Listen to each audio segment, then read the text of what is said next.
Hey, I'm trying to text you.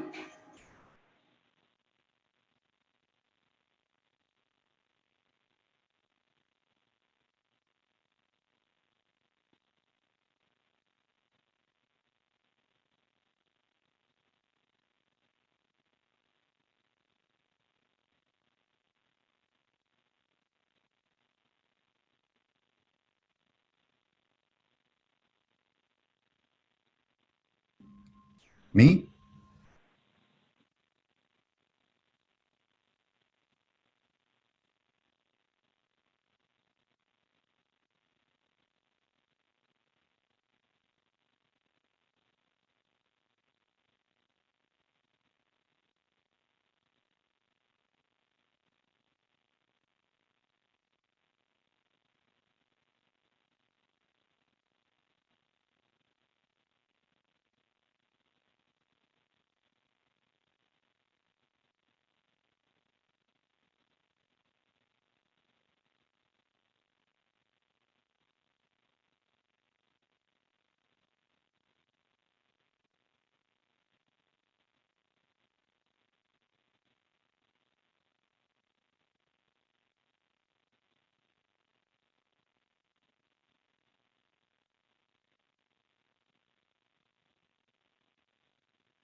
I got you. Hello. Hey, Matt. Hi. We're live on this. Hi, this is Innovative Policy.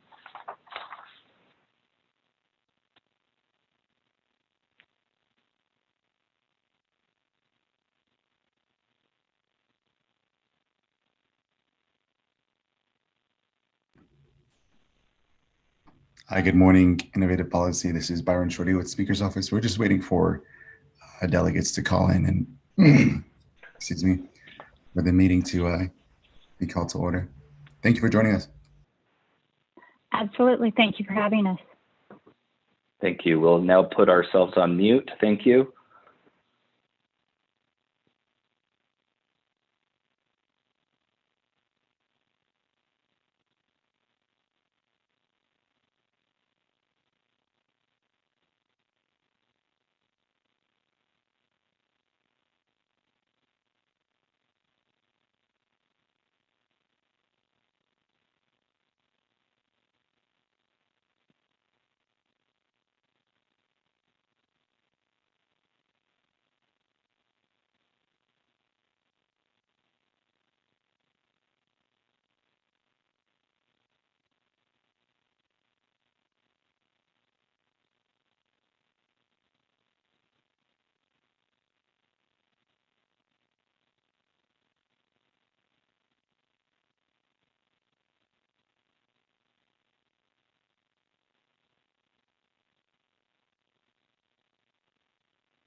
Good morning, everyone. Bobby is here.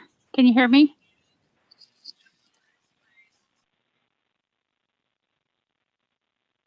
Bobby! Yeah, we can hear you, Bobby. Good morning.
Recorded.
Good morning, everyone. Can you hear me?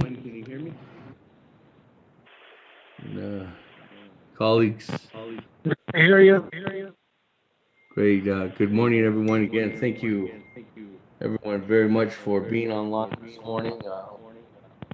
I think we're recording. This is good.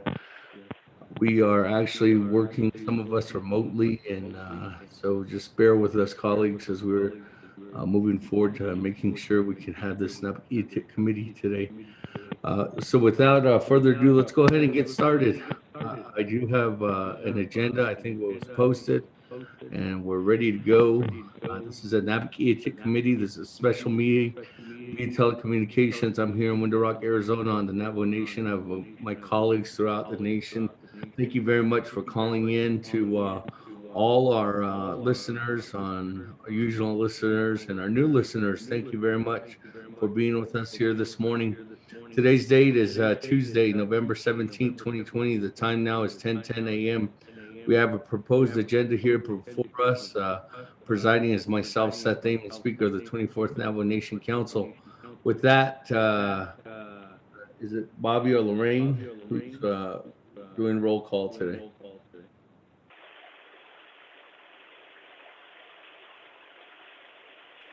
Good morning, Speaker. It's Bobby.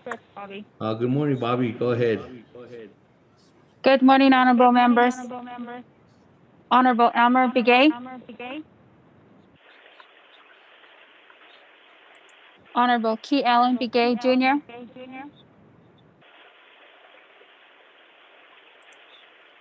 Honorable Paul Begay. Delegate Paul Begay is present. Honorable Paul Begay answered roll call. Honorable Nathaniel Brown.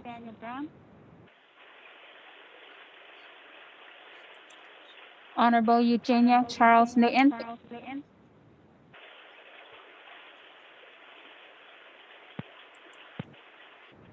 Honorable Amber Knezba Crotty. Delegate Amber Crotty is calling in from Sheep Springs, Navajo Nation. Thank you. Honorable Amber Knezba Crotty answered roll call. Honorable Speaker Seth Damon. Present. Honorable Speaker Seth Damon answered roll call. Honorable Herman M. Daniels Jr. Good morning, I'm here. Honorable Herman M. Daniels Jr. answered roll call. Honorable Mark Freeland.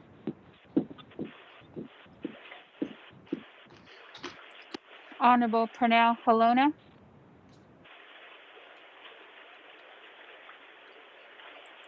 Honorable Jamie Hino. Present. Honorable Present. Pernell Halona answered roll call. Honorable Jamie Hino.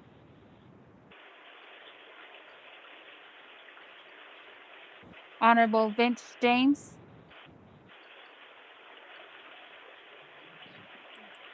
Honorable Rick Nez. Delegate Rick Nez is here. Honorable Rick Nez answered roll call. Honorable Carl Slater.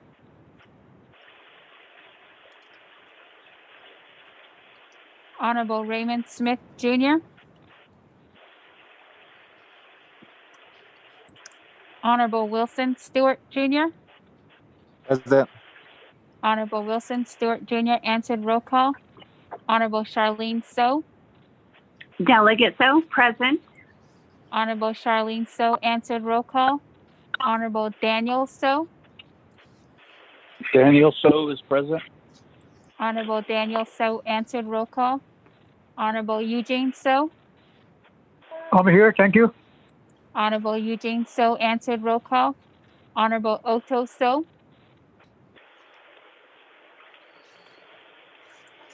Honorable Thomas Walker Jr.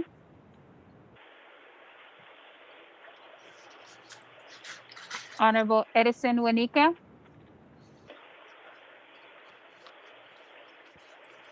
Honorable Edmund Yazzie.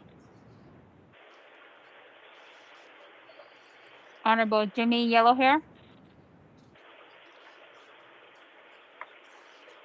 Honorable Elmer Begay. Honorable Key Allen Begay Jr. Honorable Nathaniel Brown,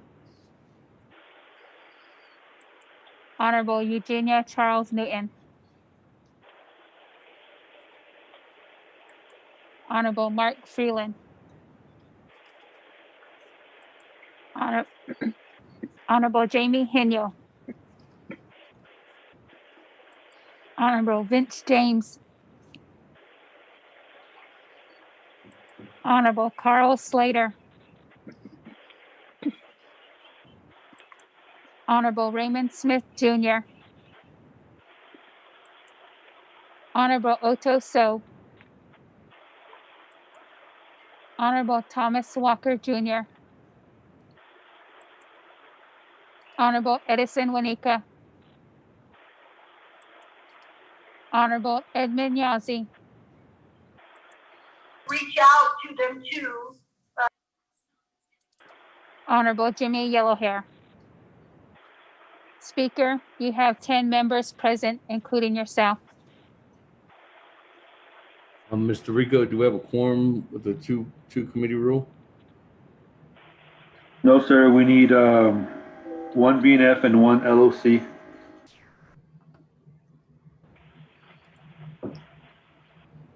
Okay, with that, colleagues, I do have on receiving reports, the Radiation Exposure Compensation Act. There's an update by the RICA lobbyist.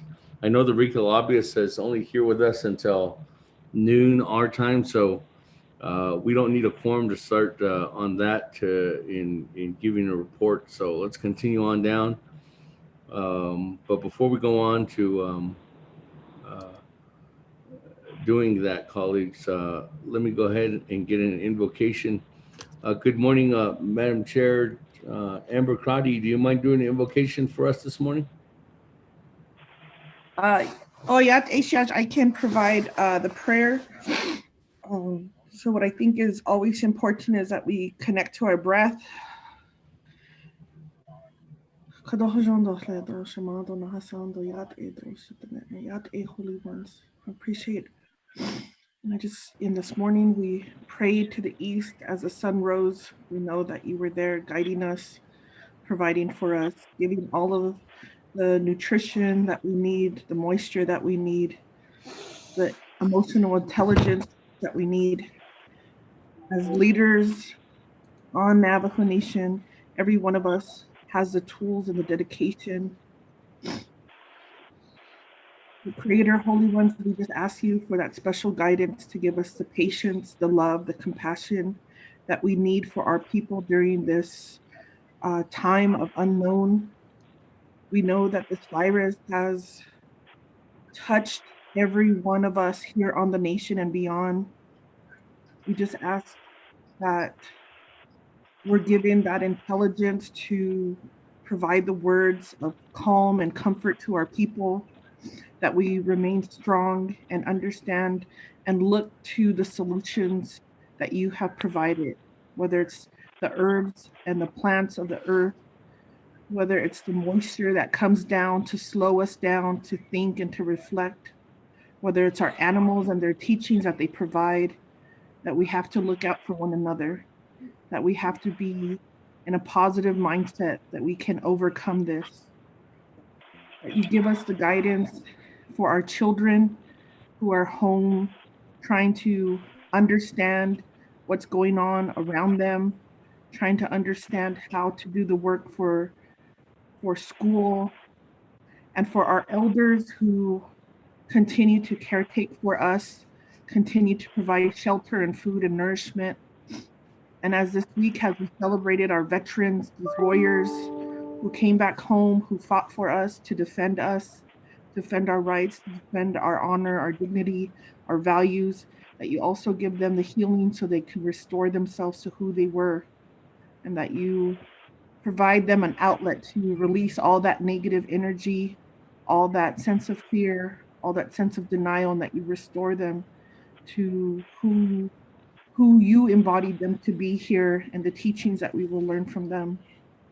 And as we move forward with our leadership, with Navajo Nation President, Vice President Lizer, the Navajo Nation Council, Chief Justice, that it is also our people who are leaders, and to restore that strength and courage that they have within themselves to find the solutions that they need for healing, that they need for safety, and that they need to prosper.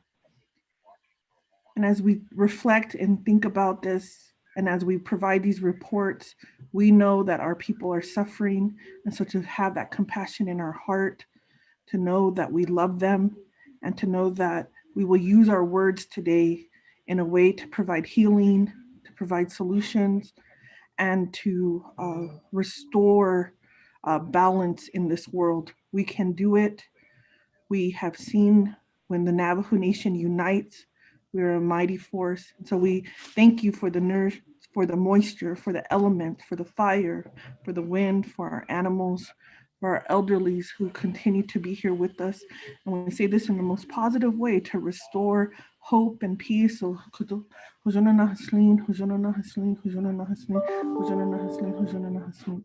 thank you, speaker and colleagues. I apologize for the background noise, but we are homeschooling here, and I just really feel grateful that I was honored to be asked to provide the invocation. Thank you.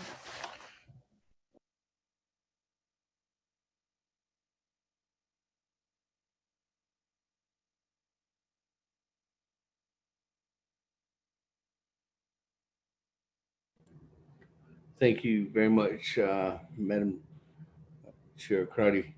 With that, colleagues, let's go ahead and continue on down. We still may not have a roll call. I mean, a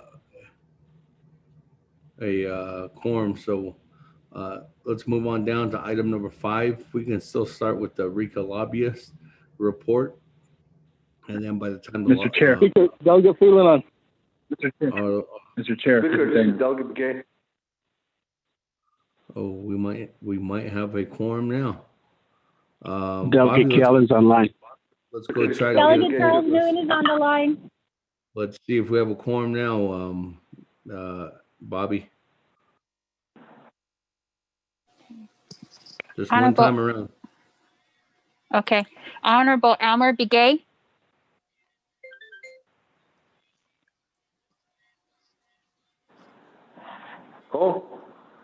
Honorable- Honorable Elmer Begay, answered roll call.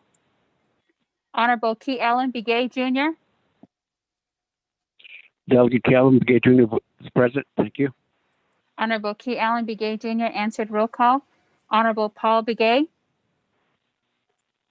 Delegate Paul Begay is present.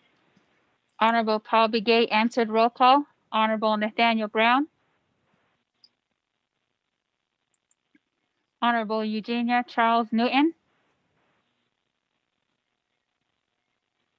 Charles Newton is present. Thank you. Honorable Eugenia Charles Newton answered roll call. Honorable Amber Canaspa Crotty.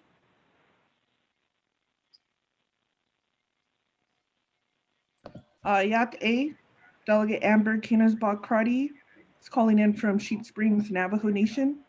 Thank you, Shada. Honorable Amber Canaspa Crotty answered roll call. Honorable Speaker Seth Damon. Present. Honorable Speaker Seth Damon answered roll call. Honorable Herman M. Daniels Jr. Good morning. Present. Honorable Herman M. Daniels Jr. answered roll call. Honorable Mark Freeland. Present. Honorable Mark Freeland answered roll call. Honorable Pernell Halona.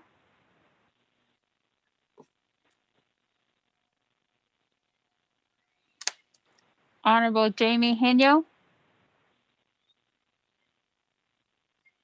Honorable Vince James. Honorable Rick Nez. Delegate Rick Nez is here. Honorable Rick Nez answered roll call. Honorable Carl Slater. Honorable Raymond Smith Jr. Honorable Wilson Stewart Jr. Present. Honorable Wilson Stewart Jr. answered roll call. Honorable Charlene So. Delegate So present. Honorable Charlene So answered. Roll call. Honorable Daniel So. Daniel So is present. Honorable Daniel So answered. Roll call. Honorable Eugene So.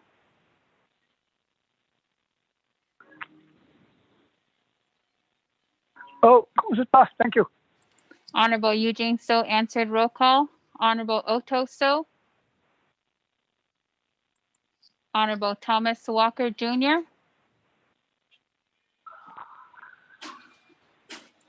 Honorable Edison Wanika. Honorable Edmund Yazzie. Honorable Jimmy Yellowhair. Speaker, you have 13 members present, including yourself. Delegate James on the line. Honorable Vince James answered. Roll call. Speaker, 14 members present, including yourself. Delegate Halone is on the line still. Okay, with that, thank you, Bobby. We have 14 members present. Time now is 10:25 a.m. We do have a quorum. With that, colleagues, we did go on down to invocation. Thank you, Madam Chair Amber Crotty, for invocation this morning. Recognizing guests and visiting officials. Any recognitions at this time? This is Daniel, Mr. Chair. Honorable Daniels, go ahead. Thank you, Mr. Chair. Morning. Kodo da shitaya kodo. Aru da kodo shunat anu senigi kodo. Besma ana kodo. Aru kodo. So that made the so kodo that this morning kodo shama kodo delegate karate kodo. Thank you for the invocation kodo. At this time and at this hour, we need prayers. Mr. Chair, kodo da. Mihidesh kisha kodo. I see kodo. Sashin so ye tladoye. Nashish nado. Adonana kodo nagaydab. The So family. I see ba. Banses keso hondo ba. Badajo ba banses keso. A moment of silence in Hidesh Kisha Hododa, Mr. Chair. 23rd Council, when I first got onto the seat, I worked with this gentleman, Kodo. I see should shave it, snow. He was like a brother to me. He was my LDA, Mr. Daryl So at the Shtia Kodo. I see Kodo, but I see Shika what Kodo, I don't know Kodo. Our condolences goes out to the So family. I don't know Kodo should say. Aru. They'll get so, Aru So. Jabah's tweet and Kodo. E Kodo be Yishka. Ebenage need on so Kodo, Mr. Chair. Bansi Kesto Nando. The K. The JC das station from Satadide. Oh, yeah. Shouldn't get to stay at that bit.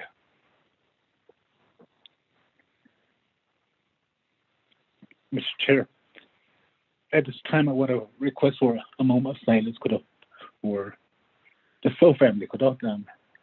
Mr. Chair, it ain't killing Speaker. Thank you. Thank you very much, Honorable Daniels. Again, good morning, Honorable Daniels. Thank you.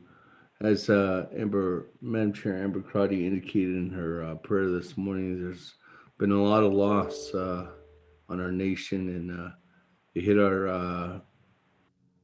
it's touched numerous of our families.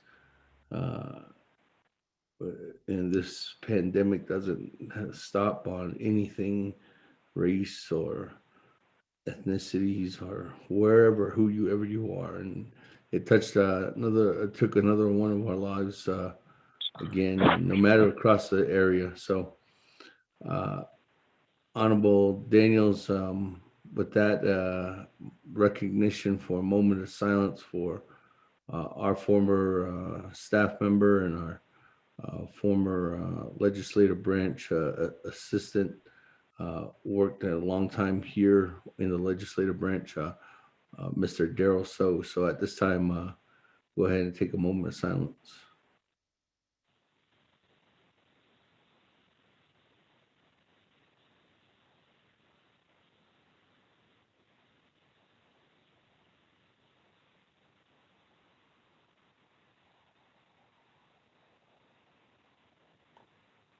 Thank you very much, colleagues of the 24th Allen Nation Naabik'íyáti Committee. Thank you to everyone out there. And just as though we take a moment of silence, specifically just naming Mr. Daryl So, I think we can take in our hearts knowing that there is numerous loss across this nation and numerous individuals that are being affected by not only it's a ripple effect from this pandemic that might not just hit our house internally with our family, nucleus families, but it has a ripple effect that spreads far outside of our nation too as well. So thank you very much, Honorable Daniels, for recognizing that at this time. That, colleagues, any other recognitions at this time? If there's none, we can go on down. Continuing on to review and adopt the agenda. Mr. Rico? Speaker, I'll get the game. Honorable Speaker, can you hear me? Are you making a motion or what?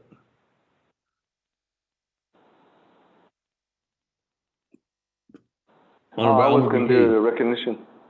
Go ahead. Good morning. Thank you, Speaker. Good morning, deliberations,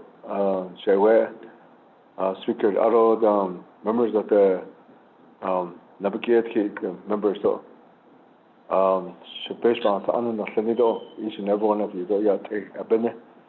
out of this yesterday evening and from here, there's the new moon, which will be we're in December, the month of December for the next calendar. The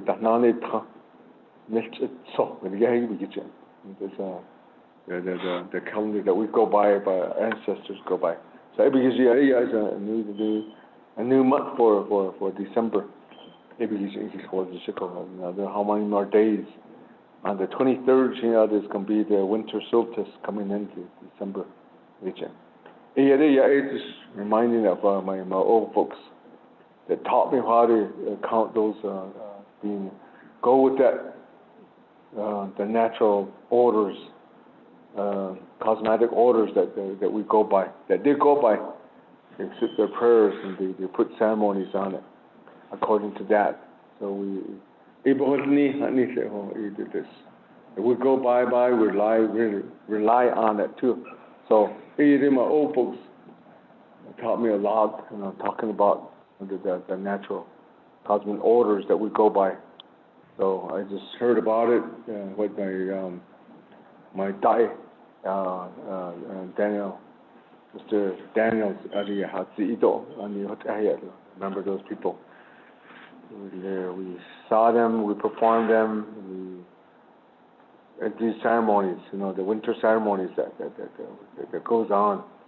So it because think about my tree too, and that way it's being taken care of. That I don't mind my son too. Also, these winter ceremonies that they do from remembering of from their grandpa, the late Norse Naz, the way they performed their ceremonies. They kind of thought about it, so this morning, but I think done with the prayer that was made. So I just wanted to remember our old folks, and then I want to remember also I want to give great thanks to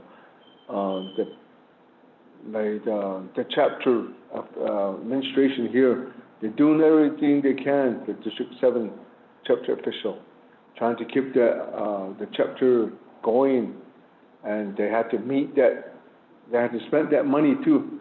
So even though there's a lockdown and things like that, so they're doing everything they can to be here, especially right now in this the COVID that's uncontrolled, that's within the Navajo Nation.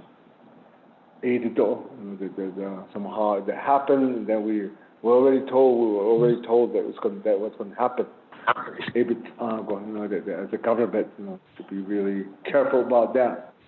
So I'd like to remember all my District 7 chapter officials, and then also the chapter staff. They're doing everything can to be a central office, government office for these people, that my community, my relatives here. So I want to give thanks to them. That's what I wanted to do this morning. No, thank you. That, colleagues, thank you, Honorable Elmer Brigade, for that. Is there any further recognitions?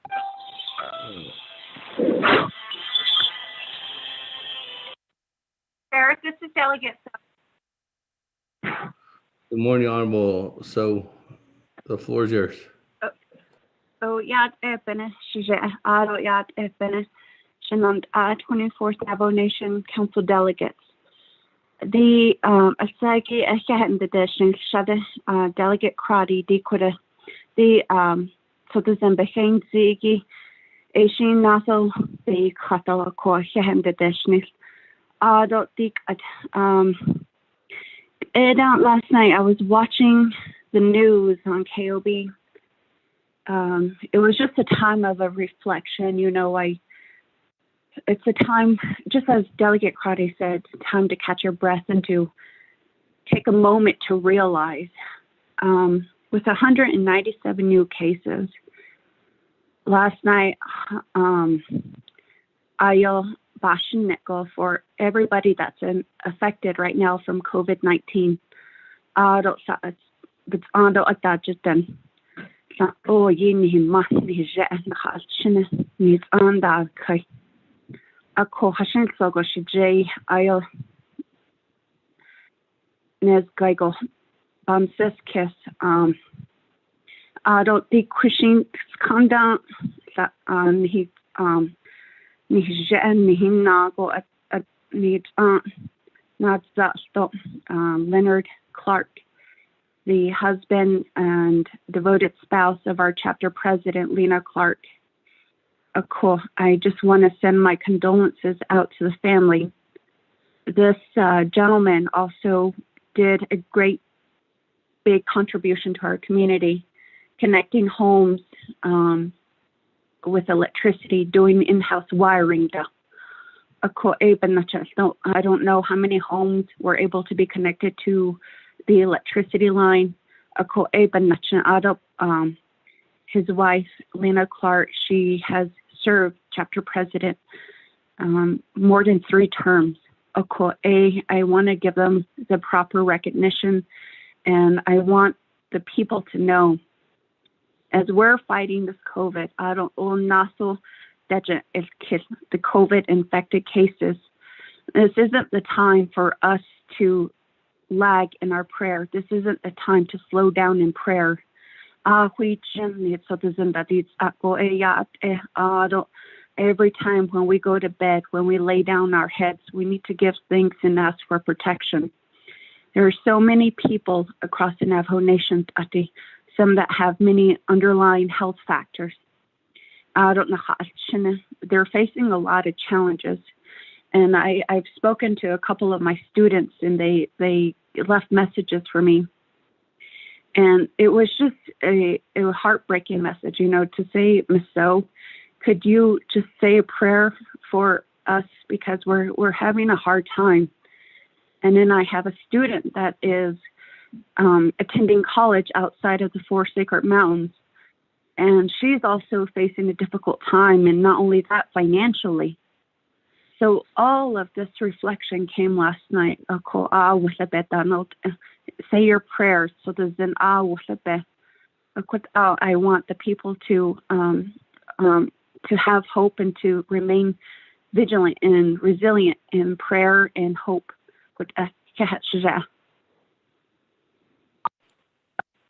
Thank you very much, Honorable Charlene So, for that and recognition.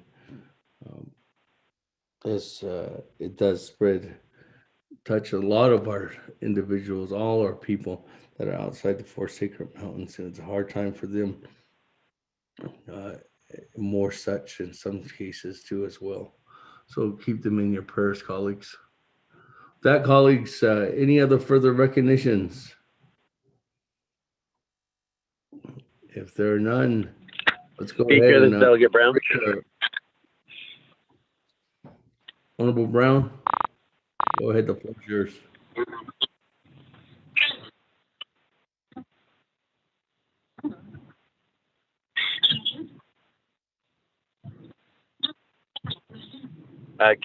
Speaker, can you hear me now? Yes, I can. Okay. Thank you, Speaker. At the 24th Navajo Nation Council. I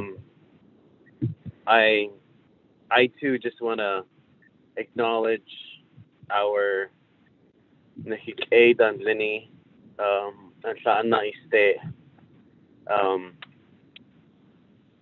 with representing all our Navajo people on the nation and off the nation. It's been pretty challenging hearing of our people hurting, and I don't think any of us are immune to this, or we have experienced this, our loss. I know that as chair of the Naabik'íyáti Commission, I'm sure this was mentioned, that we have a leader from the Aneth chapter that we recently lost. Also, he was a career war veteran of the United States Army, spiritual leader of the Native American Church, advocated for education, business, and housing.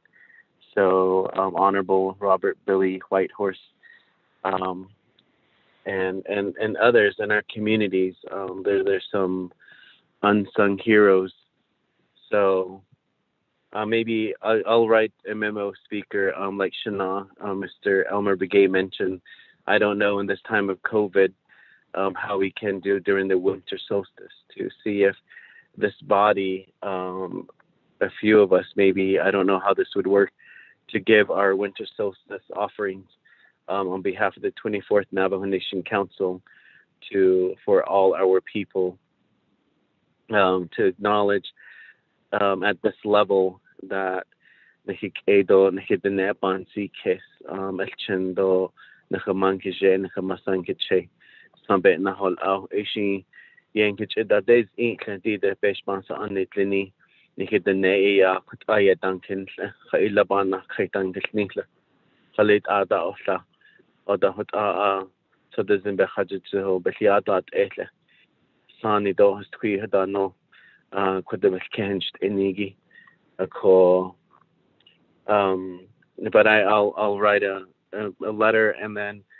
also, Speaker, to our staff, and not just our staff, but the Navajo Nation, the essential workers as a whole. And I'm specifically want to zero in on the legislative, the Speaker staff, OLS delegates, our legal counsel, Asahi that I'm working nonstop.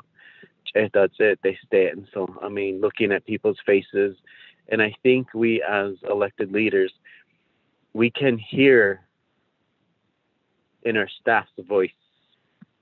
They stay in hello. So, if we can internally, if you can work on arranging some very small prayers, maybe even just smoking up the offices, the chambers, and I know that on these pushing gets others in Ahwichin Babita. So in this time, so those are just some of my thoughts, Speaker. And Shanant Anochlini da Asanok Agido Shike Lego Hol Agon Le Askhode Speaker. Those are my comments and those are my thoughts and those are some of the recommendations, but I'll follow up with an email sometime this afternoon. Yeah, thank you.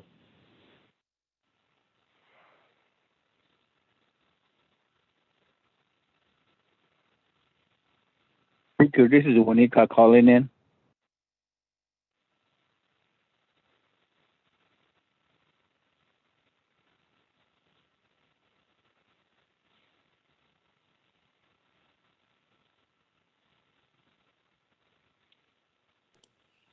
Thank you very much for that, Honorable Brown. With that, good morning, Honorable Monica. Thank you for being with us. That, colleagues, any other? Well, let me give a response first before I move on. Honorable Brown, we have taken that into consideration, and thank you for looking out for especially the legislative branch staff here, who's working nonstop. As hard as they can, and we have been identifying to work with them individually if there's any additional needs, or and then if there's anything to do with some traditional ceremony scenarios that will be coming down the line, and those are open to everyone. So again, thank you, Honorable Brown. With that, colleagues, let me go back to the agenda. We are on recognizing guests and visiting officials. Is there any more recognitions at this time? If there are none, let's go ahead and go on down. Mr. Rico, if you want to read the agenda into the record. Mr. Speaker, members of the Naabik'íyáti Committee, Naabik'íyáti Committee of the 24th Navajo Nation Council, special meeting via telecommunication, Window Rock, Navajo Nation, Tuesday, November 17th, 2020. Proposed agenda, presiding chair, Honorable Seth Damon, Speaker, 24th Navajo Nation Council. 1, call meeting to order, roll call invocation. 2, recognize guests and visiting officials, 2-minute limit per delegate. 3, review and adopt the agenda. 4, review and adopt the journals. Here's one journal, October 29th, 30th, 2020. 5, receive reports. Report A, update report regarding the Radiation Exposure Compensation Act, RICA, from Matt Sangren, RICA Lobbyist. Report B, update report by Navajo Area Indian Health Services regarding the Sage Memorial Hospital contract, presented by Rosalind So, Area Director, and Marquis Yazi, NAIHS. 6, old business, none. 7, new business. A, legislation 0269-20. B, legislation 0279-20. C, legislation 0281-20. D, legislation 0284-20. E, legislation 0285-20. 8, close of meeting. Announcement, adjournment. Mr. Speaker.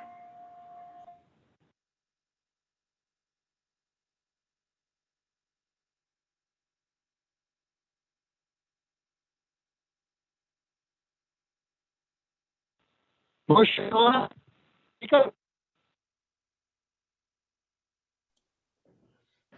Thank you, Mr. Rico. On the agenda, there's a motion by Honorable Halona. Is there a second?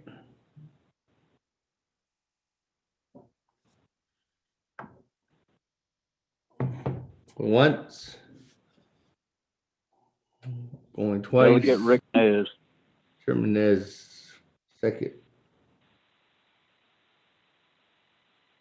Okay, with that, colleagues, any additions, comments, deletions?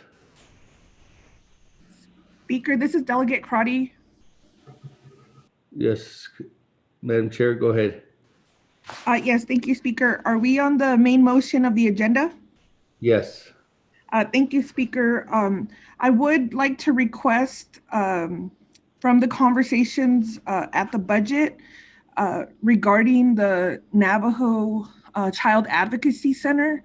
I would like to request if we could add a report regarding on Sehatso Medical Center. They have a family advocacy center. We do have Dr. Renee Ornelas, who is available to provide a 10-minute report to Naabik'íyáti, so to improve communication on what is happening with our children when they become victims of violence and have to seek medical attention. Speaker. And this is, Madam Chair, and this is from Say It So Medical Center?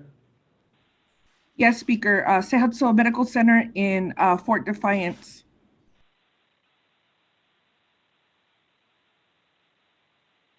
Staff, did you get that?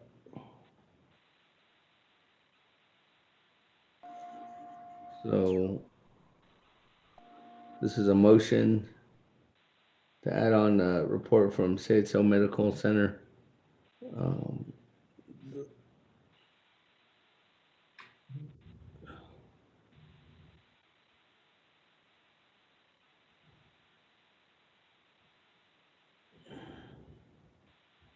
And this will be a new report, receiving report, new C. Yes, Speaker. Okay. All right, colleagues, is there a second on Amendment 1?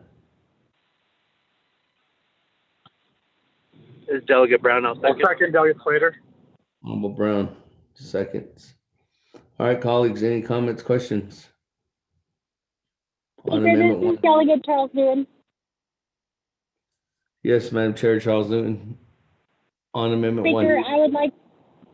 I would like to add on that amendment to get a report from Navajo Housing Authority.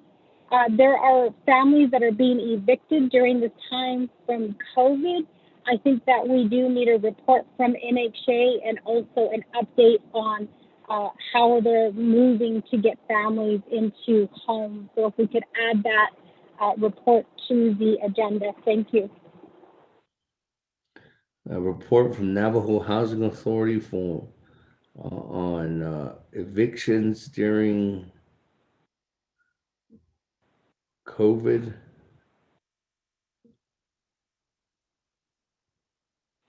Speaker, if I may, evictions and then also an update on what they're doing to place families in these homes. Thank you. Date to move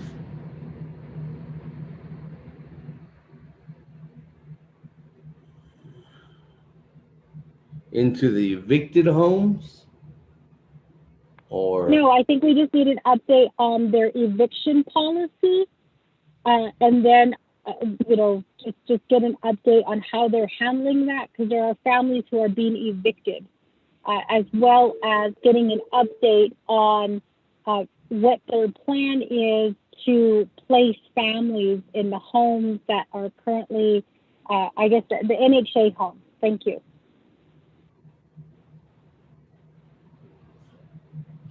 with that, Madam Chair, McCarty, there's a request to modify.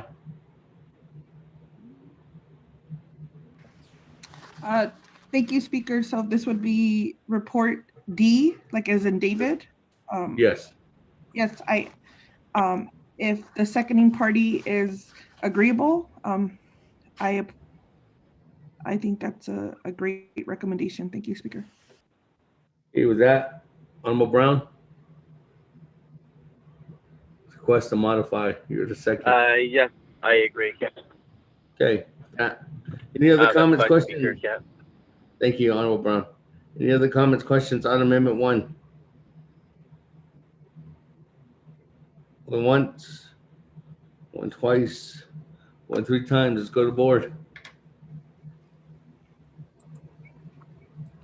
Honorable Elmer Begay.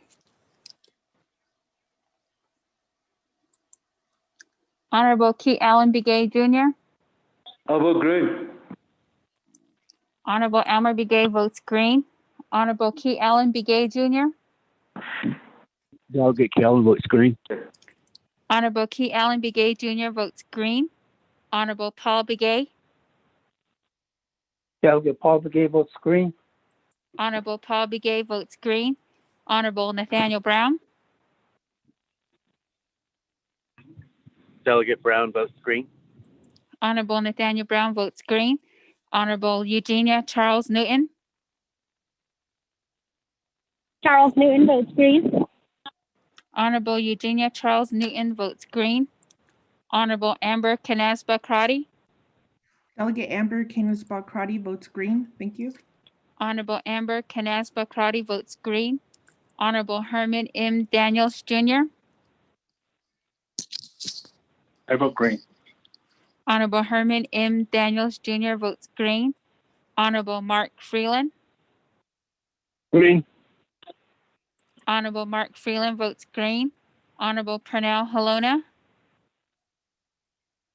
Hello, votes green.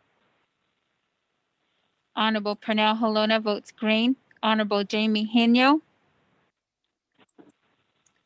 Honorable Vince James, Delegate Jane votes green. Thank you.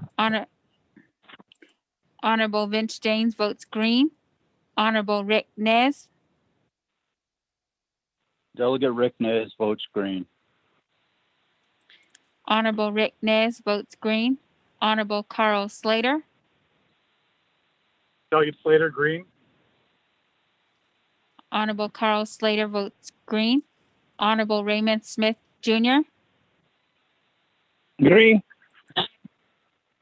Honorable Raymond Smith, Jr. votes green. Honorable Wilson Stewart, Jr.,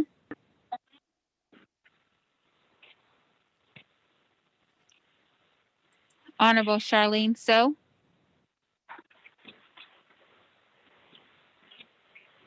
I vote green. Honorable Charlene So votes green. Honorable Daniel So,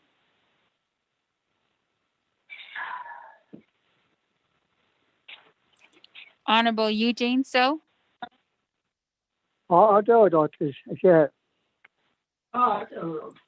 Eugene So votes green. Honorable Otto So, Honorable Thomas Walker, Jr., Honorable Edison Wanika, Green. Honorable Edison Wanika votes green. Honorable Edmund Yazzie, Honorable Jimmy Yellowhair, Honorable Jamie Henyo, Honorable Wilson Stewart, Jr., Honorable Daniel So,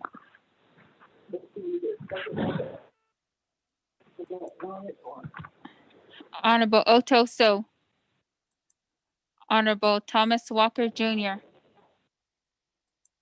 Honorable Edmund Yazzie, Honorable Jimmy Yellowhair. Speaker, with a vote of 16 yeas and 0 nays, Speaker not voting.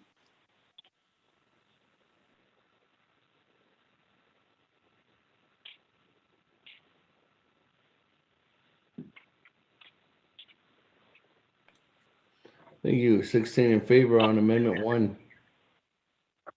You're opposed. You're not voting. Chair not voting. Motion carries. That, colleagues. Any other comments, questions? Chair, this is Vice Chair Smith. Yes, Vice Chair. Good morning. Need your guidance, Speaker, Chair of Naabik'íyáti Committee. Getting a lot of calls regarding the hardship, and they're getting frustrated. Like I stated before, on one hand, they say this, but on the other hand, they want this. And when they try to provide that, then they're given the runaround. Would it be fair to say that we should call in Baker Tilly? Because they're making their own rules up. For instance, a non-Navajo mother is requesting for help for her daughter, and they're saying no can do. And the other one is committee members, or not committee, community members are trying to get on. The portal is not working properly. They're not getting the answers. They're asking for CIB, and they provide it, and they're saying, nope, we need this copy or that copy. They're making life difficult, Speaker. And time is of the essence. And folks are looking towards the fact that they need help out there. And that's probably why we're having a report on NHA, because they got to pay those bills too. and other things that are happening. It's all because of this COVID-19. So I need your direction, Speaker. Should we have a report? I know I don't want to pile on reports after reports and tire out the Naabik'íyáti committee, but we need to do something. Maybe send a letter, or maybe have a meeting, or maybe get this thing coordinated properly, because BNF had set the parameters and expenditure plan, and for some reason it seems like it's not being followed to how the Navajo Nation Council and the president had foreseen utilizing this funding. And not only the CARES money for hardship, it's also for the chapters.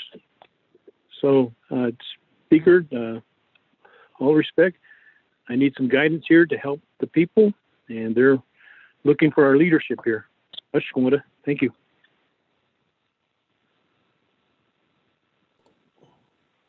Thank you, Honorable Vice Chair Smith. Thank you for allowing it to be that open recommendations too as well. I think just what we can do is, I don't know if they're available today again. I don't know if NHA will be available to give a full detailed report, or even, well, Madam Chair Amber Crowdy did say Sayatto was on the line. Sayatto Medical Center was on the line. But in order to give a full report, they usually give them a 24-hour notice, and then they can give back to us. So what we can do is we can reach out to them and ask to see if they can give a report tomorrow afternoon. I know that Chairman Nez, are you meeting tomorrow with Resource and Development Committee? Yes, sir. Do you have a full agenda on there? I believe we should be done by 1 o'clock. So let's say about 2 o'clock, 2 or 3 tomorrow afternoon, Vice Chair Smith. Like, we can call the controller and ask to see if set up a meeting with the controller and Baker Tilly. Will that work, Vice Chair Smith? Thank you, Speaker and Chair of the RDC. I appreciate that. We need to get to the bottom of this. And I think it would be beneficial if the letter would be sent to the controller through your office to invite them to the RDC meeting with Baker and Tilly, so that these answers can be provided and make a smooth way of providing help for our people. I seen and their patience is wearing out. This is getting ridiculous, and it's getting absurd. I'm not speaking against anybody, but this is what the people are faced up against. They're making this known to me, and I'm the voice for them at this level. So, Speaker, I would really appreciate that if it would come from your office to invite said parties. Thank you, sir. No, Vice Chair Smith, what we can do is by 1 o'clock or 2 o'clock tomorrow afternoon, RDC will be over. After that, at 2, maybe 3 o'clock tomorrow, depends on where we're at. The controller's already busy. Whatever we have, we will work together with the controller's office, and we'll have a leadership meeting or a Naabik'íyáti committee work session, something. We don't have to have that posted within 24 hours. So we'll work together to try to get the controller available tomorrow afternoon, so that we can work directly direct some of those questions to them, and if there's a representative, which she usually does have on from Baker Tilly, Miss Honorable Vice Chair Smith. Thank you, Chair of the Naabik'íyáti Committee. We'll go that route, and I'm hoping that this will be taken into deep consideration to really help our people, because we're going to flood more money to the hardship. And if this is just a start of what's happening, what's taking place, it shouldn't be even going that direction. Thank you. Hey, thank you. Having staff work on that right now, setting up that meeting. That, colleagues, any other comments, questions? There are none. Second reading.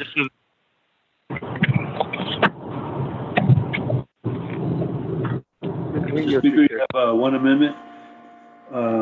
Amendment to add report C.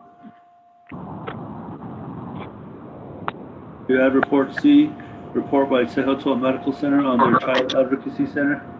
Report D, update report from Navajo Housing Authority regarding their eviction policy during this COVID-19 pandemic. Mr. Speaker.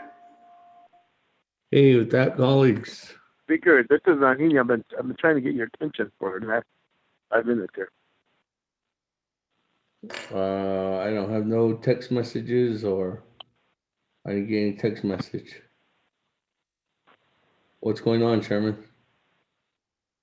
Just one thing I wanted to see if we can put again to the Speaker Damon, other chair of the Naabik'íyáti committee, and my colleague Shinada on the 24th Nomination Council.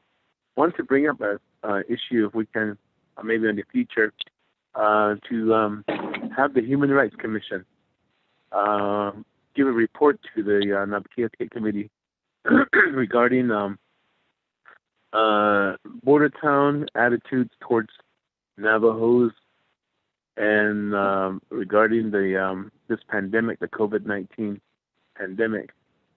The reason why I'm saying this is because last night I received some disturbing information regarding the city of Socorro down in New Mexico, and the mayor of Socorro apparently put on his Facebook page that he, as mayor, will not allow no Navajos into the city of Socorro if they are suffering from the disease, and will shut businesses down, meaning that I guess there was a contractor that was given a contract 2 days in Socorro, and that contract was to have Navajo patients who are recovering be quarantined there and recover at the hotel with this contractor paying for everything. And so what the mayor did is put out his Facebook that he will not allow this to happen in his city, and if that should happen, he will put barricades in the front entrance to the hotel, not allow nobody to get past, and if they do, he will be citing them personally. But these issues, like attitudes like that, towards our Navajo citizens is what I'm concerned about. And this is openly racist towards Navajo, so if we can have that type of report at the next Naabik'íyáti committee, I appreciate it, Mr. Chairman of Naabik'íyáti idea. And I'm following up with this, with human rights as we speak right now, to see if they could investigate this incident right here. Thank you. Okay, thank you. Chairman, we can reach out to Human Rights Commission staff. Let's reach out to Mr. Gorman, see if we can have him on the next Nabi as soon as possible.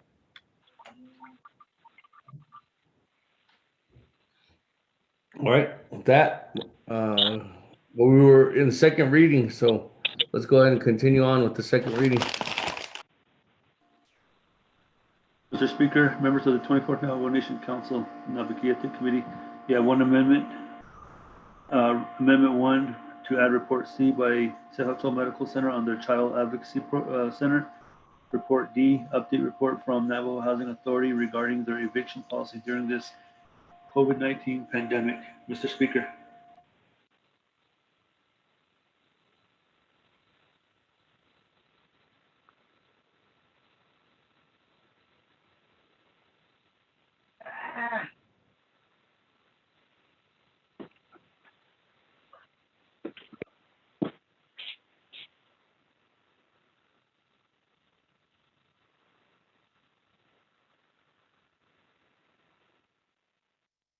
Hello.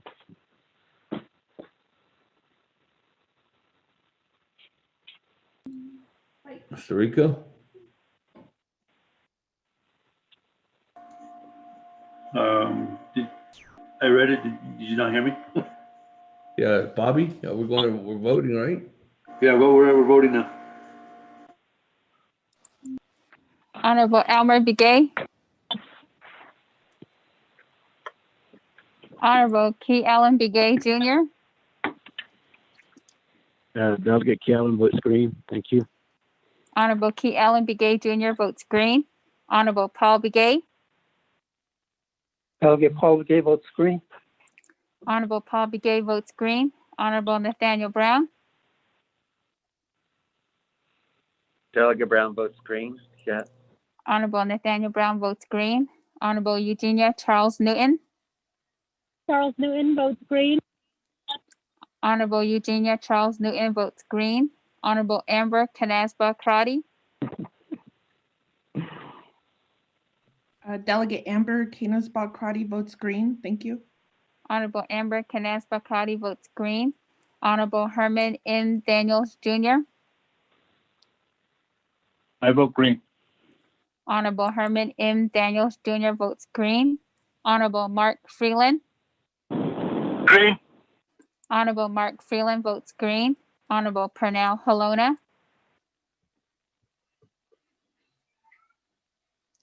Honorable Jamie Henyo, Pena votes green. Honorable Jamie Henyo votes green. Honorable Vince James, Delegate James votes green. Thank you. Honorable Vince James votes green. Honorable Rick Nez, Green. Delegate Rick Nez votes green. Honorable Rick Nez votes green. Honorable Carl Slater, Delegate Slater, green. Honorable Carl Slater votes green. Honorable Raymond Smith Jr., Green. Honorable Raymond Smith Jr. votes green. Honorable Wilson Stewart Jr., Green. Honorable Wilson Stewart Jr. votes green. Honorable Charlene So, I vote green. Honorable Charlene So votes green. Honorable Daniel So, Daniel So votes green. Honorable Daniel So votes green. Honorable Eugene So,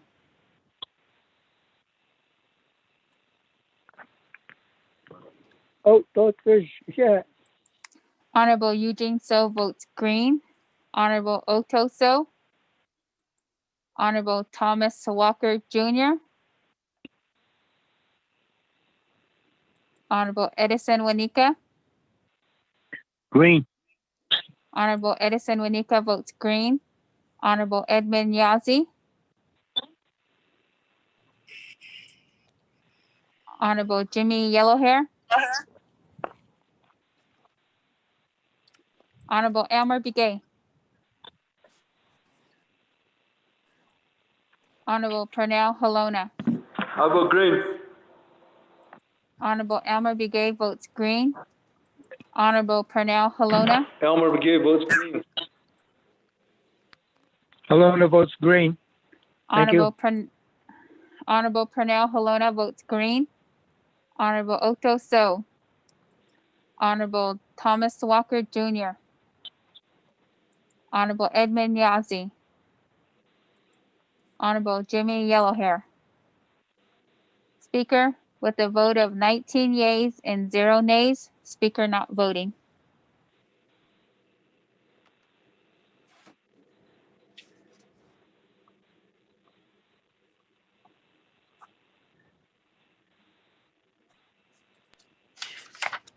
Thank you, Bobby. 19 in favor.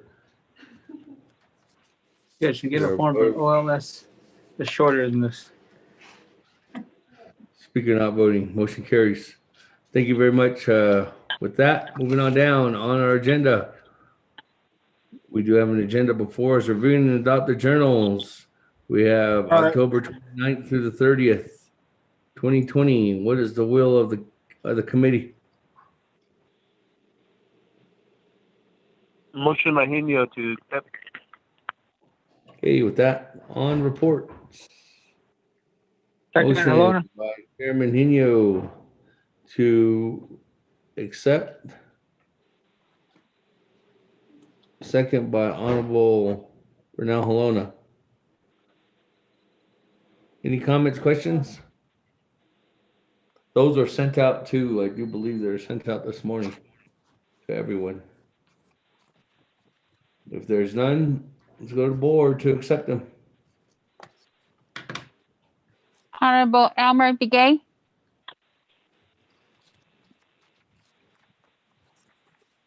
Honorable Key Allen Begay Jr. I vote green. Honorable Elmer Begay votes green. Honorable Key Allen Begay Jr. Elmer Begay votes green. Yeah. Yeah, he just came to pick up the laptop. Yeah. Delegate Callan. Yeah, who else is here? There's too much distraction, speaker. Okay. Alfreda's gonna be in until 4. Markel's coming in at 1. Janelle's supposed to have been here. Colleagues, staff members, please remind yourselves to put your phone on mute. Who's monitoring today? Speaker, we have all staffers on the call that are monitoring. I'll make sure. Who's monitoring? Make sure we're monitoring on those. Immediately put those individuals on mute. Thank you. Yes, sir. With that, moving on down. Honorable Key Allen Begay Jr. Delegate Callan votes green. Honorable Key Allen Begay Jr. votes green. Honorable Paul Begay.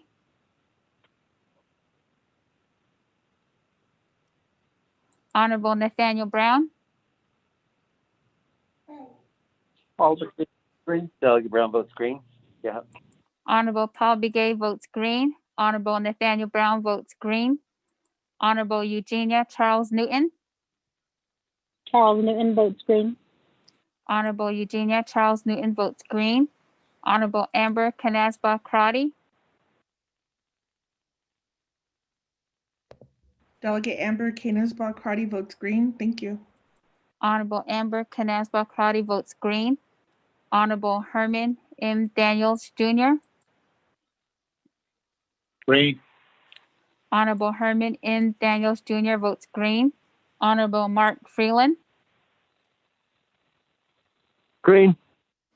Honorable Mark Freeland votes green. Honorable Pernell Halona.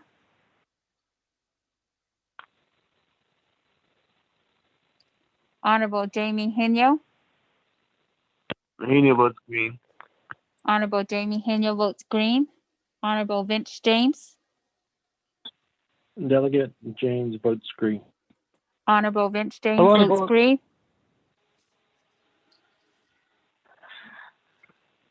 Honorable Rick Nez. Delegate Rick Nez votes green. Honorable Rick Nez votes green. Honorable Carl Slater. Delegate Slater, green. Honorable Carl Slater votes green. Honorable Raymond Smith Jr. Green. Honorable Raymond Smith Jr. votes green. Honorable Wilson Stewart Jr. Green. Honorable Wilson Stewart Jr. votes green. Honorable Charlene So. I vote green. Honorable Charlene So votes green. Honorable Daniel So. Daniel So votes green. Honorable Daniel So votes green. Honorable Eugene So. I cut that out on Honorable Eugene So votes green. Honorable Otto So. Honorable Thomas Walker Jr. Honorable Edison Wanika. Green. Honorable Edison Wanika votes green. Honorable Edmund Yazzie. Honorable Jimmy Yellowhair. Honorable Pernell Halona. Lerner votes green. Honorable Pernell Halona votes green. Honorable Otto So. Honorable Thomas Walker Jr. Honorable Edmund Yazzie. Honorable Jimmy Yellowhair. Speaker, with a vote of 19 yeas and 0 nays, speaker not voting.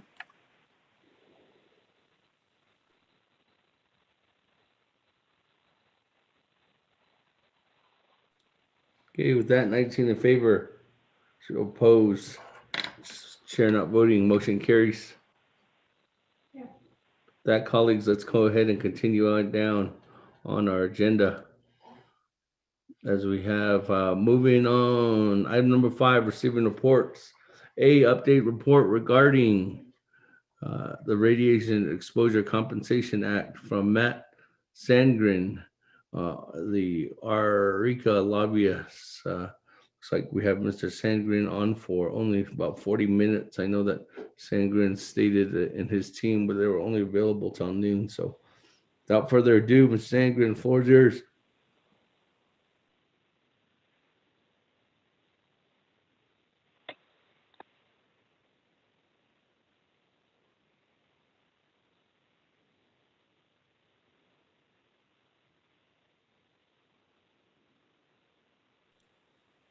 Hello?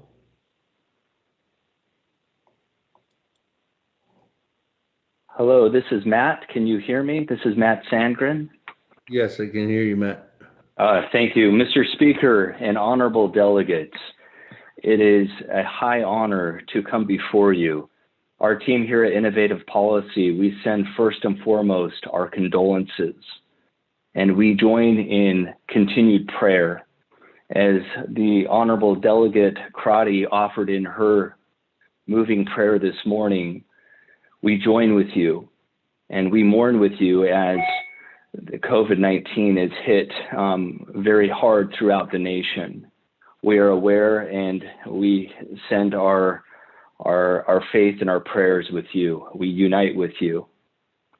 Today, I am joined on this call to present a report on the update on the Radiation Exposure Compensation Act legislation and the impact that the 2020 election has had on our progress and looking ahead to the future as we are prepared to begin a new Congress in January.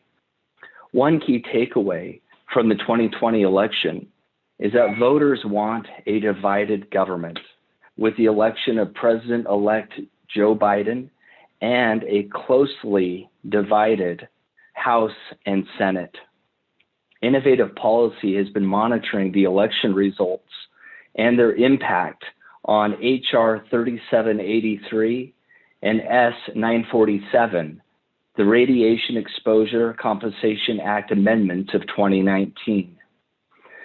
I would like to turn time over to my colleague, Melanie Bowen, who will provide an overview of the U.S. House of Representatives race, the races, and the results and impact on House co-sponsors of the RECA bill. Melanie, just as a reminder, as you speak, you must push *6 to unmute. Melanie? Thank you, Matt. Can you hear me okay? Speaker Damon and honorable delegates, once again, I join with Matt and the colleagues at Innovative Policy in expressing our concern and united well wishes for the restoration of peace, happiness, health, and balance to the Navajo Nation and to all. It's my honor to give you an update on the elections as it pertains to the U.S. House of Representatives. You know, to date, there are still close races yet to be called, but so far it's estimated that there's 8 Democratic incumbents that have lost.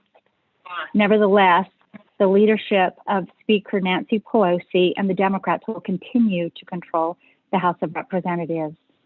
Of those elected to the entire House, there are 221 seats filled by Democrats, 209 seats filled by Republicans, and 5 seats to be determined in the total of the 435-member body. Congratulations. It is significant to note that there were a record-breaking number of 6 Native Americans and Native Hawaiians elected to the U.S. Congress. The group is evenly divided by the party. There are 3 Democrats and 3 Republicans. Now, more specifically, Innovative Policy has looked at how the House elections have impacted the RECA amendments of 2019, or HR 3783, which is sponsored by Representative Ben Ray Lujan. There are 48 co-sponsors. Of those 48 co-sponsors, 4 of the 48 co-sponsors will not be returning to the 117th Congress. Those 4 represent 2 co-sponsors that were defeated, our Representatives Torres Small and Representative Ben McAdams. 2 of the co-sponsors resigned, and those are Representative Kennedy and Danny Heck, who then has gone on to become the Lieutenant Governor in the state of Washington. I will turn now back to Matt for a briefing of the Senate. Thank you, Melanie. The Senate is also closely divided, as we mentioned. To date, Republicans have lost 1 seat and are projected to hold the majority in the Senate. Currently, the breakdown is as follows. There are 50 Republicans and 48 Democrats. 2 seats are yet to be determined in a special election to be held on January 5th, 2021 in the Georgia special election. The Senate version of the RICA Amendments Act under the bill number S947 is sponsored by Senator Mike Crapo of Idaho and currently has 10 co-sponsors. Even with the loss of 2 co-sponsors, with Senator Udall, who, as we know, is retiring, and Senator McSally, as unfortunately lost her race, it is anticipated that their replacements will be strong advocates and supporters of S947. The impact on the Senate co-sponsors is as follows. Representative Ben Ray Lujan will now represent New Mexico in the U.S. Senate. 1 sponsor retired, Senator Udall, and 1 sponsor was defeated, Senator Martha McSally of Arizona, who will be replaced by Senator-elect Mark Kelly of Arizona. Melanie, why don't you give an overview of the total outreach that we've made so far on this bill? Certainly. You know, it has been one of the rare privileges of our team's lives to be able to represent the Native American, and in particular, the Navajo Nation, as we have talked with many lawmakers, staffers, and agencies. Since being retained in May of 2020, I would like to give you a report of what we have been doing. In all meetings, we always share the greetings of the Navajo Nation and convey your best as well as your priorities. We have spoken so far to 61 different congressional members, staff, and agency offices. 28 of those have been Democrat offices. 33 have been Republican offices. We believe, we believe that you also look at RICA legislation as a bipartisan initiative, regardless of party affiliation. Our conversations have been positive and informative. Members and their staff are grateful to the Navajo Nation, and they have an active interest in learning more about RICA and more about the priorities. So far, some of the highlights in these conversations have been with the offices of the bill sponsors, with Senator Mike Crapo on the Senate side, Representative Ben Ray Lujan, the House side, who has done an exceptional job in the House side. The office of Speaker Nancy Pelosi has been contacted, and we have had a discussion with her office. A very moving conversation was had in which the Navajo Nation spoke with House Judiciary Chairman Jerry Nadler, who is the chairman, and that is very key because he is the chair of the Committee of Jurisdiction. And he was so moved that he said he would hold a hearing after the first of the year. Also, his vice chair of that committee, Mary Gay Scanlon, And on the Republican side, on the House Judiciary, we have also had meetings with representatives from Jim Jordan's office. We've reached out to the Congressional Native American Caucus, Representatives Tom Cole and Deb Holland, who are co-chairs, all senators and representative staff throughout the Intermountain West on both sides of the aisle. These senators and representatives' offices represent 20 different states, many of which there are many members within. We have been providing weekly reports about these individual meetings and conversations. We hope they are helpful to you. Please let us know if there is a way that we can improve upon them. Thank you. Thank you, Melanie. As we now plan for the 117th Congress, which begins in January, Innovative Policy looks forward to discussing with you, our distinguished members of the Navajo Council, ways in which we can best lead the effort on the House and within the Senate to represent your needs in the RICA Amendments Act.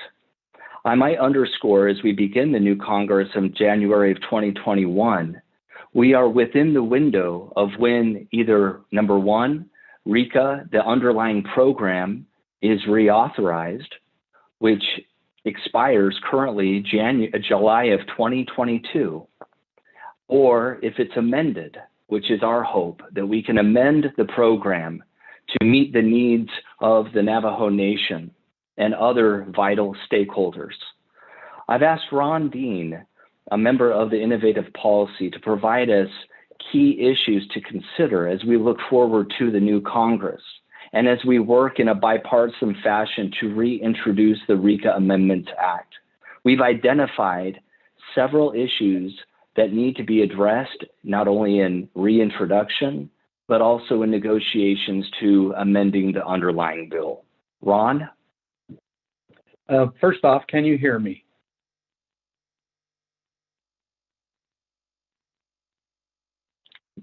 Ron, you need to push star Yes. 6. Oh, thank you. Mr. Speaker and delegates of the Navajo Nation Council, we're so grateful for the time that you've given us today and the opportunity to speak with you. It's good to hear your voices. We look forward to the time when we can actually come to the Navajo Nation and meet with you face to face again. That would be a very great day in our mind. As we visited with members of Congress and their staff over the course of the past few months, we've tried to explain and educate them as to the needs related to the amending of the Radiation Exposure Compensation Act, particularly as it pertains to the things that the Navajo Nation needs in that amendment process. In the Radiation Exposure Compensation Act, there are essentially 5 classifications of people who can apply for compensation and benefits under RICA. The first and largest classification are the downwinder classification, those people who are exposed to radiation from radiation that was taken by the wind and blown all over the Intermountain West. As that geographical area is currently constituted for purposes of RICA, there are a number of locations that are left out of the opportunity to apply for radiation exposure compensation downwinders benefits. Several of those counties are part of the Navajo Nation, most specifically in New Mexico, San Juan County and McKinley County. As we've studied the possibility of expanding the geographical area related to downwinders, it's become clear that the Trinity site downwinders in south central New Mexico should be added. Recently, there was a National Cancer Institute study that reported that there are a number of counties that have higher rates of cancer than they would have had absent the Trinity site test. And so in conjunction with the Trinity site downwinders, we hope that there will be other counties also that will be added to the downwinder geographical area. And it is our hope that McKinley and San Juan County specifically would be two of those counties that would be added. In the RECA amendment proposal, also the amount of compensation that would be given to all classifications of downwinders will be raised to $150,000. The new payout structure that's proposed will probably be one of the items of top discussion as we move forward in the Radiation Exposure Compensation Act amendment process. Also, for years, it's been known that those who worked as uranium core drillers should have been added to the classifications of workers that could receive compensation under RECA. And so it's our hope, and we're receiving very wide support from lawmakers that we talk to, that the core drillers would be added as an additional classification of workers. As it pertains to uranium miner claims, this is one of the issues that I think is of great importance to the Navajo Nation. There were many members of the Navajo Nation that worked as uranium miners through the years. As you might be aware, miners who worked after December 31st, 1971 are unable to apply for benefits through the Radiation Exposure Compensation Program. This was done, this date was set because at that point in time, the federal government claimed that they no longer were purchasing uranium ore for purposes of nuclear weapons testing. It is our firm belief and our firm advocacy to those that we talk to that although the government did not purchase uranium post December 31st, 1971, that the federal government still had jurisdiction and responsibility to make sure that uranium mining was a safe occupation and that they neglected this duty and failed in their responsibility. The new proposal proposes that that deadline be extended through 1990. The number of years that date is extended will also be a topic of negotiations, and we are closely monitoring that item, and will advocate for as many years as we can get moving forward. With that, Matt, I would turn the time back over to you. Thank you, Ron. I appreciate that extensive overview. And I will just conclude by saying, Mr. Speaker and honorable delegates, we wish to underscore the absolute honor it is for us to represent the Navajo Nation on this most important issue. This is an issue of life. This is an issue that requires and does deserve everyone's utmost attention in Congress. And we are committed to pushing that forward, especially as we move forward into the new Congress.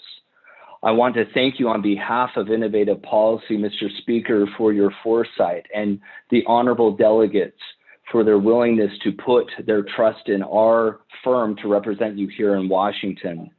On the staff level, we are grateful to be working with Ms. Jazi and Ms. Arviso Sioko for the way in which they have been so responsive to our needs as we face our challenges here in Washington and as we do our outreach to the staff and members here in Washington, D.C. With that, I will yield back our time to you, Mr. Speaker.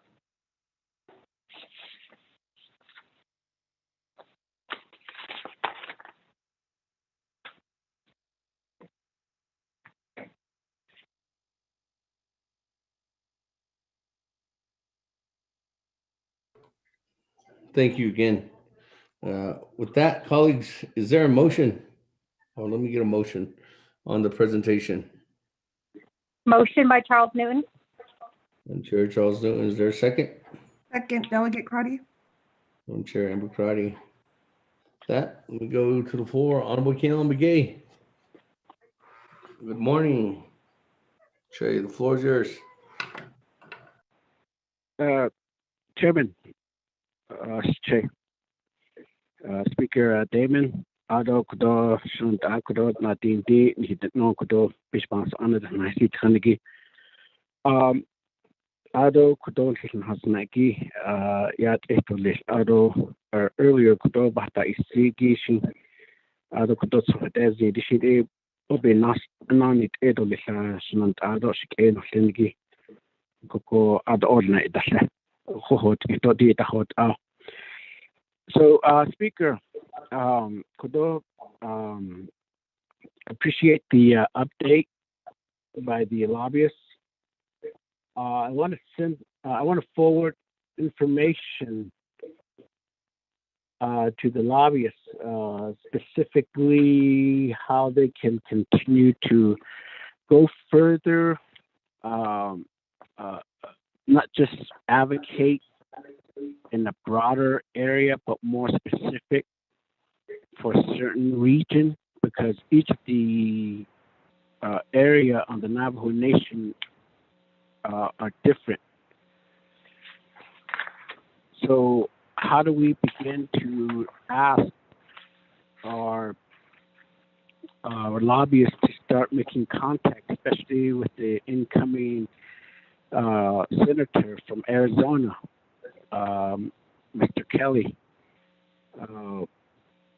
You know that I represent 5 chapters on the central part of the Navajo Nation Treaty Agency on the Arizona side, and one well-known location of uranium, which is Claim 28. So I've been advocating not just to for funding for reclamation, but further for compensation from our community members living within these areas, mainly health, housing, and in water development within the region. So what is it that you could be able to provide to the council to start, or your recommendation to the council to start pinpointing directly with each of the senators and the House of Representatives that represents the Navajo Nation? So for my area, Senator Sinema and Senator Kelly at the moment, and then also with Congressman O'Halloran.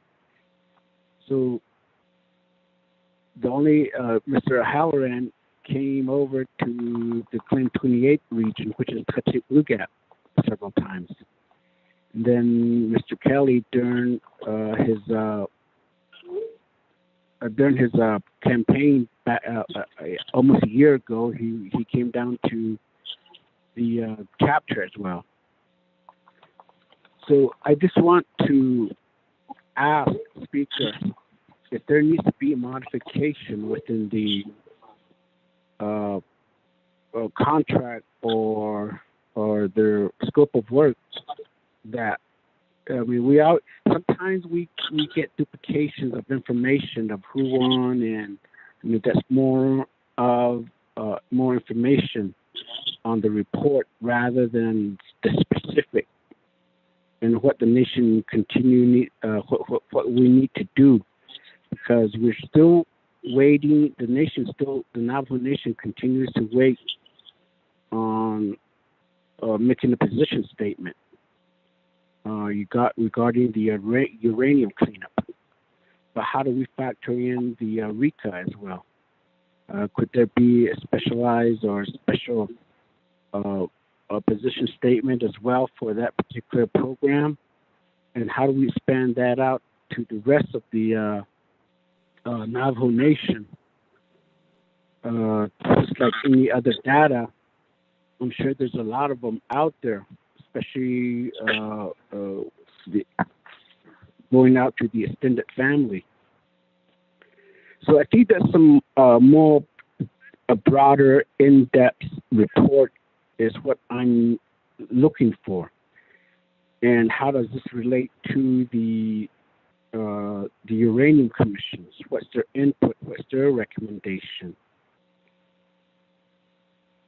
So we have one group of people doing one thing. We have another group of people doing another thing. We have certain things. I mean, how much money are we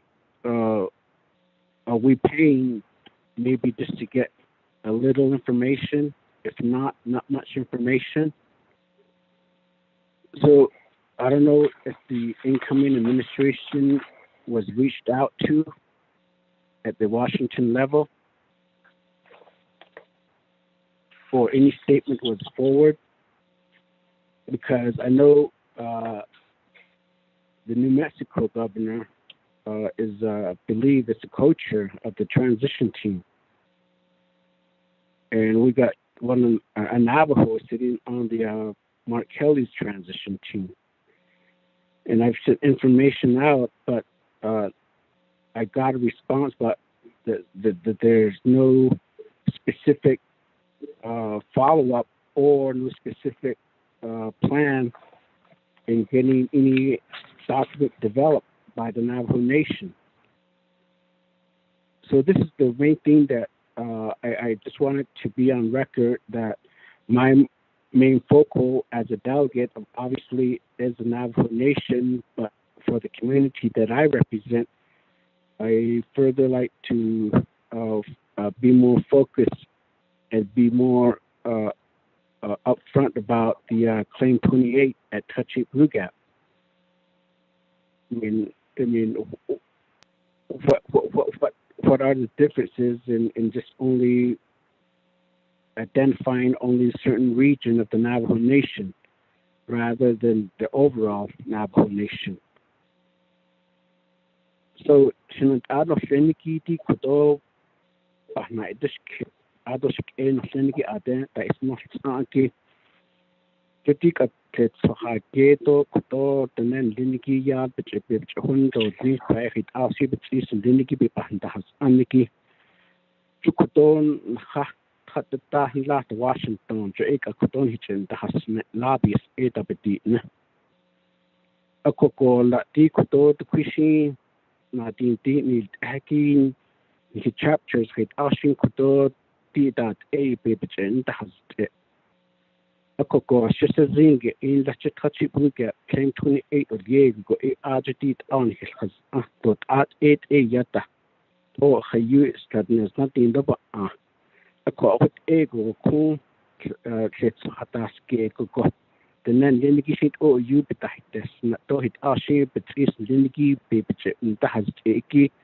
ko ya do tashi bebeche na to yesiki rit ata ekut late ade edit Washington de ekoto ya lingi khat khabak hna to nichoti no e paye ako kadani ta isli pepe nachko ekoto khashna ta khahote hondo hoye howan kwigushin ela aje de kwigushin atit an khanti shutan hit ni go benach eta isli kila hit ay kutot ata ita beche no pento beche ta so zito na so tak aita beche holia hit alle ekoto pensi zito hit alle bi hanani tristolle ako aki ki ekoto shesezing ekoto blakan linki jon hilm ta hasna kishin ajo ta e bebecha hasi to le ako shesezing shla e sahanda hiki wat khat shahki nik to nap nik ki quick shin hot ahit so dengi hataske ela ekoto ashu de jo aje to na so dengi ta koto shne dengi bebecha hotish ahliki khan ki hoto shi the hard she napin de tahot haki 8 quacket hatten his church at Arthur.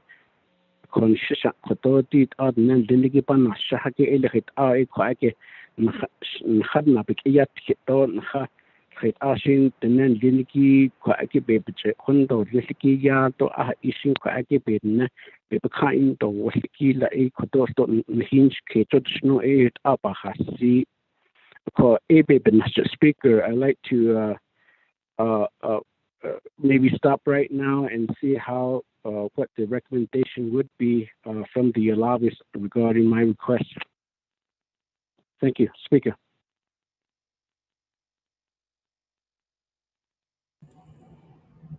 Thank you, Naabik'íyáti. I can go back to the Matt and his team members, but let me just go over. Yes. Naabik'íyáti, I guess the scope of work that's specifically identified here is that this is for the Radiation Exposure Compensation Act. That was what in last year's budget, there was amendments to the budget to really focus in on getting a lobbyist specifically for that. And that's how the budget was approved.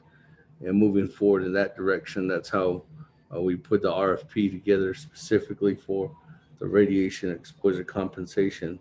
So this is when we put this together, the focus was specifically through council's direction in identifying the goal in meeting all aspects for compensation, or finding better compensation and I guess services, direct services for uranium miners and downwinders who have been forgotten or that will be forgotten out of the service, out of when the Radiation Exposure Compensation Act has a sunset of, I do believe, next year. So that was the scope of work that was passed by council, that was approved in the session when we approved the dollars for the budget. So at that time, that's when this whole thing was put together, and this contract has been in place for almost a year now.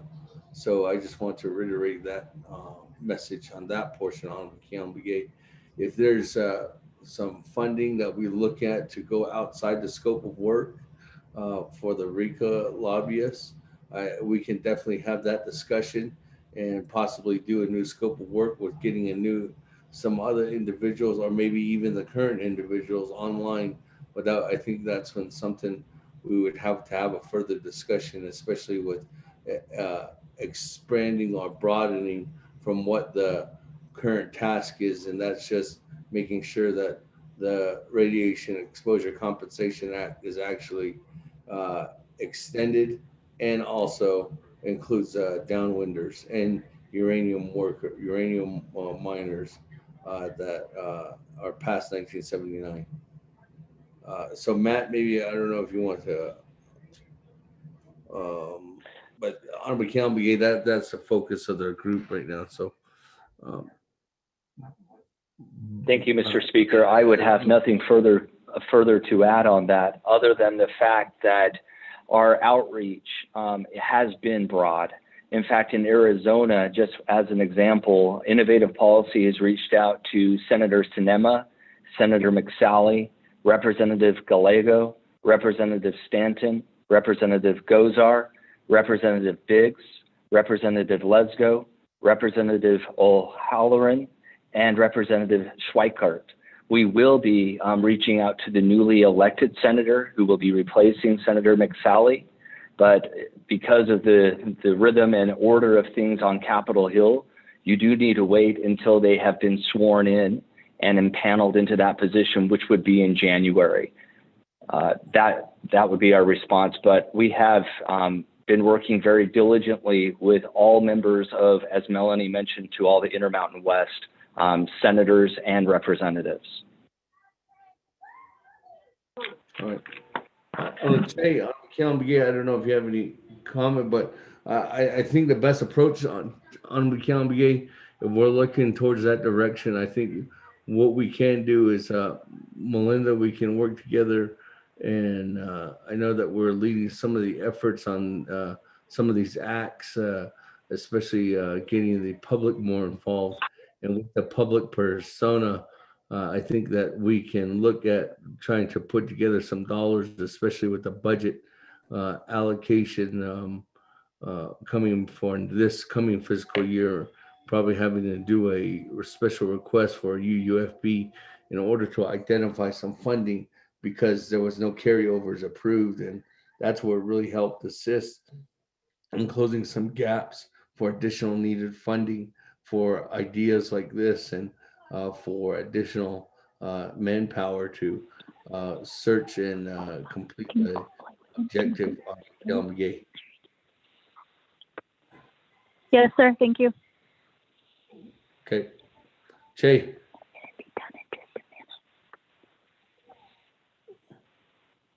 Speaker, well, maybe I'll do a follow-up after additional comments are made by the rest of the council. Appreciate it, Speaker. Okay, thank you. Any other comments, questions? I don't have.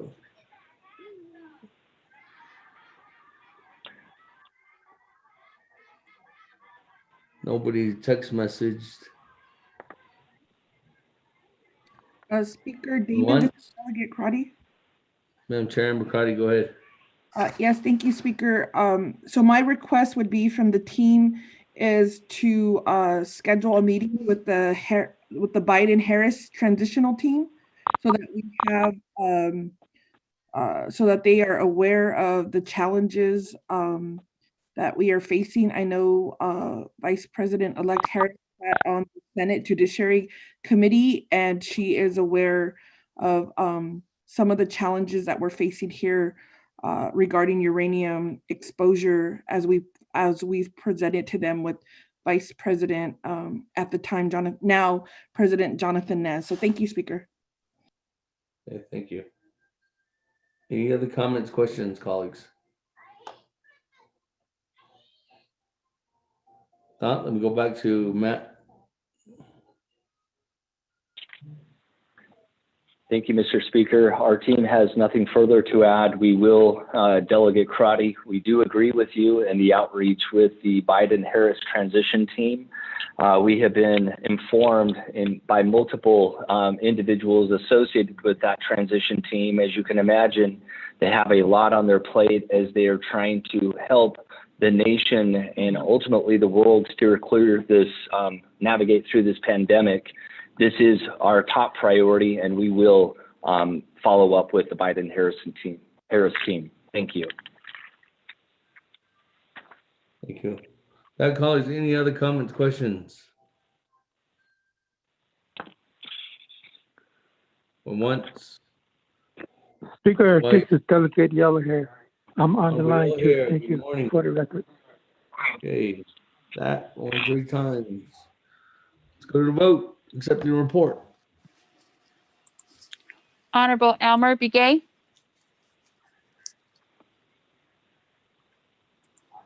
Honorable Keith Allen Begay Jr. I vote green. I vote green. Honorable Elmer Begay votes green. Elmer Begay votes green. Honorable Keith Allen Begay Jr. Delegate Calligate Jr. votes green. Honorable Keith Allen Begay Jr. votes green. Honorable Paul Begay. Delegate Paul Begay votes green. Honorable Paul Begay votes green. Honorable Nathaniel Brown. Delegate Brown votes green. Yeah. Honorable Nathaniel Brown votes green. Honorable Eugenia Charles Newton. Charles Newton votes green. Honorable Eugenia Charles Newton votes green. Honorable Amber Canasba Crotty. Delegate Amber Canisbal Crotty votes green. Thank you. Honorable Amber Canasba Crotty votes green. Honorable Herman M. Daniels Jr. Green. Honorable Herman M. Daniels Jr. votes green. Honorable Mark Freeland. Green. Honorable Mark Freeland votes green. Honorable Pernell Halona. Honorable Jamie Henyo.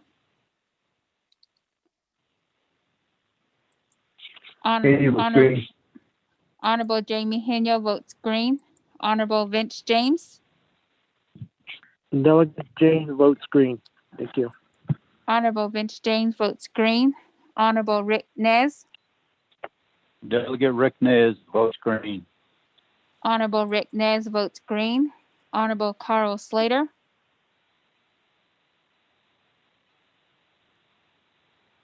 Honorable Raymond Smith Jr. Delegate Slater, green.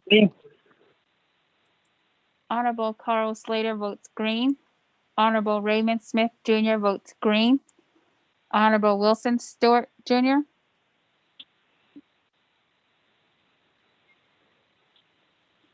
Honorable Charlene So.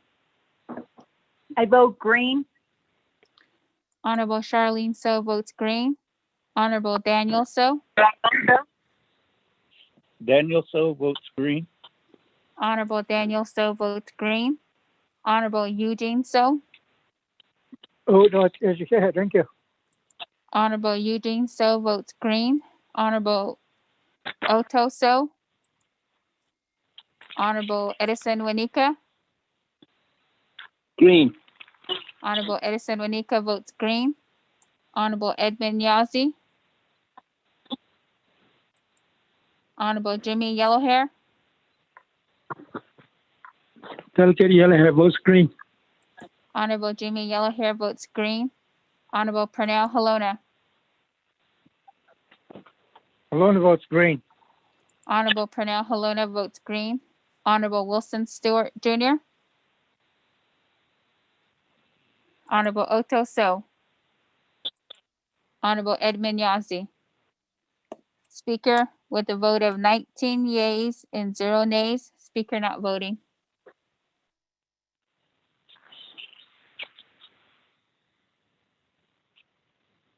Thank you. 19 in favor, 0 opposed. Chair not voting. With that, thank you to members from the Innovative Policy Group for being with us here today.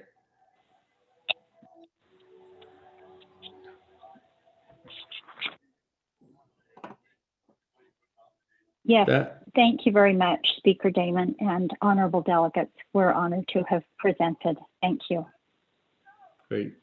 That, colleagues, let's go ahead and continue on down. Item number B, update report by Navajo Indian Health Services regarding the Sage Memorial Hospital contract presented by Ms. Rosalind So, Area Director, and Naabik'íyáti, NAIHS.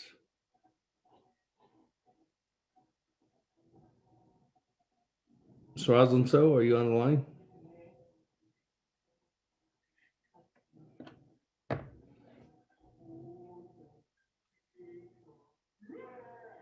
Rosalind So. Mr. Naabik'íyáti.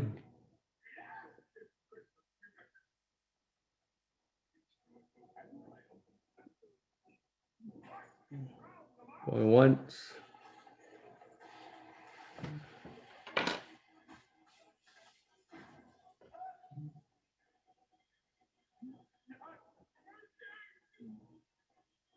Going twice.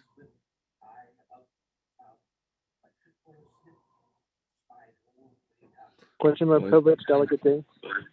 Going 3 times. That. Honorable James, good morning. What is your question? If the presenters are not answering to your response, am I able to say a few things regarding this report? Honorable James, the report on the agenda was approved with their presentation that was going to happen. So if there's no presentation, then there's no presentation to go off of that, Honorable James. So I would say no, we had to continue on just for the fact that unless you amend the agenda and add a presentation by yourself, that's going to be added onto the report. And you can do that right now, Honorable James, but that would have to take a simple majority of your colleagues. But due to the fact that there's no presentation, there's no response to the presentation. So I would have to, I just continue on down to the next report, Honorable James.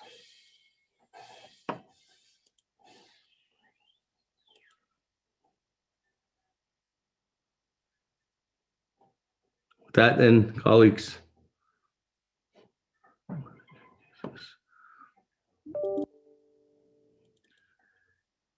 Moving on down onto the next report. Item number C, report from Sayatso Medical Center and the Trial Advocacy Center.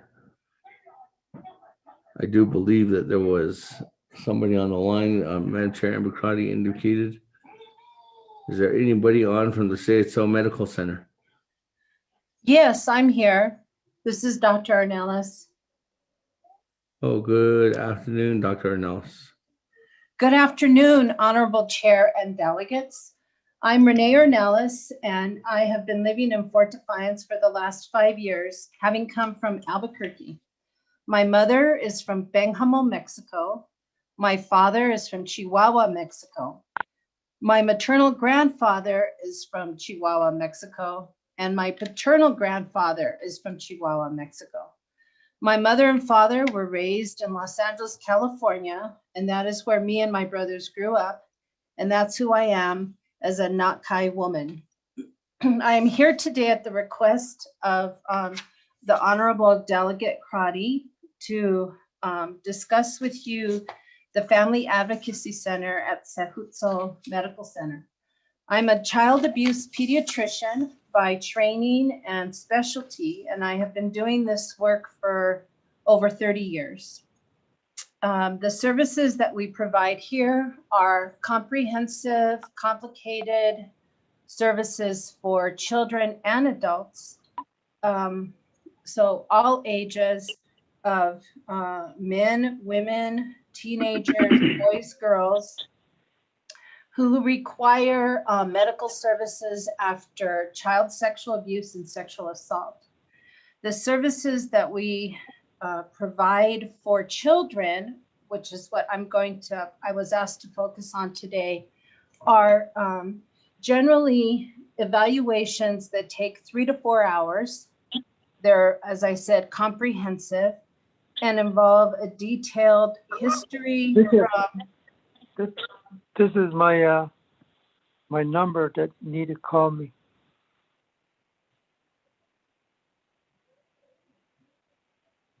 Shall I continue?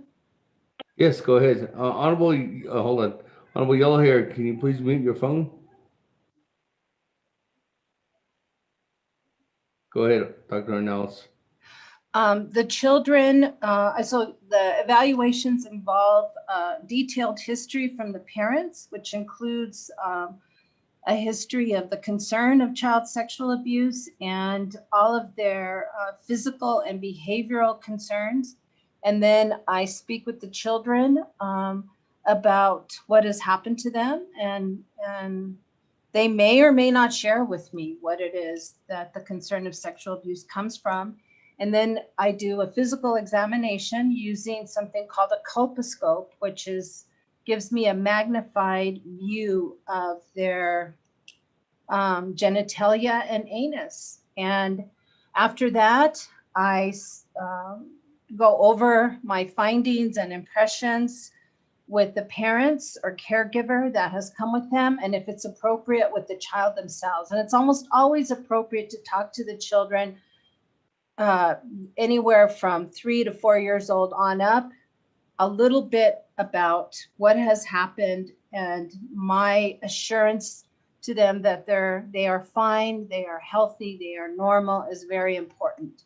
So I do that at the end of the evaluation to wrap it up, and I answer any questions that the parent may have, and I give them guidance on how to proceed. So that's the type of evaluations that we do for the children.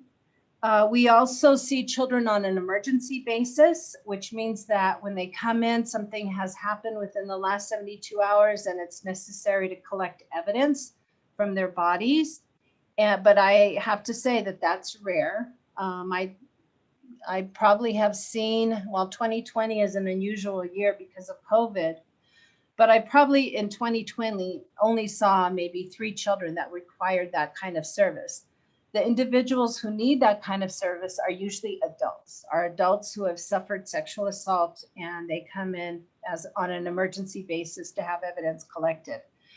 So the children we see here are mostly seen for the comprehensive evaluation, and it's what we called a delayed disclosure, which means that we are becoming aware of this concern of sexual abuse days, weeks, sometimes even years since the last time it happened. And that is typical in child sexual abuse. Our referrals come from the surrounding areas, and they come from law enforcement, social services, schools, word of mouth. Most of our patients arrive, either call our office, or they come to the pediatric clinic here at Sehutso Medical Center, or they come to the emergency room, and then we're called because there's a concern of sexual abuse, and we respond and do an intake and figure out if it's an emergency or an appointment that needs to be made for them. So the patients that we've seen come from Zuni, Rama, Gallup, Crown Point, Navajo, Piñon, Chinle, Ganado, Sanders area, all I'd say the northern and, well, not the far north goes to Farmington, but I'd say the middle part of Navajo Nation, I'd say the middle eastern part of Navajo Nation. So we share call with Chinle. So they have a SANE unit. They don't do the pediatric cases. I'm the only one who does the pediatric cases, I think, on Navajo Nation. So when I'm not here, the children have to go to Albuquerque, Farmington, or Flagstaff. Most often, if it's coming to our attention and it happened in Arizona, they're going to Flagstaff. So, and otherwise, for the adults, we share call with Chinle. In other words, they take call for adults, and I help cover their services for adults that might present at the Chinle ER. We also have a deep relationship, a collaborative relationship with like Althea James, who is one of the local advocates. We worked with the Dobby, which is a center in the Chinle area, who has helped us find shelter for some of the patients that we've had. We work with all the social workers, and locally it's Sharon Lee began her office, but we work with social workers from Piñon, Chinle, Ganado, any social worker that's assigned to any of the children that we see. And when it comes to law enforcement, we've worked with Zuni Police Department, Gallup, Crown Point, Chinle. Window Rock is probably the primary law enforcement agency that we work with. And because child sexual abuse is a felony, many of these cases end up being considered by the FBI. So, so that is sort of the scope of the work that we do. Most of the cases that we see here are children. I did a quick tally, and we saw 98 children in the years of, and this is children that are 12 years and younger.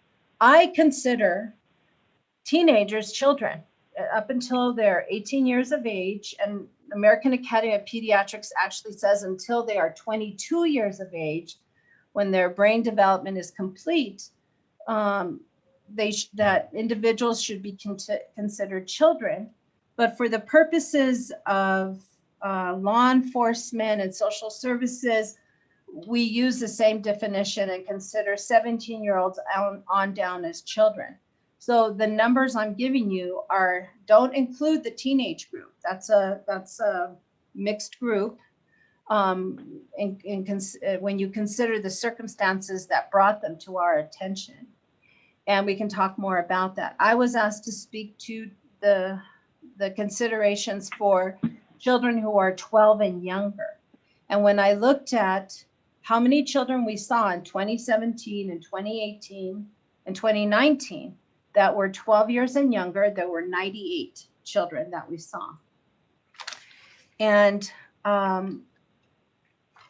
in those same 3 years, I went to court once in Phoenix to testify in federal court about child sexual abuse, once to Gallup to testify about sexual assault, and once in Zuni to testify at a custody hearing for a child. Those are the only 3 times that I have testified in court in the time that I have been here, which, like I said, has been 5 years. Now, I did this work for 28 years in Albuquerque, and for the same period of time, I would have had maybe 30 to 50 appearances in court, and mostly criminal court. So I feel that there are a number of very serious cases of child sexual abuse that for some reason aren't rising to the level where justice is being pursued for these children and their families. The other thing I think is important in considering children and the effects that child sexual abuse has on them is that when I came here, 5 years ago, part of the evaluation includes talking to parents about healing. It's the most important thing that we do.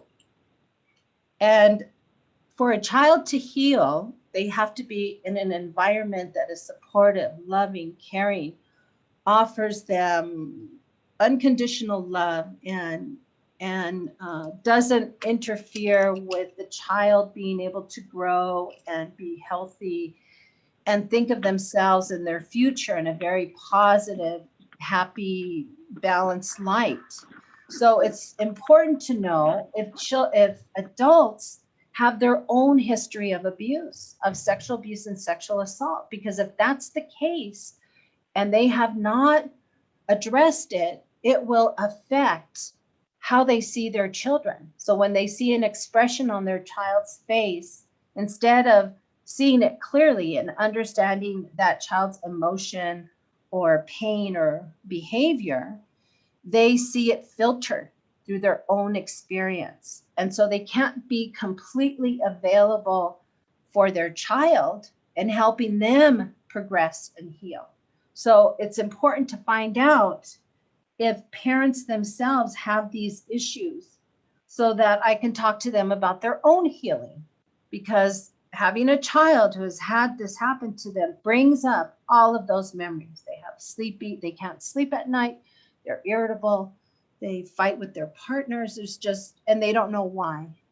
So when I first got here, I would ask that question, which is part of the assessment of the home environment for the child.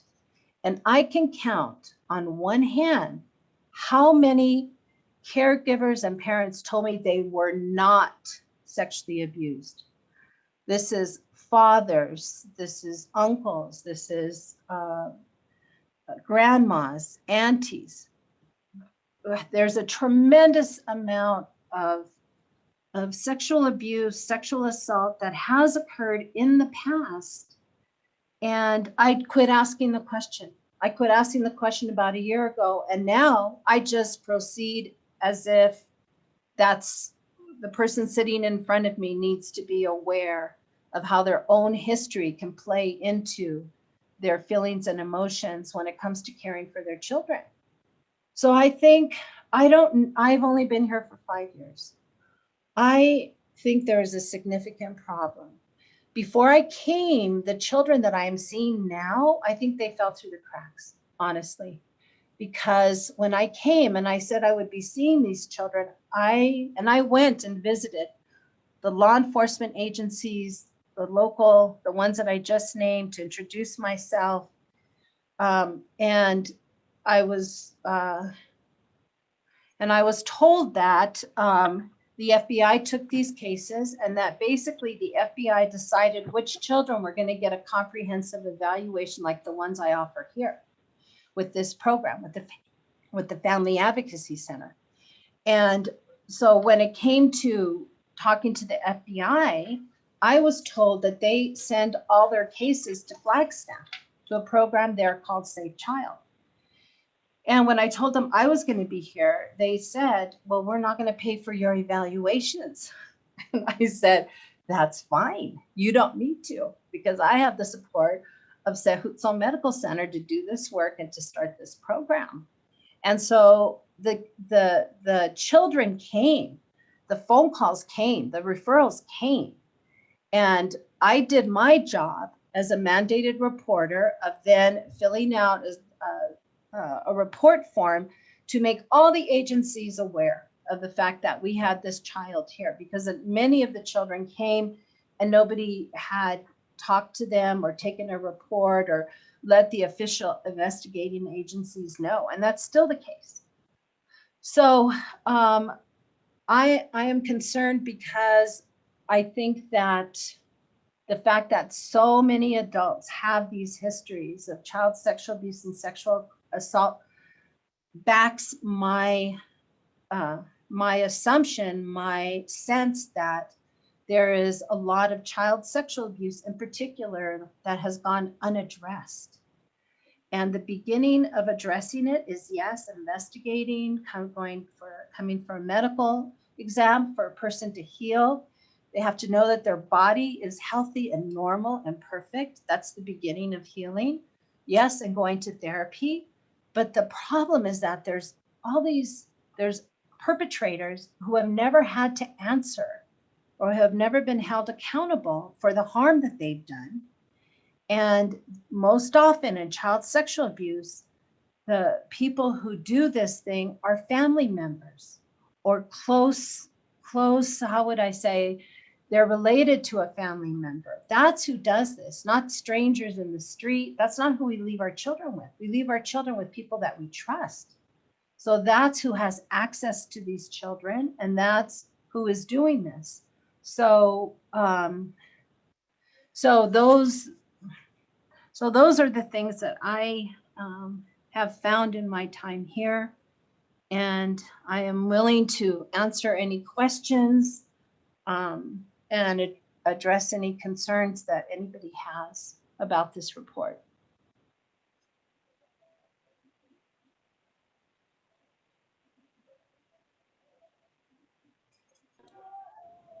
Thank you very much, Dr. Ornelas, for your report there. With that, colleagues, is there a motion to accept the doctor's report?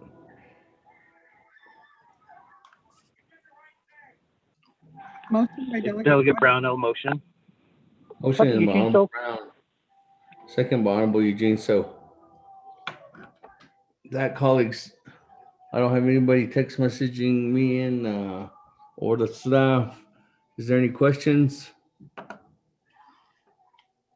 for Dr. Ornelas?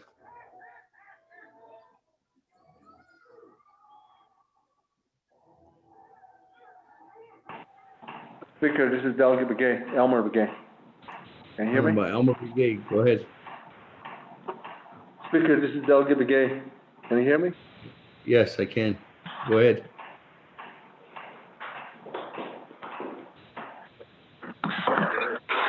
Okay, thank you for that, Shawat, Speaker. I don't know the members of the Naabik'íyáti committee. I don't, thanks for the report from Sehutson Medical Center. And then the report was given by Dr. Forgot the last name. But my question goes to, first and foremost, I'd like to say, yeah, I thank you for your advocacy and being professional about kids that are being abused and neglected. And that's one of the main social ill that we have on the reservation. It's not only today, it's been like that ever since I was growing up. Now I could remember that, how the children that I grew up with were in a family where grew up to be in a very violent, and then also the family where grew up with them was in a alcoholic family setting that from the old people that we grew up with them. And that among that, I seen some kids that were being abused like that, but at that time there's no such things as an advocacy for them. But they grew up like that. We grew up like that. So, but somewhere we've seen that happen. But my question here is that if any entities that come onto the reservation, if they want to do any type of to collect data and to start to do research on the reservation, see how much or how the abuses are on the reservation. I think they're more welcome to do that, to do that, those kind of studies, to do that. And that's what it needs. Those kind of analysis and those kind of assessments is needed on the reservation. And when that happens, as being a professional, I guess we could look up to you, that the data that are being collected, and to have a center on the reservation.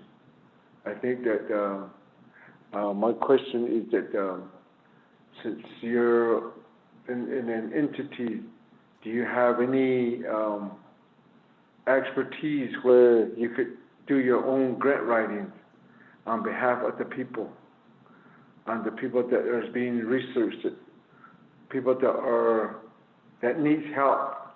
He came onto the reservation to do the studies and to do the assessments. To have that, I guess I would say that is there any other that you have to have your own grant writers to request for funds to operate that? Do you have that, or do you need help with the Navajo Nation's fundings to get you guys going? Because I believe that if you could be coming onto the reservation to do studies to help out with this the social illness that's going on for so many years, I believe that if you're an educator, you come in and have your own expertise, writing your own grant. So that would be my question, Speaker.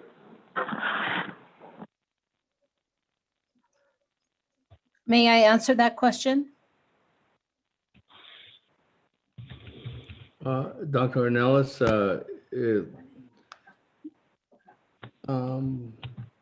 I guess I don't have anybody else in the queue, so go ahead.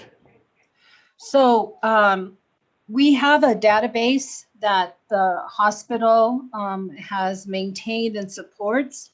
So we have in our database the ages of the children, how many times they were seen, where they're from, who was law enforcement assigned to their case, where they're from, a number of perpetrators, ages of perpetrators. So we have a database for us that is, we keep it up. And we haven't, 2020 is an unusual year.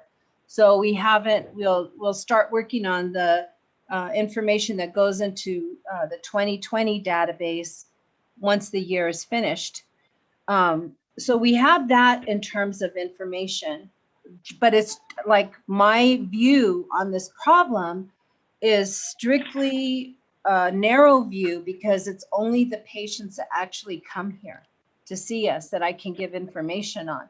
I think what is being asked is, what is the information about these cases in regards to the entire Navajo Nation? And in terms of law enforcement, specifically their involvement. And that I don't have the information on. And I think it's correct to say that to get to that, it would take some kind of, research by another group. I don't have any grants. We did when I came here, there were 2 grants that were in place, but those have elapsed. They've run out. And now the program is completely supported by the medical center. So and I don't have any grant writers. I don't have a program manager or a grant writer. And I should have said this before, but it's myself as the provider, a nurse, 2 advocates, and an admin assistant. We're the entire program, and we're on call. We take call 24 hours a day, 7 days a week. So we are strictly a clinical focus. And if Navajo Nation wants that sort of information, yes, I think it would take another group to come in and look at that. I don't have expertise in following that to the end, what happens with these cases.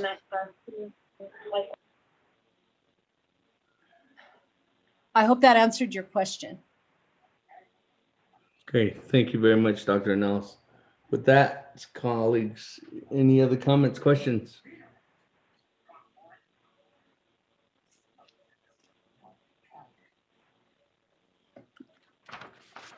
If there are none, thank you very much, Dr. Nels. Let me go ahead and go.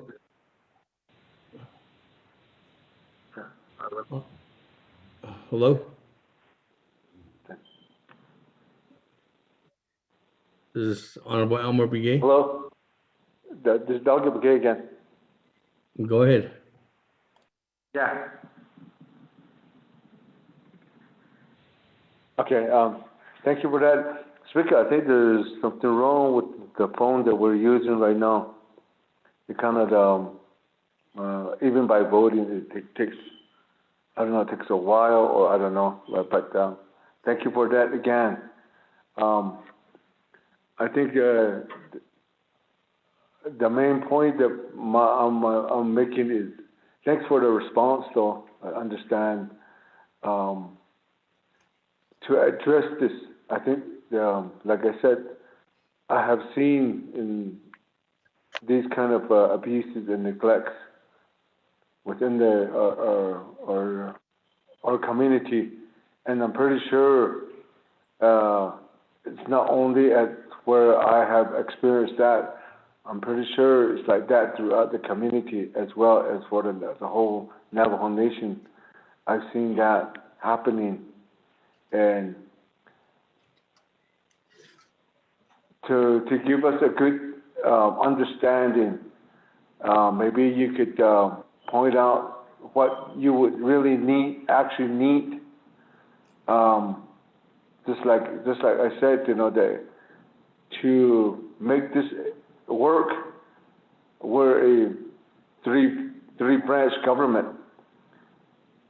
I don't think us leadership as being a delegate to appropriate money just to give it to you and thinking that you will do the job. I think it takes a community. I think it takes a family, and then also as a nation, including the three branch government, to address this the issues that we have. So I would think that to continue elaborating and continue discuss this, how to come to a resolution. I think we need to do that. So I would look forward to your recommendation, what it would need from the three branch government to sit down and talk about this, including the courts, including the public safety, and what that we need to address this. So I would be really interested in it, doing that in that way. So I would be looking forward for that. Thank you for that. May I respond? Yes, Dr. Nellis, go ahead. Delegate Begay, you are exactly right. You are hitting it right on the head. For anything to work, because these cases are so complicated and they involve so many different agencies work for this one child, this one family. It starts at the top. It starts with the Navajo Nation, legislating, deciding, meeting with folks like myself and others who are specialists in law enforcement and investigations. And it takes legislative decisions, I think, to mandate, to say, this is how we're going to do it.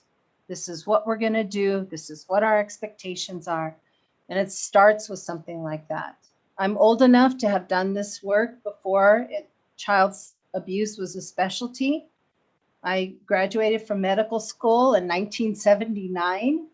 So I saw New Mexico grow and develop their own response to child sexual abuse. And I think it's time for Navajo Nation to develop those kinds of processes also. And that's exactly right. It starts at the top. Thank you. Thank you, Dr. Ornelas. That, colleagues, any other comments, questions? This is Delegate Charles Newton. Madam Chair Charles Newton, go ahead. Yes, thank you for the presentation, Doctor. So just so you know, IHS does work directly with Department of Public Services, with Social Services, with the Prosecutor's Office. They have what we call CPMD or MDT meetings. When I was a prosecutor, I remember, I think it was like every other week. So the prosecutor, somebody from law enforcement, somebody from criminal investigations, someone from social services, one or two particular doctors from IHS, we would come in and we would, what we would call brief cases. And these were cases that were called in and that were being investigated. And the purpose of doing this was so that there were none of the cases were, fell between the cracks.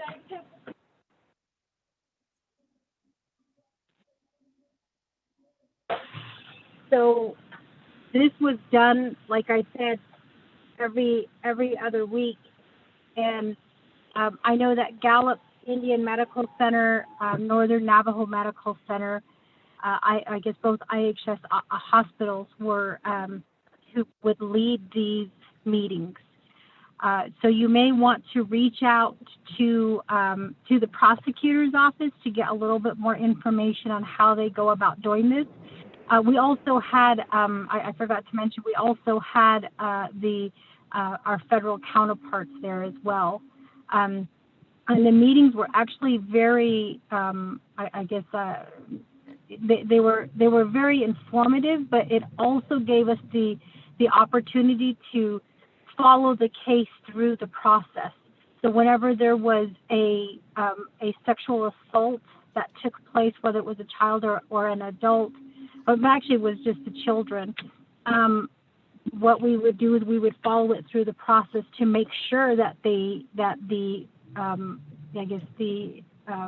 federal prosecutors were not allowing these cases to not be prosecuted or to, again, fall through the cracks.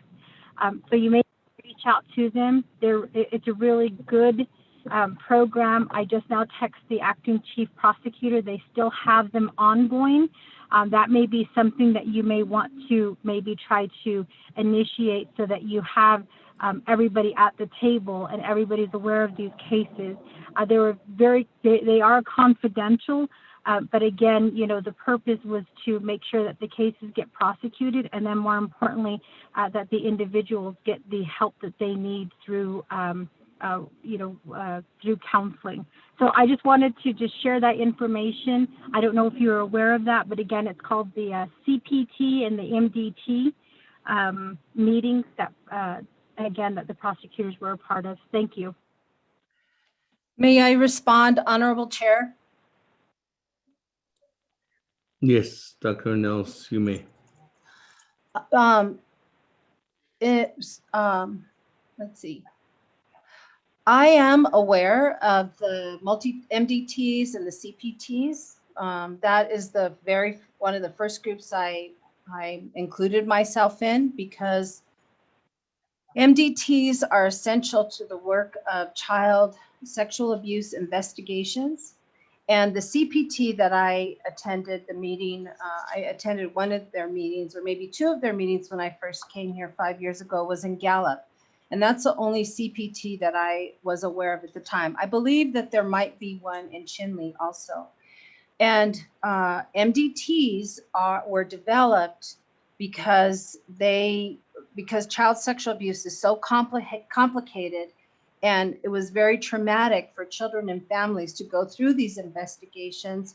And MDTs are set up so that there can be communication between all the agencies, so that the number of times that a child has to be interviewed and has to talk about what happened to them is limited, and is done and when they do have to give information, it's done in a forensic way that is captured, recorded in a forensic interview.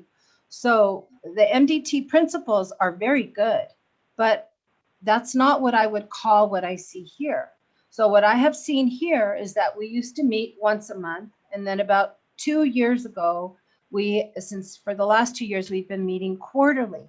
And at the MDTs, we have somebody from the prosecutor's office in Phoenix.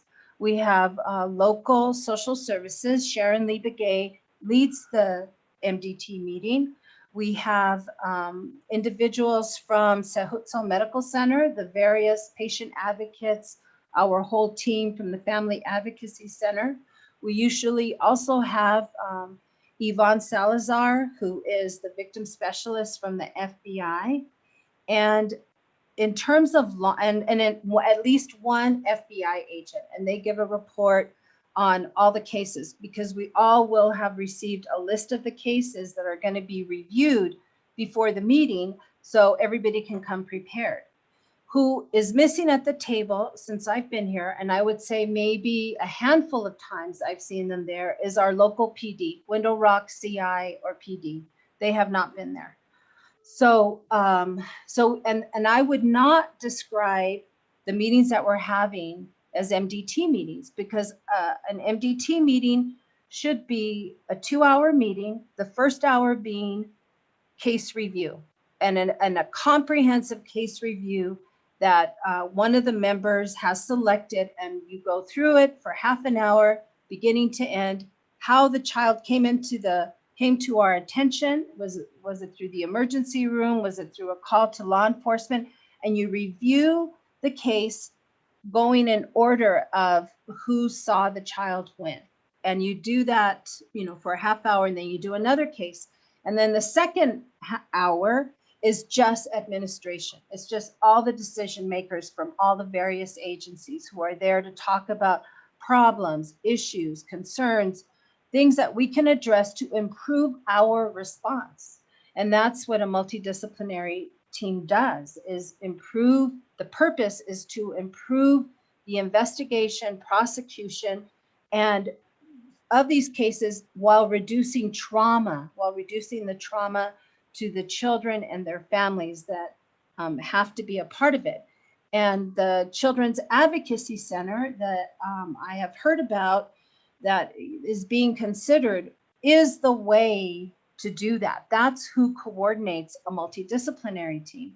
What I have seen here, respectfully, is not an MDT. What I've seen is case review. We go over a list of cases. The only cases that are on that list are cases that involve social services. I have many cases that don't involve social services because the children are safe.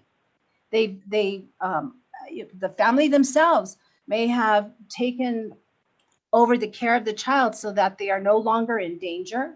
Well, though social services gets involved in cases where they have to take custody because the child remained in danger, and steps weren't taken within the family to make that child safe. So they step in. Or there isn't another place for that child to go where they can be safe. So they step in. There are many cases where that hasn't happened, where family members have taken over the care of the child, the children are safe, and those cases only involve law enforcement. So those are the cases that for us usually come into the pediatric clinic or the emergency room because the caregiver realizes that this child needs an exam. And so that's how we find out about the cases. So that's a considerable number of cases, and those are never on the list to be reviewed. And I can't get them on the list either. So respectfully, I would not call the meetings that I have been a part of for the last 5 years MDT. I would call them case reviews. They're important, but they don't include all the patients that are seen. And when I went to the CPT meeting in Gallup, those were all child physical abuse and neglect cases, not child sexual abuse cases.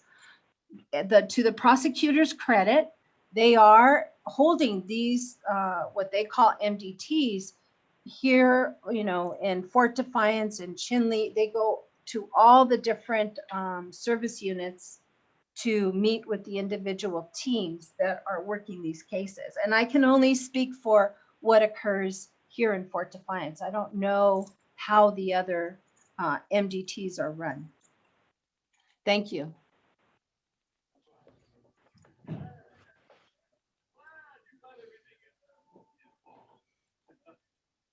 Thank you very much, Dr. Nels. With that, colleagues, any other questions? Speaker, this is Delegate Brown. Humble Brown, go ahead.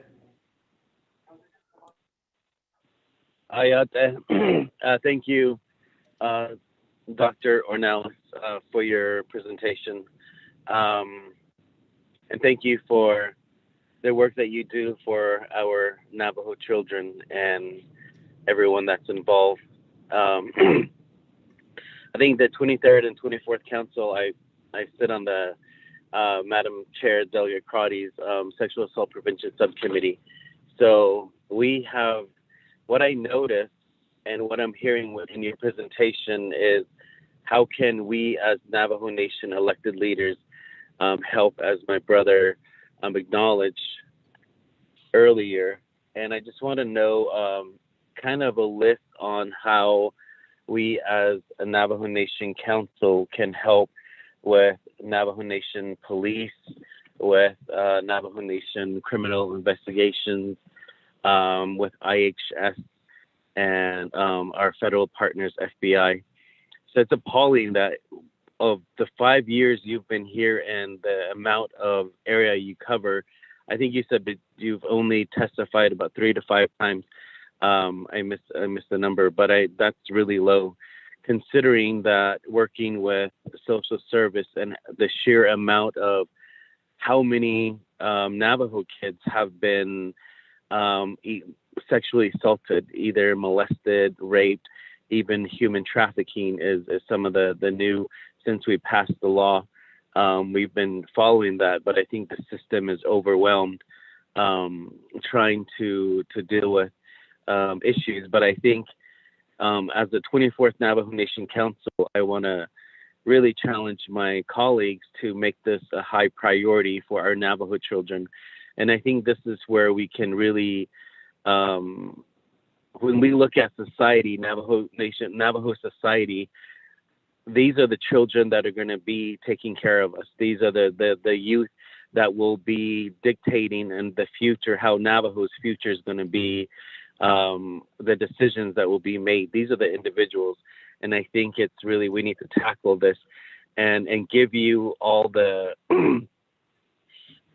tools that you need. What else do you need in your toolbox that the 24th Navajo Nation Council, and I'm sure the executive branch is listening, and then there's us, the legislative branch, and the judicial branch, and how we can tackle Title 17 on the Navajo Nation and strengthen those. And I think some of the laws, we need to reconsider them on the Navajo Nation on how to protect our children. We are receiving these reports, but I think it doesn't make it all to this council all the time. This is only Naabik'íyáti, so we have majority of the council delegates on here. So thank you for this presentation. And I really want to listen to how we as the 24th Navajo Nation Council, who are elected by our Navajo people, of course, we're not elected by the children, but we are elected to be the voice for them, to be here and to watch and make sure that they are safe, that they get the services that they're receiving. So especially during this pandemic, I've heard, I was reading and watching the news that even, these cases, DV cases, they have increased a lot. So I could imagine that children that are Navajo children that are home in broken homes, not by their choice, but this is the environment that they are born into. And and how can we help our Navajo Nation police, and what kind of policies, how can we expedite a lot of these to make sure that they are, and that we do follow through with the FBI, and that they are prosecuted with the Attorney General's offices. So I stand here, wait for your response on how we can help, how we can, the Navajo Nation Council, the leadership, how we can help you. So I'll listen to your recommendations, and we can continue to have these meetings. And certainly there is the Law and Order Committee that is oversight. And then there's also the Health, Education, and Human Services over IHS and Social Service as well. And then, of course, there's the 24 delegates for the whole nation and its children. Thank you, Dr. Norris, Speaker.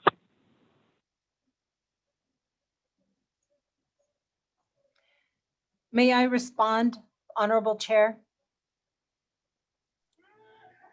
Thank you, Honorable Brown, for that. Let me go back to, yes, Doctor, the floor is yours.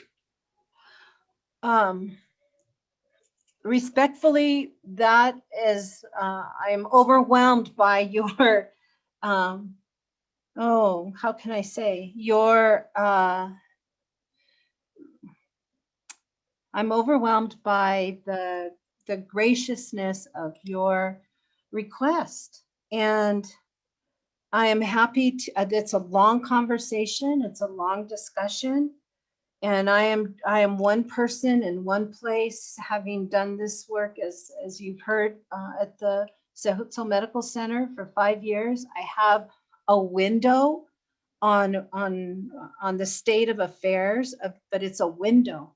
And I think that this would be a bigger conversation, a longer conversation with many different partners, agencies, collaborators, who are all working on the same issue in good faith. I think there is many improvements that could come, but I think I would respectfully request time to work with somebody and to think about how to present this kind of information.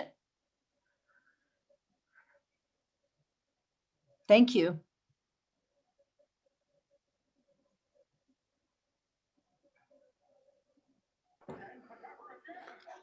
That, colleagues, any further comments, questions?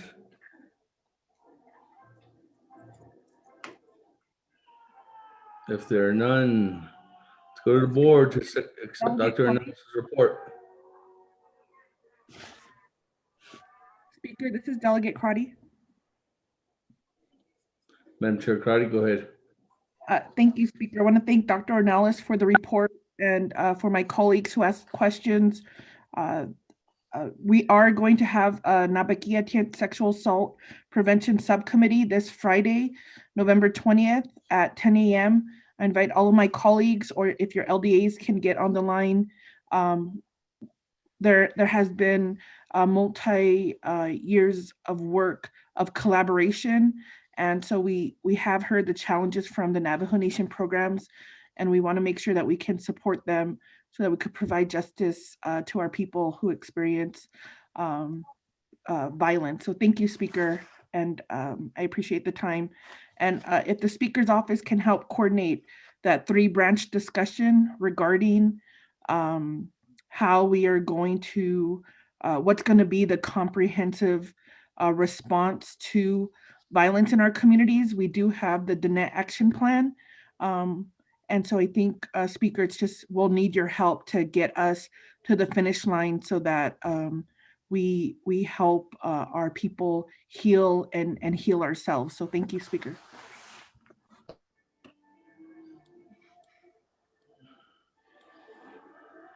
Okay, thank you, Madam Chair. And we can do that working together with Ms. Hope McDonald, Lone Tree at the Speaker's office. So with that, colleagues, thank you again for those comments, questions, and thank you, Doctor, for being with us here this afternoon. Let's go to the board then to accept the doctor's report. Honorable Elmer Begay.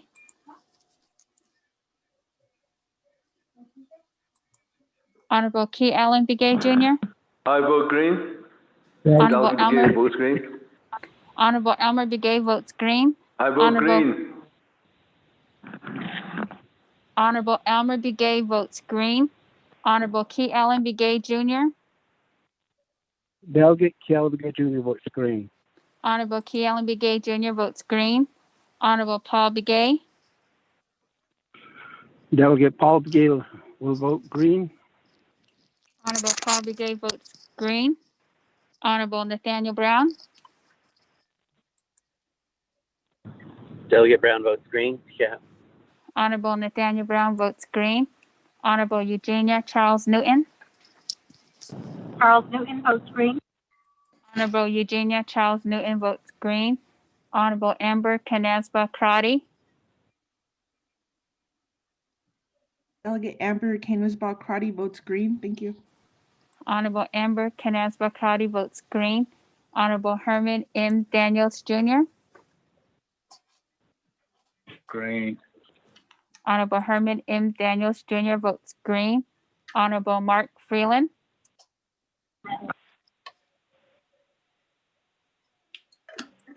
Honorable Pernell Halona. Freeland votes green, sorry. Honorable Mark Freeland votes green. Honorable Pernell Halona. Halona votes green. Honorable Pernell Halona votes green. Honorable Jamie Henyo. Honorable Vince James. Delegate James votes green. Honorable Vince James votes green. Honorable Rick Nez. Delegate Rick Nez votes green.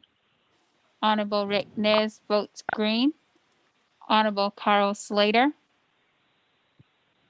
Delegate Slater, green. Honorable Carl Slater votes green. Honorable Raymond Smith Jr. Green. Honorable Raymond Smith Jr. votes green. Honorable Wilson Stewart Jr. Green. Honorable Wilson Stewart Jr. votes green. Honorable Charlene So. I vote green. Honorable Charlene So votes green. Honorable Daniel So. Daniel So votes green. Honorable Daniel So votes green. Honorable Eugene So. Oh, Buckers, thank you. Honorable Eugene So votes green. Honorable Otto So. Honorable Edison Wanika. Green. Honorable Edison Wanika votes green. Honorable Edmund Yazzie. Honorable Jimmy Yellowhair.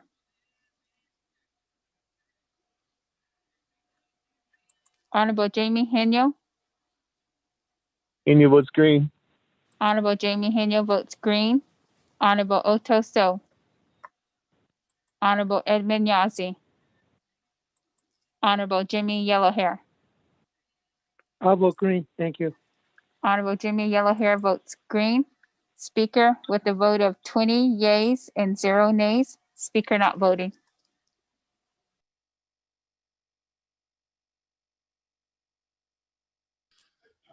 With that, 20 in favor, 0 opposed. Speaker not voting, motion carries. We are, colleagues, thankful for Dr. Arnells being here with us. Thank you, Doctor. Have a good day.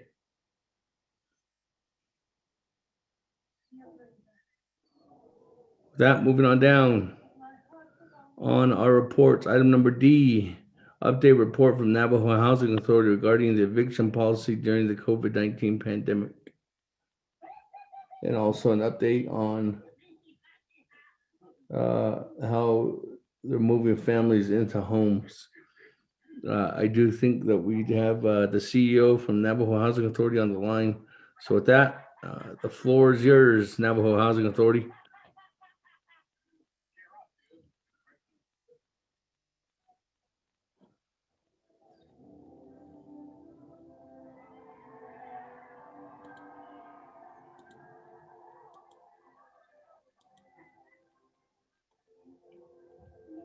Anybody from Navajo Housing Authority on the line?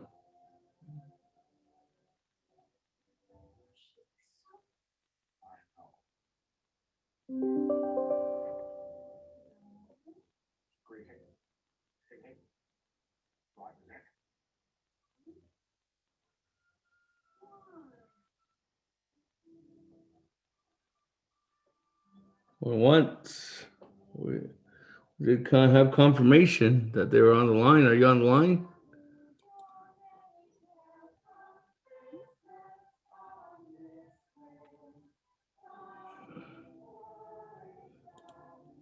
Navajo Housing Authority, anybody, even if you're not the CEO, are you on the line? Speaker, I think you need to let them know what they have to push to get off of mute. There's nobody that's on. You are on.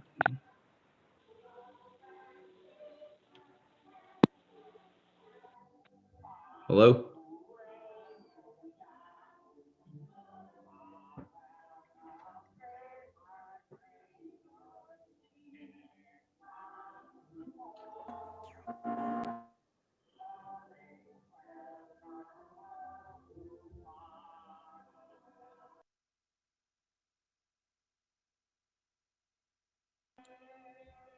Navajo Housing Authority going twice.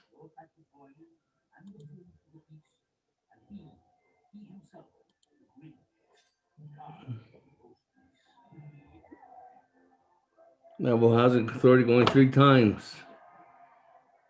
That, colleagues, moving on. Item number 6, old business, none. Item number 7. Question privilege, Delegate Day. 0269-20, sponsored by Honorable Slater. Mr. Rico, if you could read that into the record.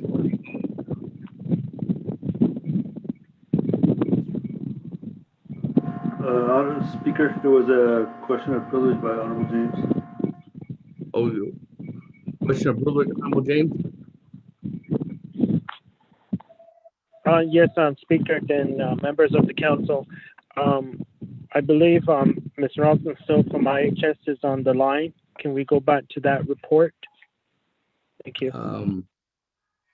Unfortunately, we have approved the agenda, Honorable James, and at that agenda time, I did call for her. So when we are completed with our agenda, I'll go back around, and if Ms. Rosalind Stowe is available at that time, we can go and listen to her, or you can amend the agenda at this time. Speaker Damon. So with that, Honorable, yes, sir.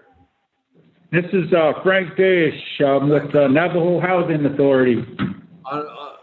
Mr. Daesh, I contacted and we contacted you and we called out for your name. So you guys are going to have to wait in the queue unless if there's colleagues that are wishing to amend the agenda and go back to item number B and D. But at this time, we're on legislation 0269-20, sponsored by Honorable Slater.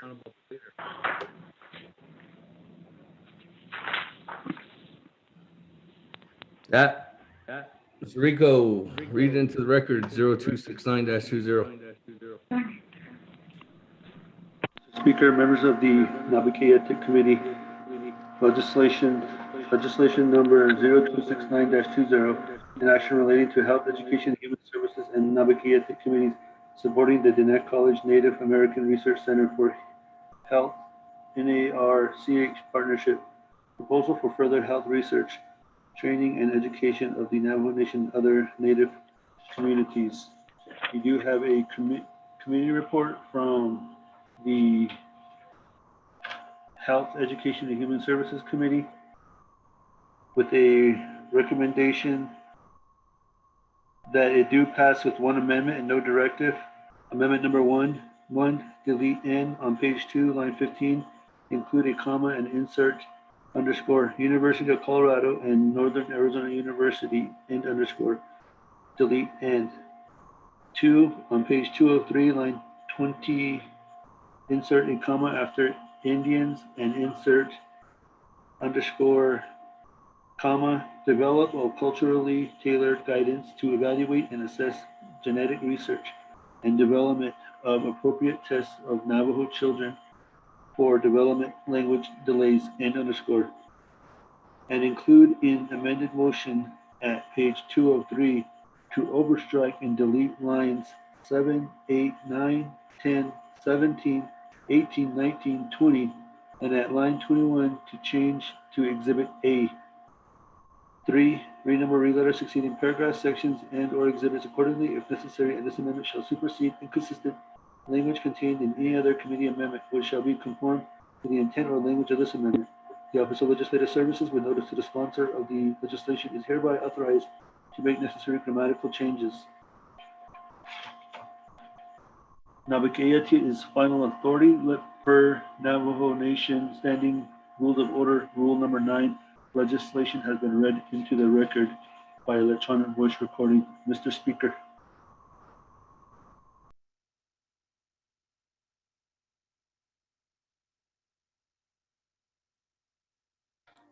Thank you very much with that, Mr. Rico. With that, colleagues, is there a motion on legislation 0269-20? Delegate Paul Begay. Paul Begay. Second, Wanika. Honorable Paul Begay motion, second by Honorable Edison Wanika. Colleagues, any comments, questions? Going once. Vice Chair Smith, I have a question. Okay, with that, Delegate Charles Newman, I also have a question. okay. With that, Honorable Slater, you have 20 minutes. Thank you very much. Speaker, colleagues, this is a supporting resolution for the NARCH research proposal at Tenet College. And I believe we have Ms. Crystal Cree and Dr. Bauer on the line to help with the presentation. And I ask for your support. Ms. Cree or Dr. Bauer? Oh yeah, Speaker, the sponsor, Delegate Slater, thank you for sponsoring this. This NARCH proposal is a request for support to continue research at our institution. Through this NARCH proposal, we have been awarded, I believe, the past 3 years in working in conjunction with other universities, and this is a proposal to continue research on another research topic to move forward for funding that we hope to get here at the college to continue our research in public health.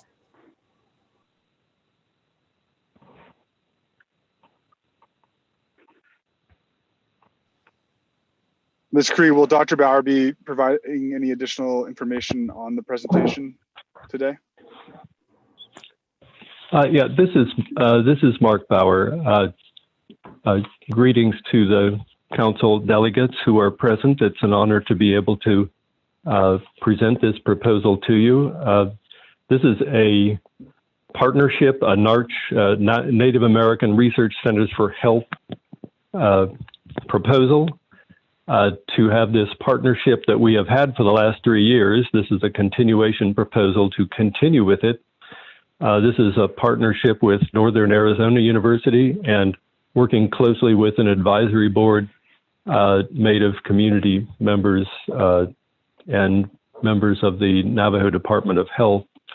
In this particular proposal, we're proposing continuing for 4 more years the activities in building a public health program that starts at high school and leads all the way to graduate school through our collaborations, and also involves this time adding 2 research projects, one developing a Navajo genetic toolkit, working with Dr. Claw and Drs. Garrison, who've worked on the task force here on Navajo to look at genetic research evaluations, and also Dr. Henderson at Northern Arizona University developing research on language development in Navajo children to provide more accurate assessments of learning disabilities.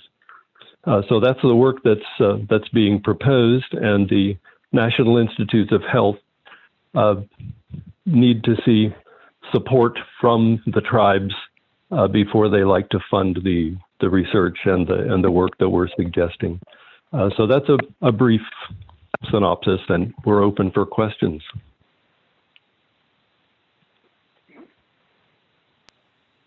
Chair Damon, I turn the floor back over to you. Thank you very much, Honorable Slater, and to your team members there. With that, colleagues, I do have Honorable Vice Chair Smith and then Madam Chair Charles Newton. That, Vice Chair Smith, floor is yours.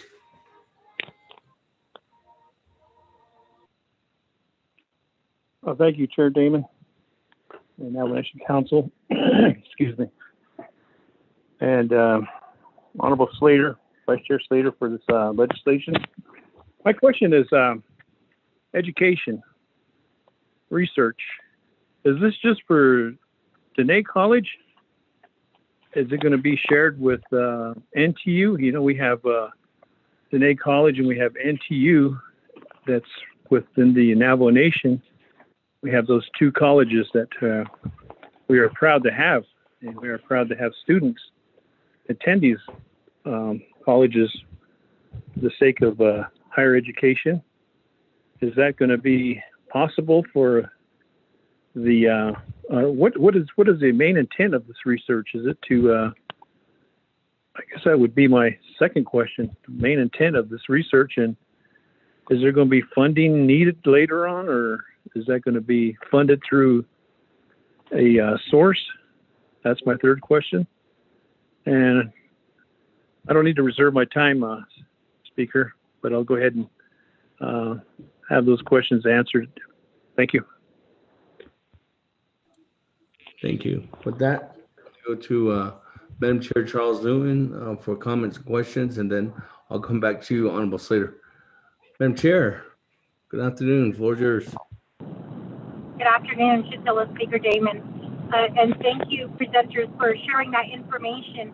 You actually were able to answer my question that I had prior to your presentation, so I appreciate you sharing that information.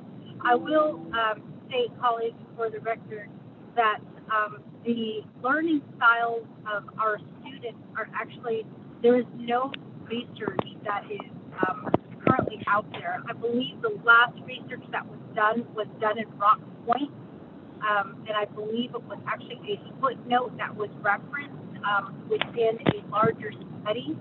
And I think it's very interesting that you are doing this type of research, because I think that our students need to have an understanding of the type of learning style that they have. And I think it's very important. I didn't learn my learning style until I got into law school. And so I learned about the learning styles with my first dissertation. That was actually my topic and my dissertation topic. So I'm very interested in what the outcome is. And like I said, I think the last study that was done wasn't really a complete study. I think it was just a footnote that was added into a study, but it was done in Rock Point, and it was probably in the 1970s. So I do look forward to your findings.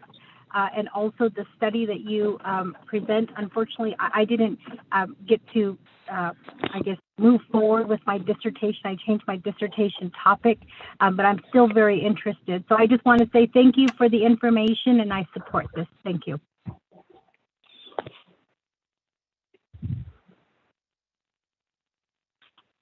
Okay, with that, let's go back to Honorable Slater. Vice Chair Smith had some questions. Thank you, Chair Damon. Thank you, Shema, for your support, Delegate Charles Newton, and to respond to some of Vice Chair Smith's questions. I just want to refer everyone to Exhibit 2, and that is the resolution of the Board of Regents from Diné College. You see at the top says DC-JUL-2451-20. It explains a little bit on the partnership and the description of the program, which is of course included in the body of the legislation, and shows how it builds upon the previous proposal that the council had supported, which is contained in the prior exhibit. Below that, you'll see the project summary and abstract for the student enhancement project, and that provides more detailed information. In order to go over the partnerships, whether this is Diné College only or inclusive of NTU, the purpose of the research, and what sort of funding is associated with this research, I'll hand it back over to Diné College and Ms. Cree and Dr. Bauer. Thank you.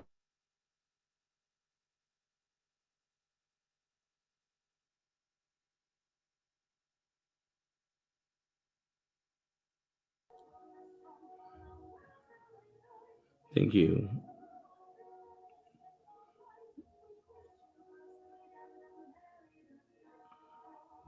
Right. Does that conclude your comments? Or... Yeah, I'm sorry. Dr. Bauer or Ms. Cree, are you there? I'm sorry. Playing around with the *6 on my phone here wasn't effectively unmuted. I was just saying that public health is a main topic of the student development component of this project, and it is a discipline that we have worked on for 20 years here at Diné College. Navajo Technical University has some admirable programs.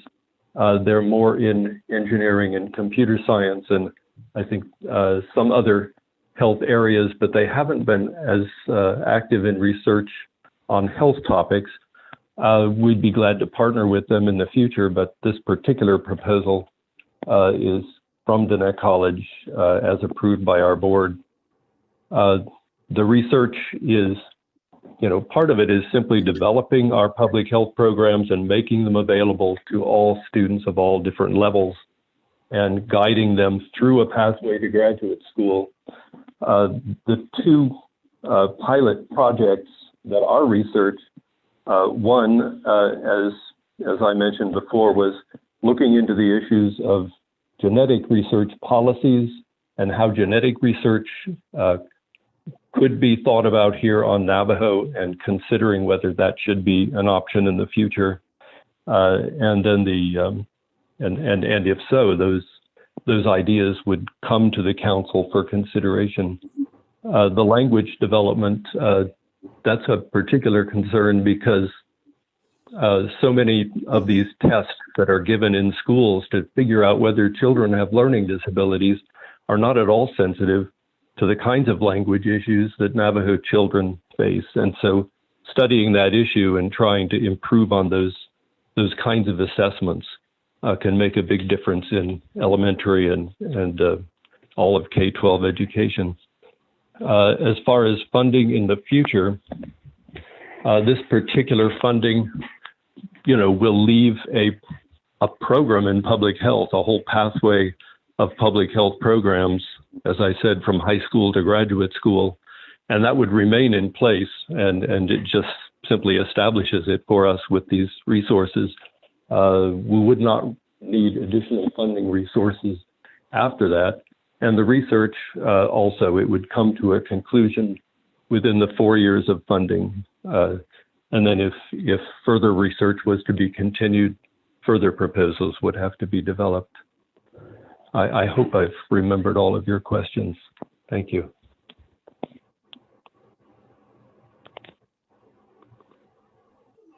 Thank you. Yield the time very back to you, much. Speaker. All right, thank you, Honorable Slater. With that, let me go back to the floor and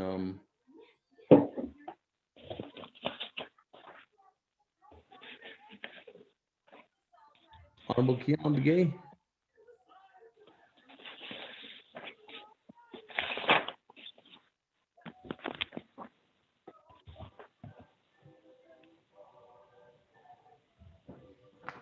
Honorable Keon Begay.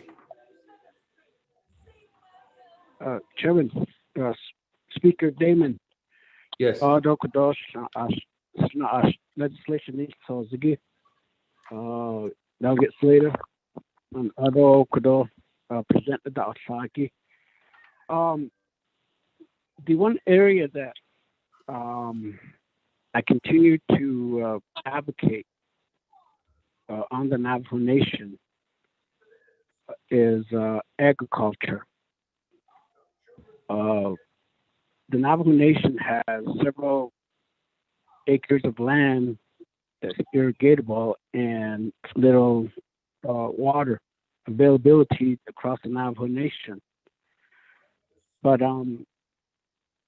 how would this particular program, and I believe I voted in favor of this particular request back in 2016 through Naabik'íyáti 0-8916, maybe provide an update to the current council, what has been developed from that particular request almost 4 years ago. And I believe at that time, I trying to remember if I made a comment about agriculture as well, because I'm pushing or making recommendation to all the schools, the BIA, the public schools, the community school, and the two higher institutions of the Navajo Nation. A lot of times we talk about healthy food and so on, because part of your justification document, it talks about culturally relevant, meaning that I would interpret that as agriculture, how the Navajo people before us had lived on agriculture activity. Before there were not too many C-stores, not too many junk food, and so on. So how is it that this particular program can initiate or incorporate agricultural activity? Because part of your justification indicates that you're trying to secure and establish a program within the Dene College, having profession graduate or students graduating, earning certain credentials of getting degree. So we're talking about not just only from high school, because your justification only talks about high school. Why can't we reach down to from Head Start to preschool to elementary school and middle school? I believe that we can go back that far to really entice or encourage our young kids to really have some type of a hands-on activity, getting the mindset to get into agricultural activity on the Navajo Nation. So I represent one of the chapter for mini farms, and there's a reason why it's called mini farm. So, but right now, a lot of our farming activity on the Navajo Nations are idle. and majority of it is because of drought and limited water availability.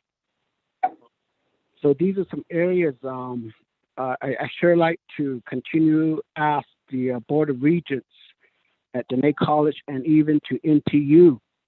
And I spoke with the NTU board and also with the NTU director when they were opening the Chinle campus several months ago, and specifically request the board if they could have some type of agricultural teaching or classes be instituted, because we have a lot of land that's being available that a lot of these farmland could be utilized for our students to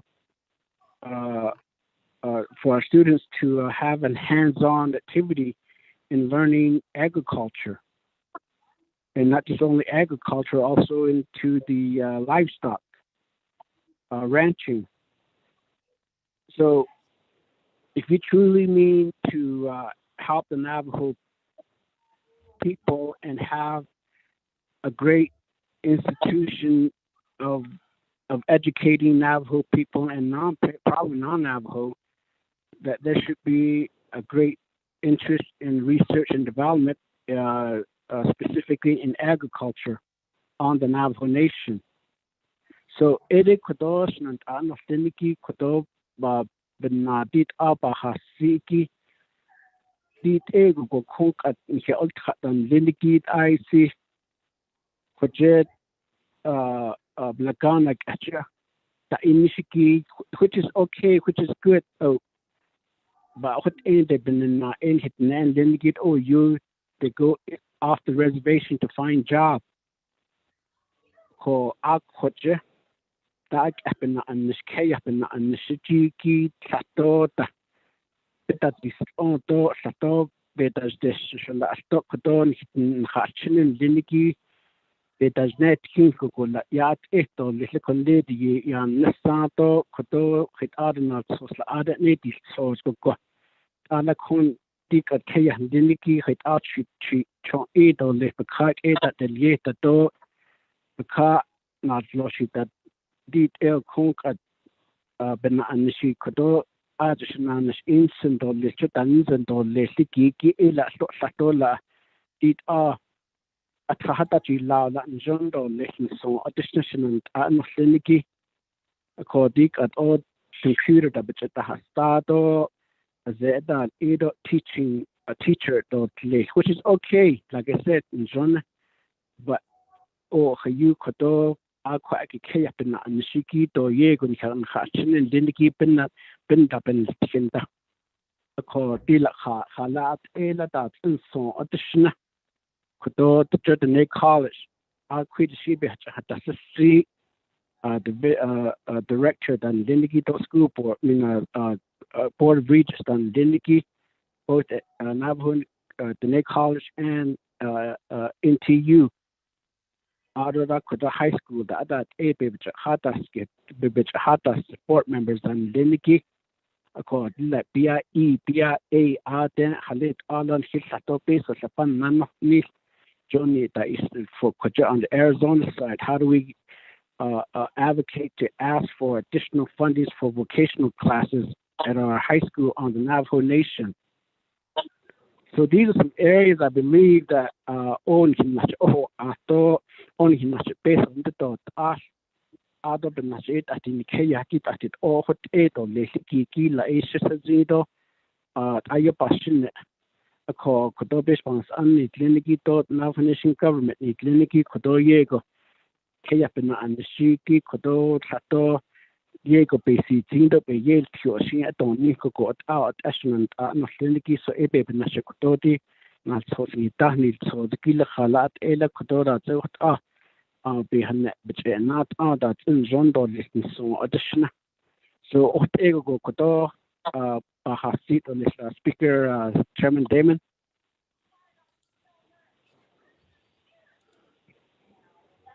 Thank you very much, Honorable Kiamage. That We go on down to Honorable Elmer Begay.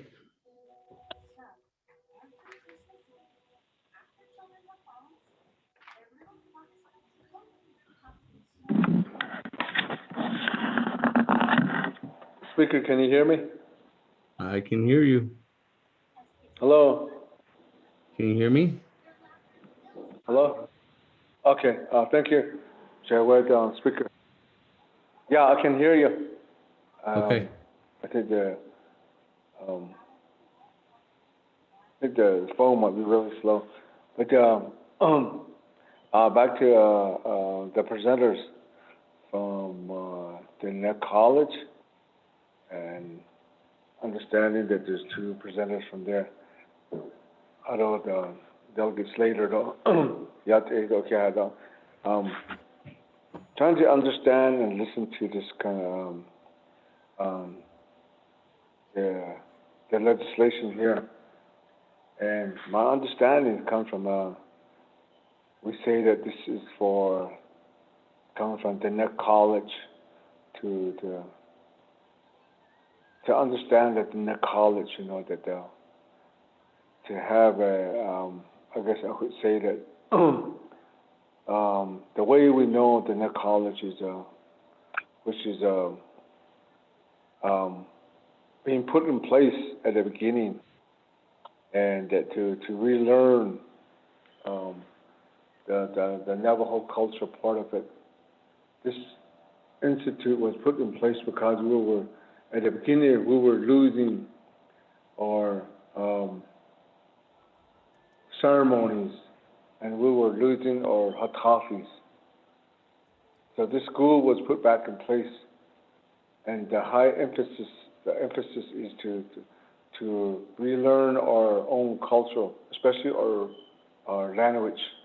At the Naabik'íyáti, that was our own teachings too. So this institute was put in place for that reason.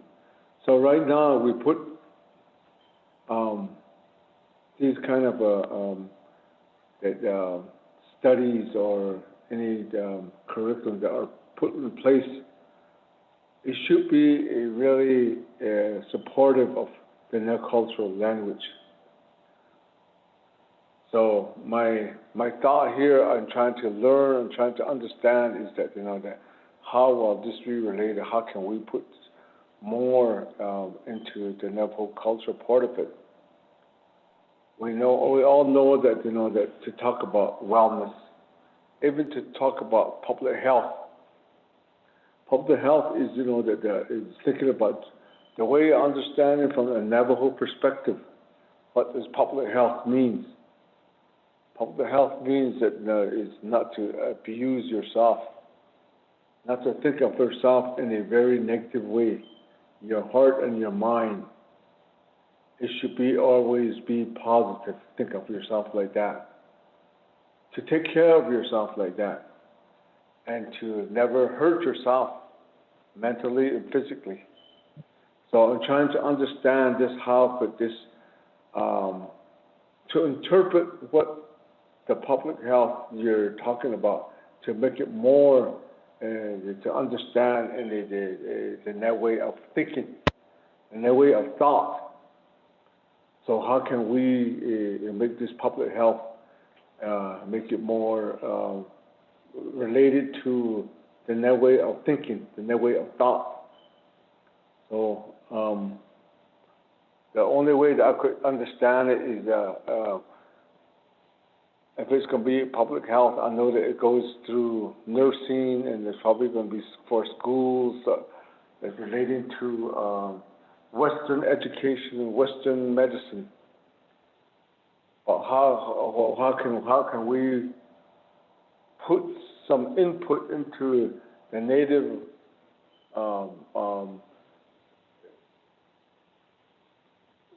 medicine that we have, the herbs that we have that's out there? It is still, to me, it's still some of these viruses that's out there. And I can prove it, I can say that. It's still out there, it's still ready to be used. but we're overlooking that when it comes down to the education part of it. We don't acknowledge our own herbs and our own medicine that we have that are still here with us. And I'm trying to understand that part of it. So maybe if I could make it to a person that's understanding speaking in Navajo, I will probably understand more about it. But it seems like the whole institute was there is to relearn the Navajo language, to relearn the Navajo culture part of it. And with public health, we still have some herbs that are still available. So maybe that was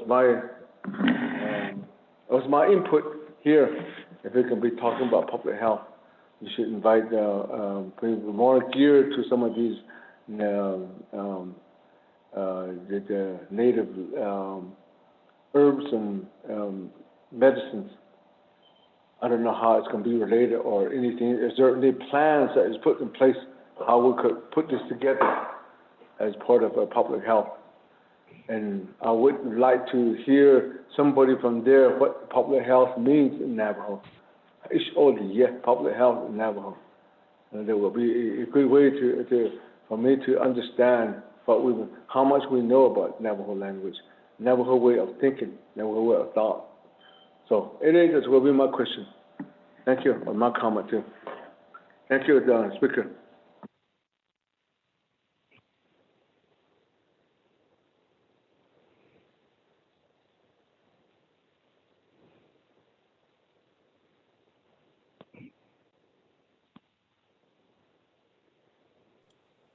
Thank you, Honorable Elmer Brigade. With that, let me go ahead and go.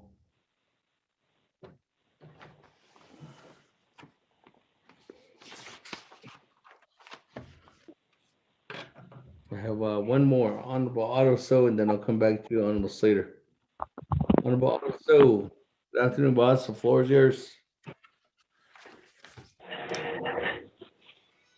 Thank you very much.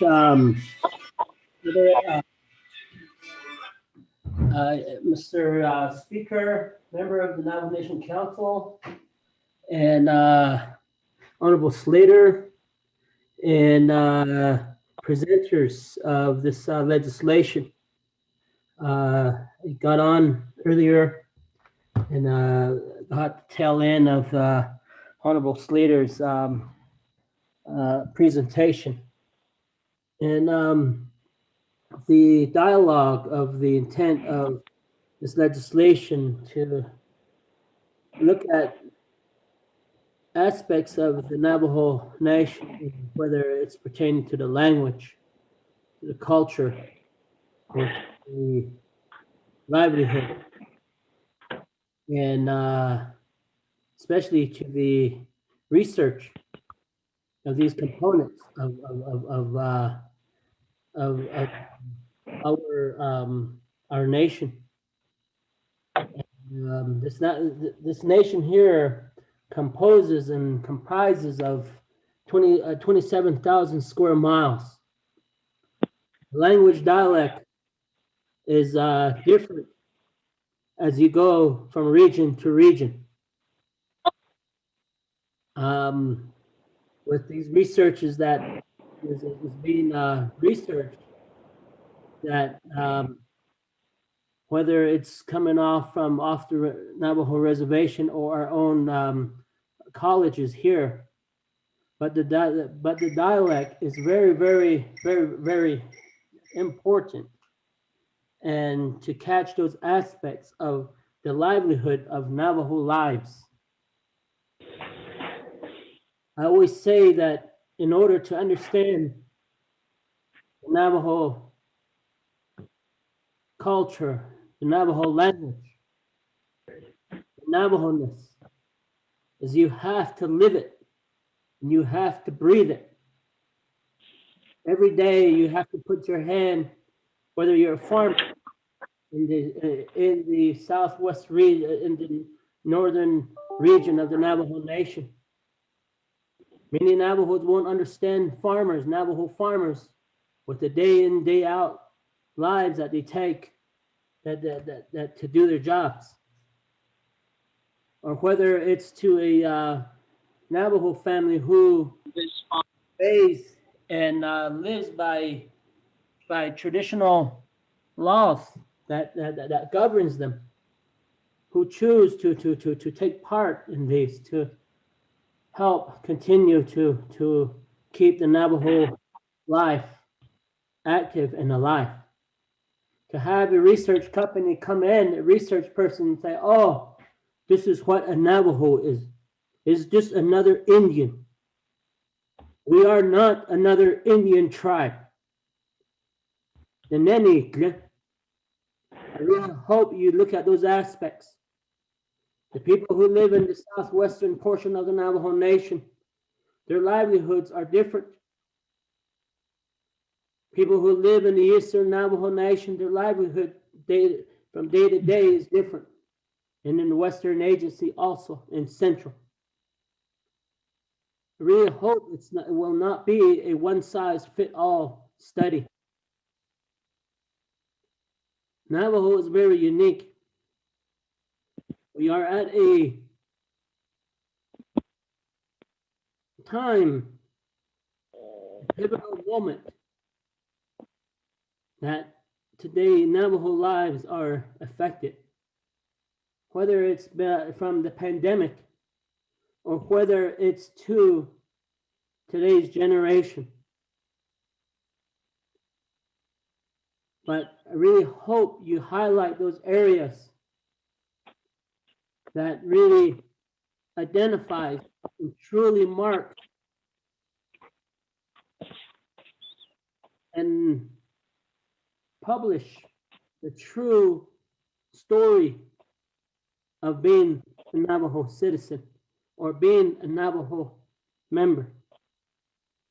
We have a research company who came to the Navajo Nation year in, year out. We don't know what happens to these researchers.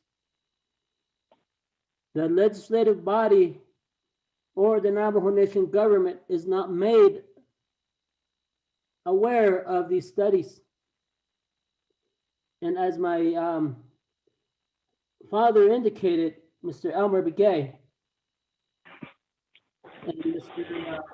P. Allen Begay, the brother, they indicated that fundings are just being sought in the name of the Navajo Nation or on behalf of the Navajo people. With this study, how will it enhance the livelihood to better the Navajo people out there? Whether it's in the health initiative of public safety or public health, or it's in public safety or social services or infrastructure or natural resources.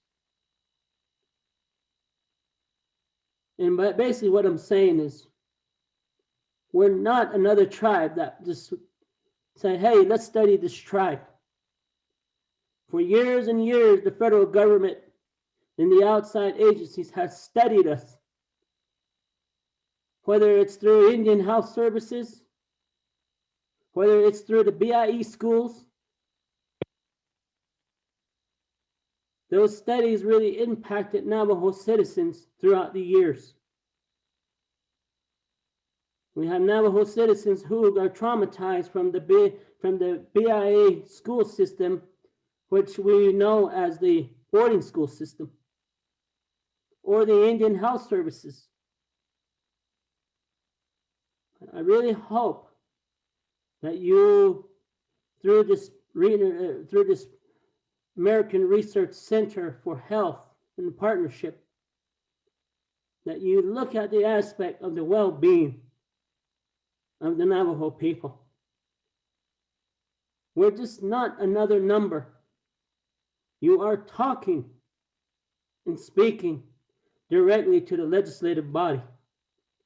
We will not stand if our people, if this study is used the wrong way. But we want to make sure that this study here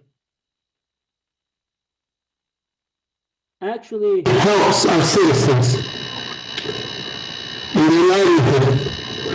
not بخانة هتدور نيكي هيت إيجوغو إناتشي تسيدو تهناد دول ده أنسن أكوه إيه ده هيت إيجو شديك أكوه أدي شنانت أنا بس later لو أدي تنن ليني أدي كدو ندا هرناكي تخ أدي هجو تنبي إننا ينا هجو سيرو ده دو خاكي خات إشي بنال يهني ليري هات إشي يه إنا يه إش إني بخارة هذا دول نيش ببناشي يات إيه تهنات دول تا إيه يسبنية أو كا أونا الكهنانست أو ألي أون لي خاشيب أن نالسوس بنانس كيلو أني يهتا نسلي دولي شو هيتي لأن الكاهيكي كوا بناش إيه ياتي تنبت إس بابج إن ده هيزت إيجي كوا بابناش يات إيه بتسيس بابت خيانة هوت إيه ندها توتلي. To that Navajo farmer that's out there, the study will enhance that trade, that farmer trade or that ranching trade to improve the livelihood of that farmer and his families and his relatives. I really hope that this study is not something that you're just utilizing to get funding using the Navajo people name to do the study. And then they put it on a shelf somewhere and say, oh, we studied the Navajo people. And out of this, what do we expect? What does the Navajo nation, the Navajo people expect from this research?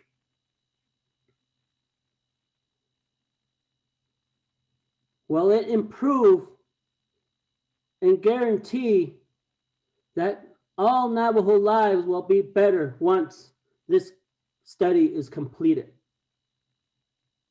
Those are my concerns.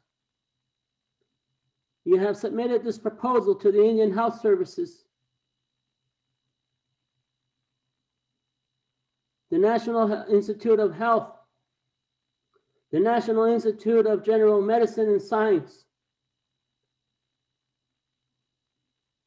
Indian country gets the smallest budget from the federal government each year, with our funds being dwindling. The federal government year to year is beginning to feel that Indian country is a burden to the federal government. And these are my concerns I have on behalf of where I represent my community of Tuba City, and on behalf of the Navajo people. The sun will always come up. The sun will always set day to day. But if this study don't improve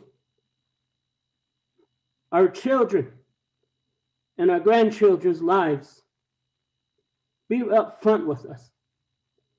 Don't try to sell us out and try to wave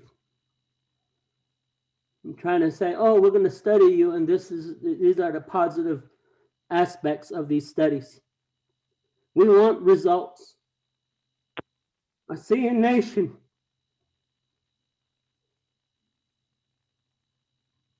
that will progress for many, many years. I want this nation to be something better in the future. because I am only here for a short time. And what words I say is on behalf of my constituents of Tuba City and the Navajo Nation. And really hope that you are really upfront with us. Don't beat around the bush. I will be direct with you. And again, thank you very much. Yeah. Thank you, Honorable Otto. So that, colleagues, let me go back to Honorable Slater.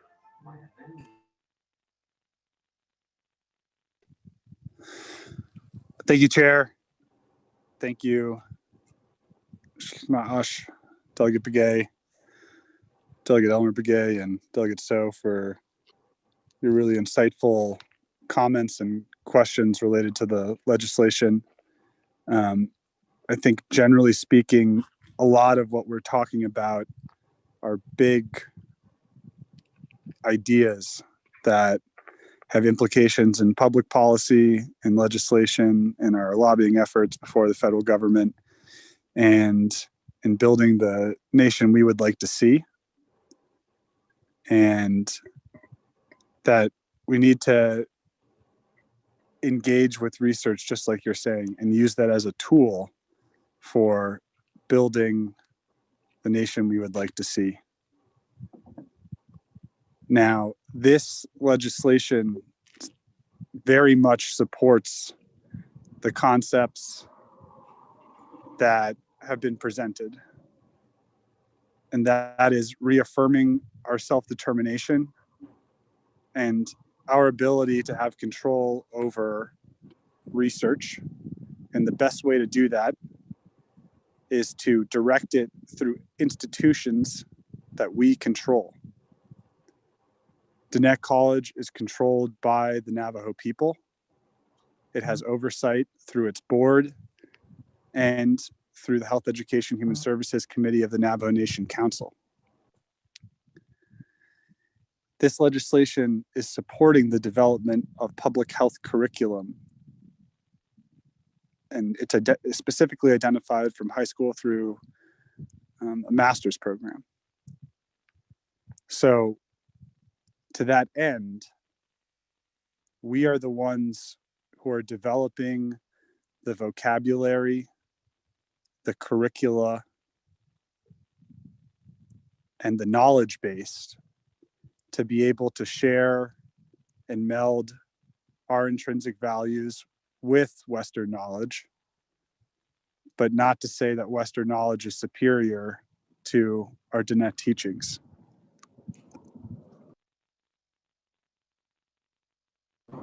And that, I think, is incredibly powerful. It's not inviting outsiders to perform research on us. It is us developing the tools to reteach ourselves those things that maybe our families are no longer able to perpetuate. And we as a nation are taking on to say, we're going to educate our young people so that we can build that nation going forward. And I think that that directly aligns with what Delegate Elmer Begay was speaking to. How do we bring a Diné way of thinking?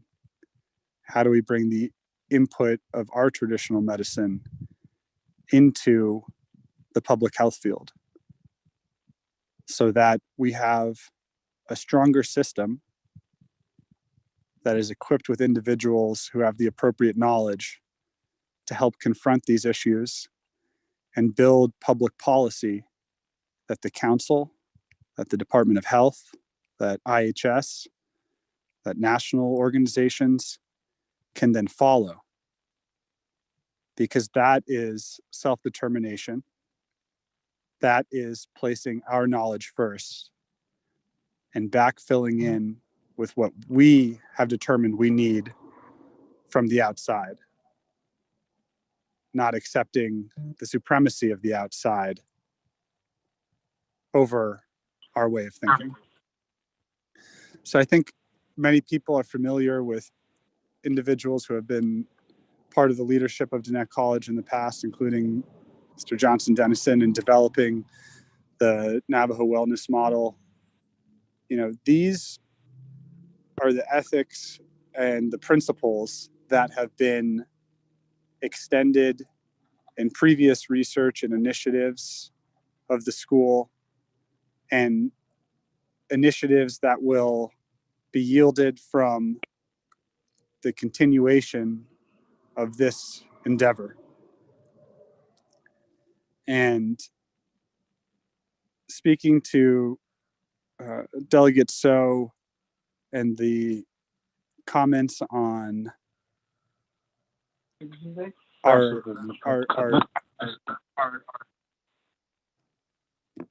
can everyone please mute your phone? On what is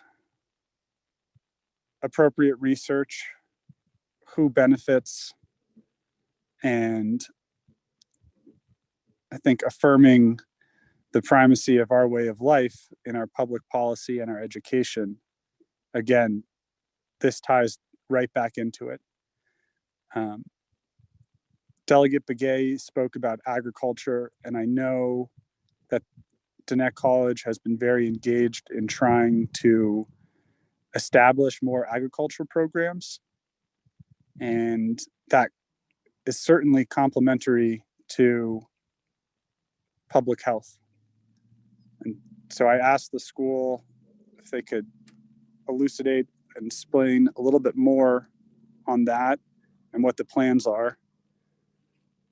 So I asked Dr. Russell, I believe you're on the line now, if you can respond to the questions and comments that have been presented and the plans for how the school will use this initiative to fulfill many of the concerns that my colleagues have expressed.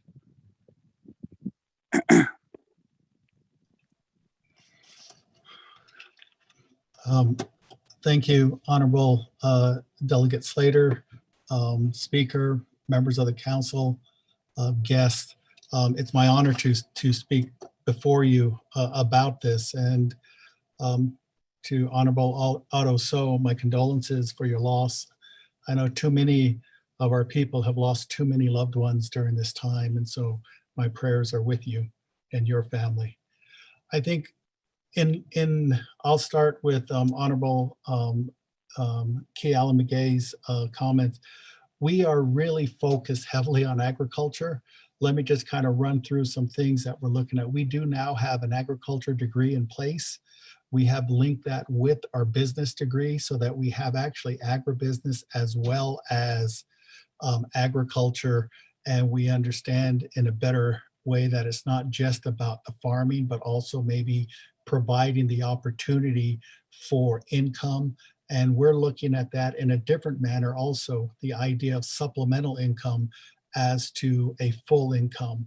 In other words, providing that resource of somebody who has a farm and it can supplement maybe their other job, if you will. And that changes the way we approach it.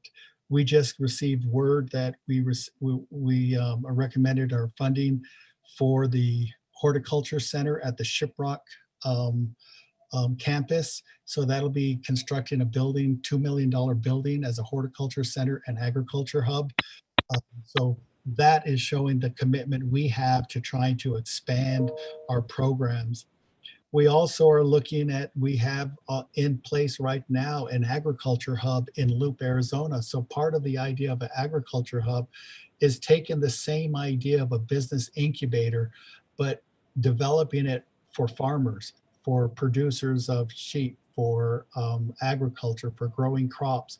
So taking that same idea to provide the resources and the extension services in a manner that brings people together. Now it's difficult now with the pandemic, but these are things that we already have in place. We're not starting them. We're going to be building them as we go forward and looking at this. I think one of the other things that we're looking at in terms of agriculture right now is creating a wool mill. We've actually been in discussions with some entities on the reservation about creating a wool mill that creates a niche market for our Navajo wool. We have a lot of growers, we have a lot of producers of sheep, and we've been working with our extension services with the land grant office in getting the quality of that wool to be higher. But part of this is that we're well known for our weavings, we're well known for our wool. So trying to develop that as a market, but also honoring the traditions that we have with that. So I think those are the kinds of ways that we're looking at in terms of agriculture, combining our past. We talk a lot about agriculture, but we don't really talk about how do we do that? How do we get students involved? How do we get growers to try to find new markets? That's what we're really focused on for the last 2 years, is the how do we do that aspect. And I think we're developing those opportunities now, and we'll be seeing that more as we go forward. I think it's really important. For example, the wool mill idea that we're looking at, we reached out to the state of Arizona. They are very supportive. The agriculture director, we met with him directly, the commerce secretary. These people are very interested. So it provides a new opportunity for markets in a way that we have not been looking at it in the past. And I think at the same time, we still then provide the opportunity like we provided with land grant, the Sheep is Life program.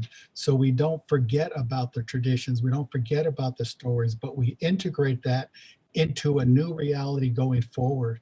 That same idea is what we're talking about when we talk about this research and what we do with research, because a lot of that, even with the land grant and agriculture, is about research. It's researching new markets, researching improving the quality, researching getting people interested, and developing then a way and an action plan to move forward.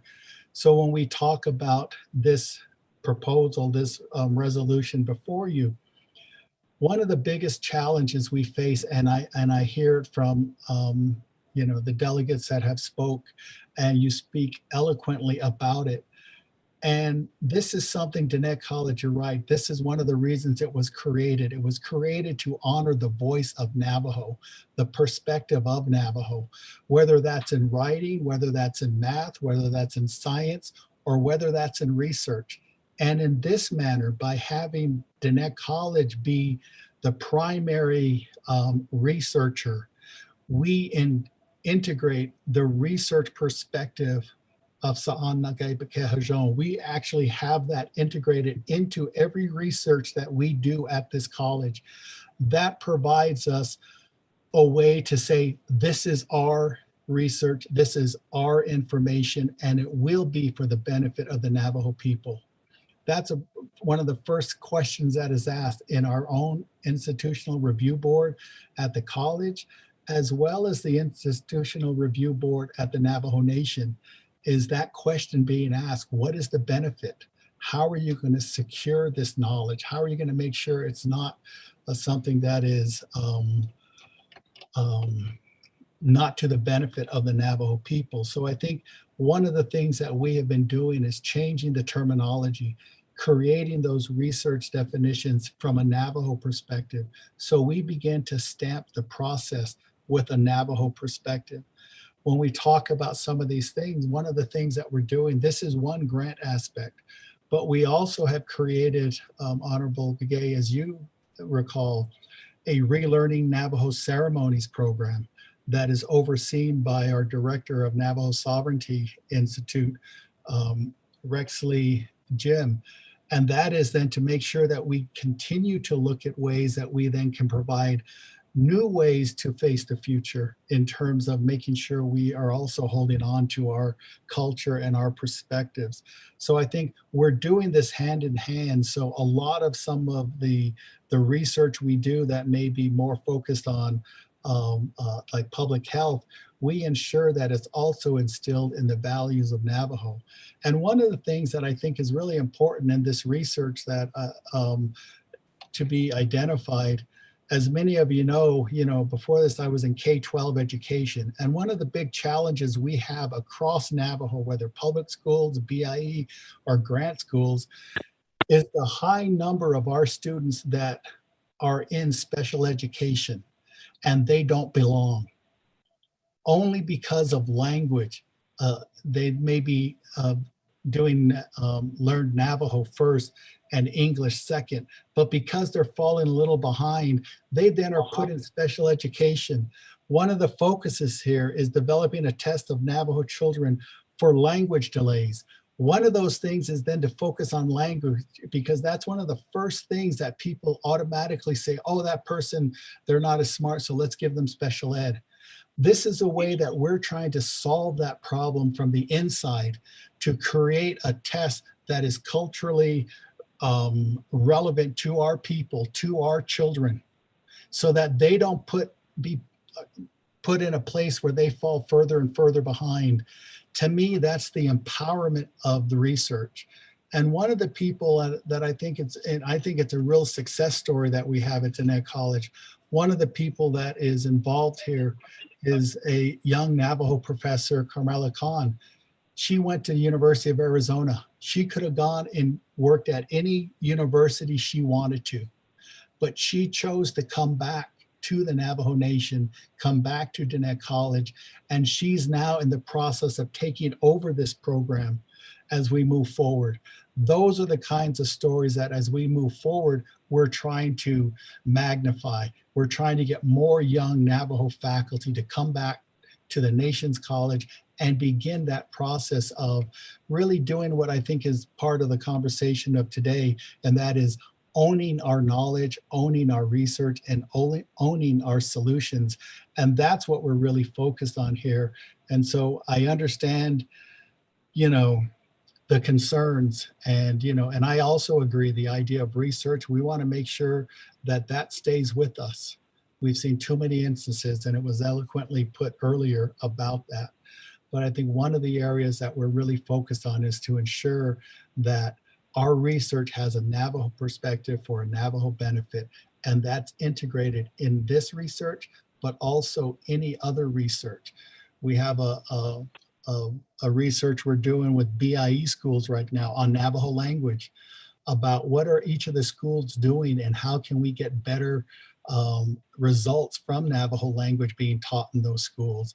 So those types of research projects are things that are being focused on here. How do we help our people? And I agree with everything that has been said.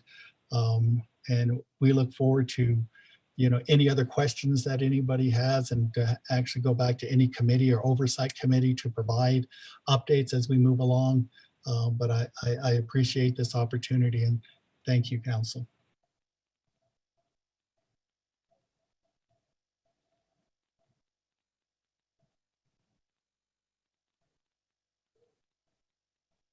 Was I on mute?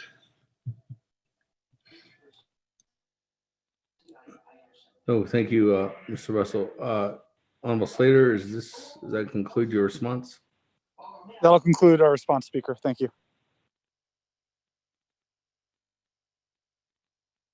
Eugene So, Chase Stetton.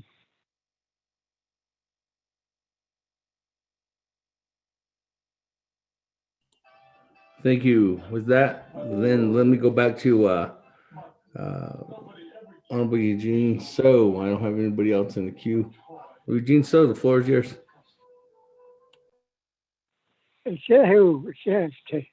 So,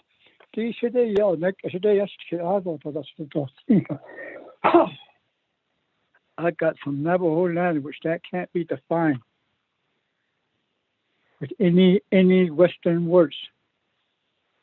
The way I understand what research might be developed, what is going to develop, and what the goals are. I was just listening to my colleagues and also the presenters, the sponsors. The way I understand, I think I already been all the time trying to tell the people at these kind of meetings is parenting. That's what everything goes back to, like what I'm listening to today, what you guys are saying goes back to parenting. And that's where the teaching is. That's the footing of your life. You learn, by exercising what you're learning, experimenting, doing it. That's how parents learn you. What really? No, when you say sheep is life, for example, what does life mean? Regards to the Navajo, my grandpas and grandmas, what life means, they said it was emotional, spiritual, and physically grown in harmony together. So a good example of when you're herding sheep, they'll tell you where the boundary is of the people that are using the other side of that boundary as a clan land use.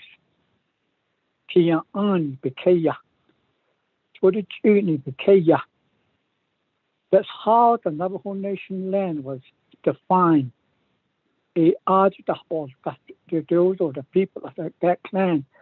And they usually had a head person to speak for the clan. So in order to teach you respect, they tell you not to go over that boundary as you're herding sheep.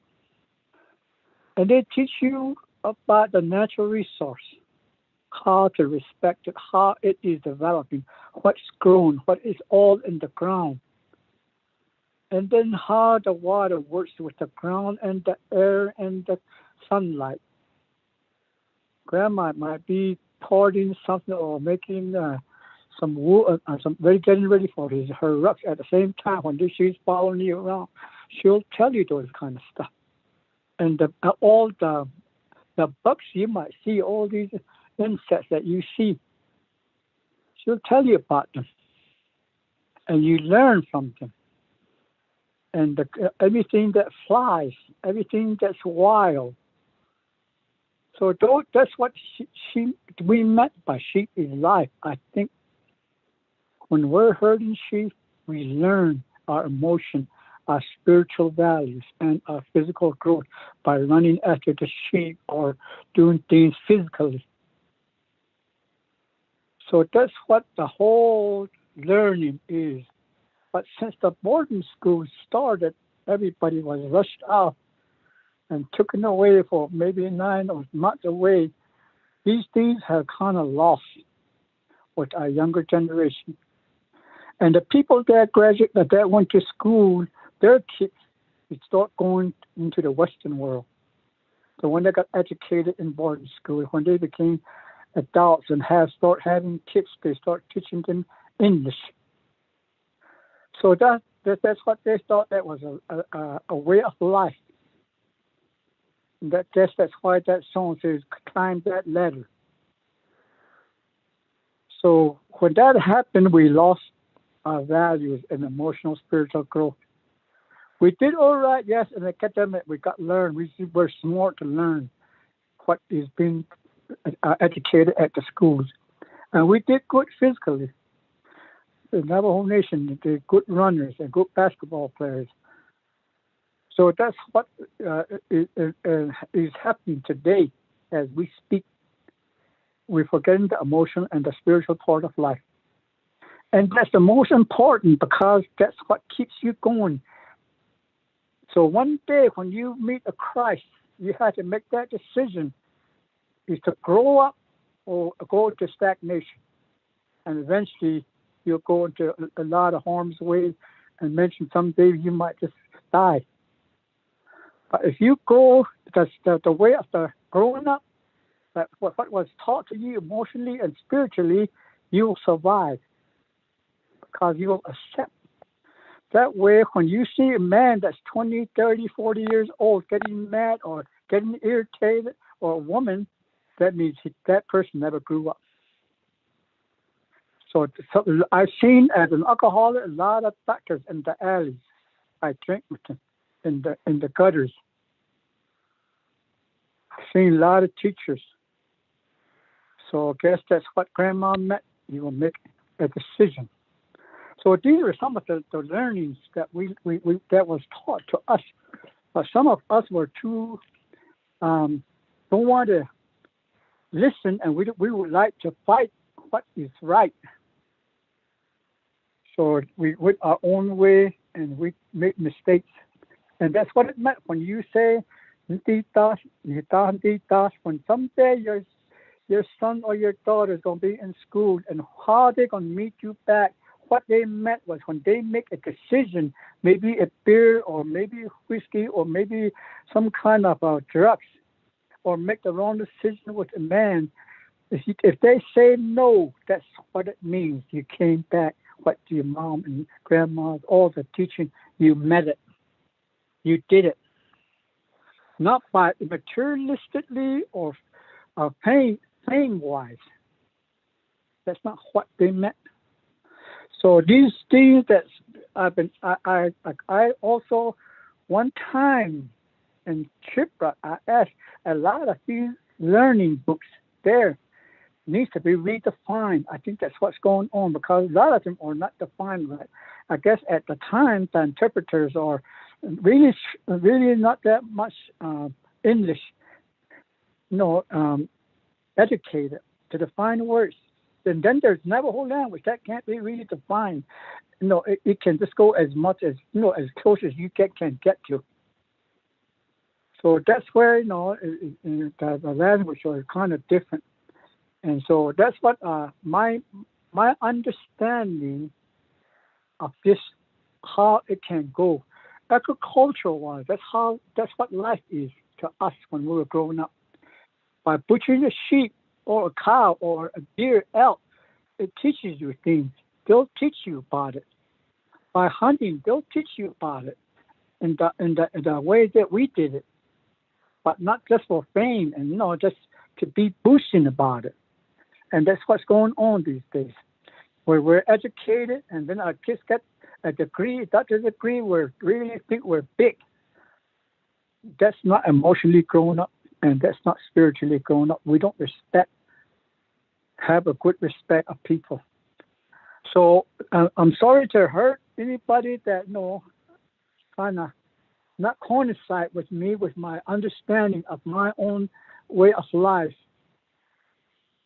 But this is my way, how I thought. And then your foundation is your family, your siblings, and whatever lifestyle you might have, that's how you learn with. And then you start growing, you start building the house log by log. And all those things are education, all the things that you have, being a good father or a good mother. And as you build up, if you never had emotional growth or spiritual growth, that all the laws going to fall. And that's how the old people used to teach you. And that's what it's all about. It's not really that complicated, but it's the growing part that's complicated. It's the physical growing and the emotional growing, the spiritual things you have to learn, understand. So some medicine man, they understood it good to carry it along. Some we lost. But those are some of the things that's easily understood. Easily understood. I always tell them when we have our cutted bean, a pollen, we are pollinators, Navajos. We ask with that pollen to another plant, which is brothers and sisters, for maybe medicine, food, or housing. A piece of it, we pollinate it. And the Western world, they thought all these are our gods. It was misinterpreted. We're just asking a brother or a sister or aunt or an uncle for a certain piece of that plant or whatever rock or whatever, we pollinate it. So some of the things were very misinterpreted. So that's how I understand it, but I don't know how my other colleagues understand. But some of the things that, because the agriculture, we need to start thinking about cow-calf pasture operation. Ranching is not really good that more because all of our family are grown and they're living out there. So cow-calf pasture is a good operation. A lot of good. The one that's better to doing it with a small land, a small piece of ground. That's what we need to learn and to survive. What we have what we can grow out of that ground. And so that's where we're headed right now, because of the climate change and because of the new administration that's going to come around. I don't know when. So there's a good example of what's going on right now. These people never grew up emotionally or spiritually. That's how I see the government and the federal government right now. So, with my respect, with my asking for forgiveness for what I'm saying, this is my way of life, and that's how I grew up, and I miss out on a lot of things. It starts with me. I always say that. I have kids and I have grandkids. And then one day when I was young, I didn't want my kids and my grandkids to see me passed out in front of ashes.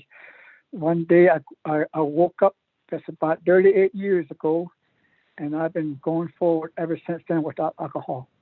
That's my life, and I'm a 50% disabled American veteran, but I'm proud of it, and I'm proud of who I am. And that's one of the reasons I became a Trump, because I couldn't live with myself with one eye. And that's what got me into a big lot of trouble, because I was never really grown up. So, yeah, thank you. This is my understanding. And I'm from the Guy Gorman Sr. is my brother in two ways. By clan, and he was married to my sister, older, Juanita So. So Juanita Gorman now. So those are the one that built the next college, I reckon. So I don't know. So yeah, thank you.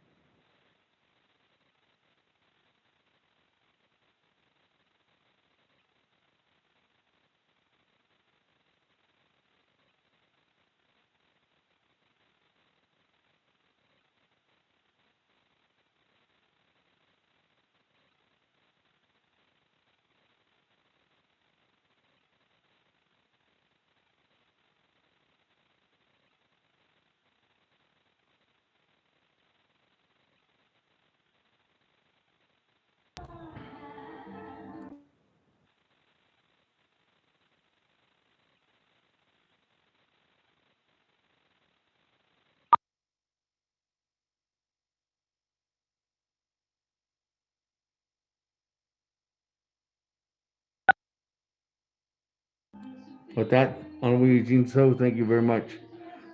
Sorry, colleagues, for the delay there. Is Honorable Brown? Yes, Speaker. Honorable Brown, go ahead. The floor is yours. And then Yeah. I'll come back to Honorable Slater.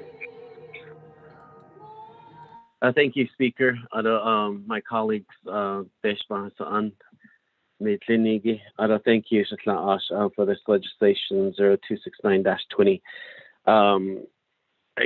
I think overall I do support this Native American Research Center for Health at Diné College and your partnership with other universities and organizations.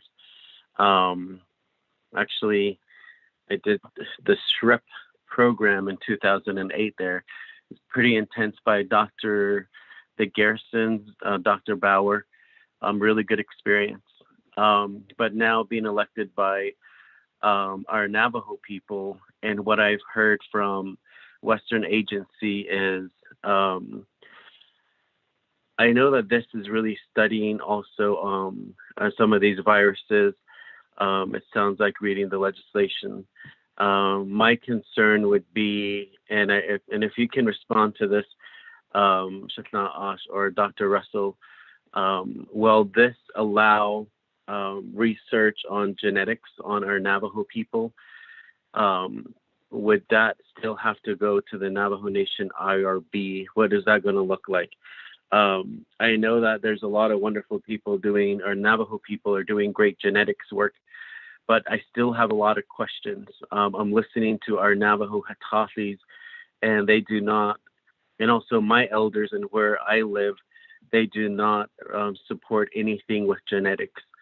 And I don't know if this would entail any of the genetic studies.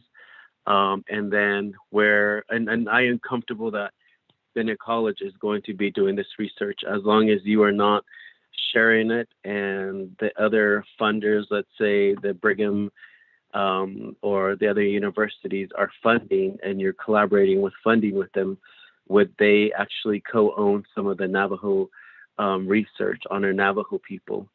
So I'm really interested in the genetics portion. So if you can respond to that, and what will that look like? Yeah. Thank you, Honorable Brown. With that, let me go back to Honorable Slater. Honorable Slater, the floor is yours. Thank you, Chair Damon, and thank you very much, Delegate Brown and Delegate So, for your comments and questions. Really appreciate whenever Delegate So expresses his worldview and how it's informed by the way he was raised.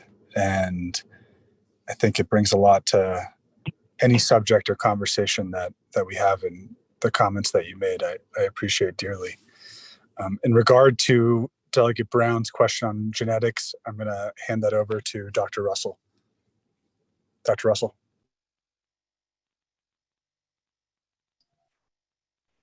Yeah, thank you, Delegate Slater, Delegate Brown, Speaker, and Council. For the specifics, I believe we still have Dr. Mark Bauer on the call. I would ask him, just because he knows the real details, and I don't want to say one thing and then we turn around and it's something else. So if I could, Dr. Bauer, respond to that. Yes, thank you. The research that is being proposed by Dr. Katrina Claw and Dr. Nanaba Garrison, both Navajo PhDs with background in research. It's not actually genetic research. There's not going to be any sequencing of genes or anything. What they're doing is trying to study the issue of genetic research with Navajo people, a kind of extension of some of the work they've been doing already with the genetic research task force that was created here on Navajo. So there won't be any danger of any genetic information being shared with anyone else. And they're already part of that task force working on that issue here. And any recommendations they come up with will come straight to the council.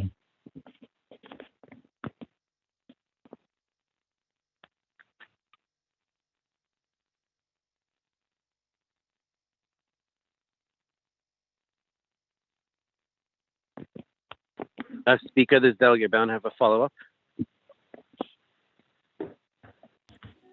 Yes, go ahead, Honorable Brown. Thank you, Chair, 24th Navajo Nation Council. Thank you, Dr. Bauer, one of your former students here. You've been an awesome teacher, so now I get the opportunity to ask you these awesome questions. Thank you for the response.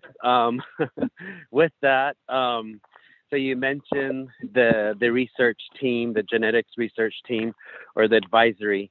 How often do they meet? Can you email me who's on the board? I'm really interested in a culturally traditional Navajo traditional practitioner. Are there any of them involved? I'm not really specifically asking for someone who is a cultural teacher at the Net College who's on the committee. I'm more interested in a Hatafi, a practicing Hatafi, who would be on this board, who can really advise from the very grassroots level, from the Hogan level, the cornfield level, I guess. That's what I'm interested in. What does that look like? I really would like to continue to have their input. And I'm saying this also because working closely with the Navajo Nation Historic Preservation, they've had numerous stance on anything that had to do with research, including historical sacred sites, ceremonial repatriation, anything like that. And I really would like to have one of our Hatafis to be at this table and to sit there and dissect and can I attend one of these meetings? I would be really interested and get to know their work in depth so they can educate me as well along the way. Thank you. If you can respond, Dr. Bauer. Thank you, Speaker. Yes, great questions, and glad to be discussing it with you. The Genetics Research Task Force has been made up of members of the Navajo IRB, the Navajo Department of Health, I think it's Navajo Government Development, and folks from Diné College and a few of the Navajo researchers at other universities, including, of course, Naabik'íyáti and Katrina Claw. But they, yes, they have brought in a number of people with cultural expertise. I can find the list of task force members and send it to you. I know that there are people on it whose knowledge of these things I do respect, but I think it would be best if I simply send you the list. And our group wasn't the one who developed that task force. I simply have had the pleasure of being on it for a while. They were meeting about every couple of weeks for a while, but this pandemic has kind of thrown everything off. So I can let you know when the next meeting is. The NARCH project itself has an advisory board, and we do have Avery Denny from Diné College on that advisory board for the future work. So that will at least be very useful from this point of view, I think.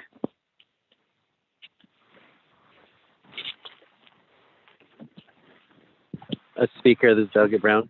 Follow up.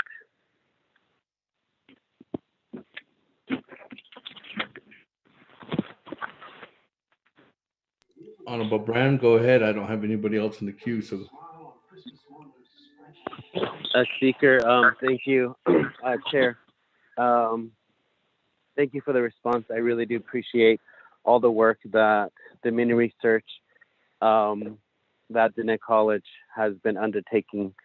And I do feel safe and confident in Diné College.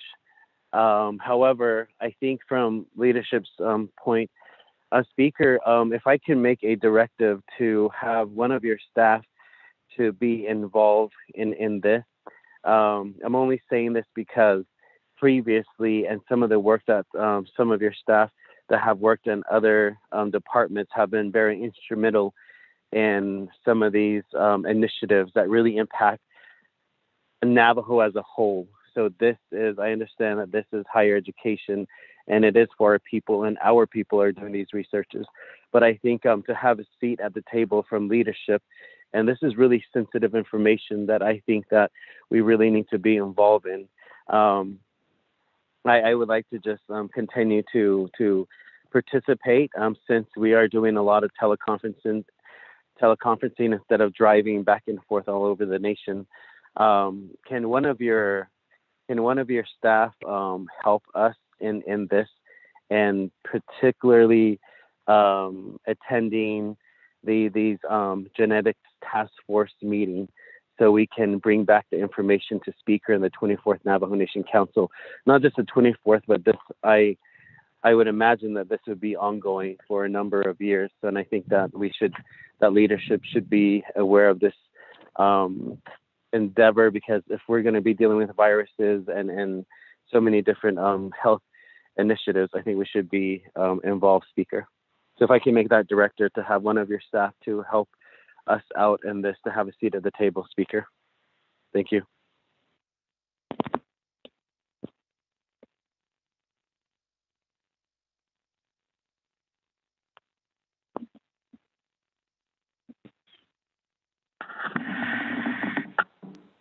Thank you, Honorable Brown. With that, I think the conclusion that it'd be up to Diné College to have somebody involved and outside, and we'll probably have to work together with them to make sure everyone, whichever staff member it is that we put in task, that they're meeting all the requirements too as well, and following all the protocols that is of which is the Nate College organization is following and working together with outside individuals. So we can do that as long as it's okay with the Nate College. We're good to go. And you'll be getting in more of a formal notice from the speaker's office, Mr. Russell, and to the team members if this legislation does move forth. We look forward to that, Speaker. Okay. Speaker, this is Delegate Brown. One last follow-up, Speaker. Hold on. Okay, I don't have anybody else in the queue. Go ahead. Speaker, if I would like to recommend Miss Melinda Arvizo Siaco, just because of she is your staff there, and she did work with Navajo Nation Historic Preservation in the cultural area with Tim Bigay, Shada, and other individuals. And I think that she would be one person that could really shed a lot of light on this with her historical knowledge in that office and in your office and the Speaker's office currently. So if I could recommend her, Speaker. Okay, thank you. We'll take that recommendation to consideration, Honorable Brown. That, colleagues, let's go back. I don't have anybody else on the motion for legislation 0269-20. Are we ready to go to the board? Going once, going twice, going three times. That, let's go to board on legislation 0269-20. Bobby, it's vote. Honorable Elmer Begay. Honorable Key Allen Begay Jr. Delegate Key Allen votes green. Thank you. Honorable Key Allen Begay Jr. votes green. Honorable Paul Begay. Delegate Paul Begay votes green. Honorable Paul Begay votes green. Honorable Nathaniel Brown. Delegate Brown votes green. Yeah. Honorable Nathaniel Brown votes green. Honorable Eugenia Charles Newton. Honorable Eugenia Charles Newton votes green. Honorable Amber Canasba Crotty.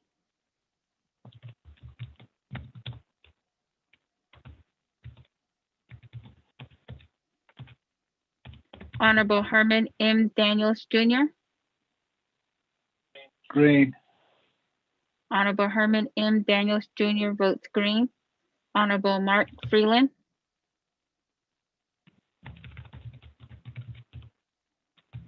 Honorable Pernell Halona. Green. Honorable Pernell Halona votes green. Honorable Jamie Henyo. Henyo votes green. Honorable Jamie Henyo votes green. Honorable Vince James. Delegate James votes. Thank you. I'm sorry, Vince James, can you repeat your vote? Delegate James votes green. Thank you. Honorable Vince James votes green. Honorable Rick Nez. Delegate Rick Nez votes green. Honorable Rick Nez votes green. Honorable Carl Slater. Delegate Slater, green. Honorable Carl Slater votes green. Honorable Raymond Smith Jr. Green. Honorable Raymond Smith Jr. votes green. Honorable Wilson Stewart Jr. Green. Honorable Wilson Stewart Jr. votes green. Honorable Charlene So. I vote green. Honorable Charlene So votes green. Honorable Daniel So. Daniel So votes green. Honorable Daniel So votes green. Honorable Eugene So. Good day, Doctor. Thank you. Honorable Eugene So votes green. Honorable Otto So. I vote green. Honorable Otto So votes green. Honorable Edison Wanika. Green. Honorable Edison Wanika votes green. Honorable Edmund Yazzie. Honorable Jimmy Yellowhair. Honorable Elmer Begay. Honorable Amber Canesba Crowdy.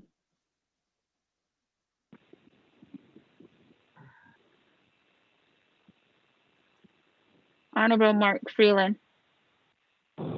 Green.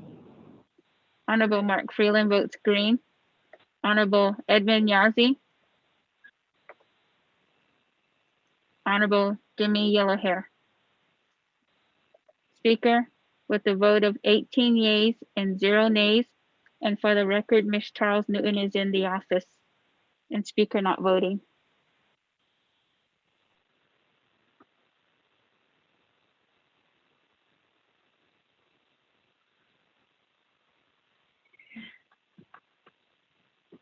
Encumbered or obligated by Friday, 5 p.m.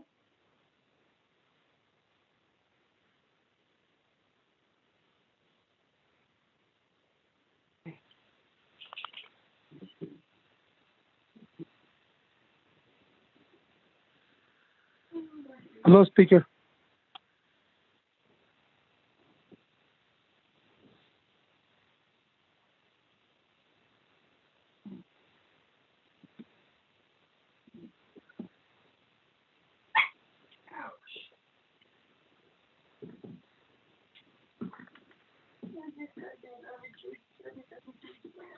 Hello?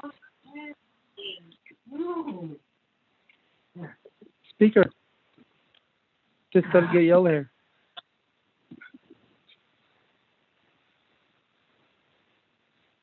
Hello? Delegate Yellowhair, I can hear you, but I think they're having Okay. difficulties.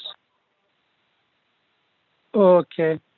I voted on the legislation 0269 green for your information for the records. Bobby, did you get Delegate Yellowhair's vote? I did just now. So 19 in favor, 0 opposed, Speaker not voting. Thank you very much. Thank you. Just, Thank you. With that, just turn my line cut off. All right. Thank you, Honorable Yellowhair. With that, colleagues, sorry for the delay there. 19 in favor, 0 opposed. Speaker not voting. Speaker, this is Albert Gay. Vote green too. Speaker. Speaker. Can you hear me? Honorable Elmer Begay. Bobby, did you get Honorable Elmer Begay prior? I'm sorry, no, I didn't. He did not answer. Okay, with that, 20 in favor. Honorable Elmer Begay. Thank you. Okay, with that, colleagues, moving on down. Item number B under new business, legislation 0279-20. An action related to Naabik'íyáti Committee of the Navajo Nation Council, overriding the Navajo Nation President veto of the Navajo Nation Council Resolution CO-83-20. Sponsored by Honorable Otto. With that, Mr. Rico, could you read into the record? Mr. Speaker, members of the Naabik'íyáti Committee, tracking number 0279-20, an action relating to Naabik'íyáti Committee and the Navajo Nation Council, overriding Navajo Nation President's veto of Navajo Nation Council Resolution CO-83-20. Council is final authority. Mr. Speaker. Motion, Daniel So. That motion Second, on Charles Newton. 0279-20. Chairman Daniel So, second by Madam Chair Charles Newton. Any comments, questions? Going once, going twice. I have a question. 3 times. I have a question. Honorable Otto So, you have 20 minutes.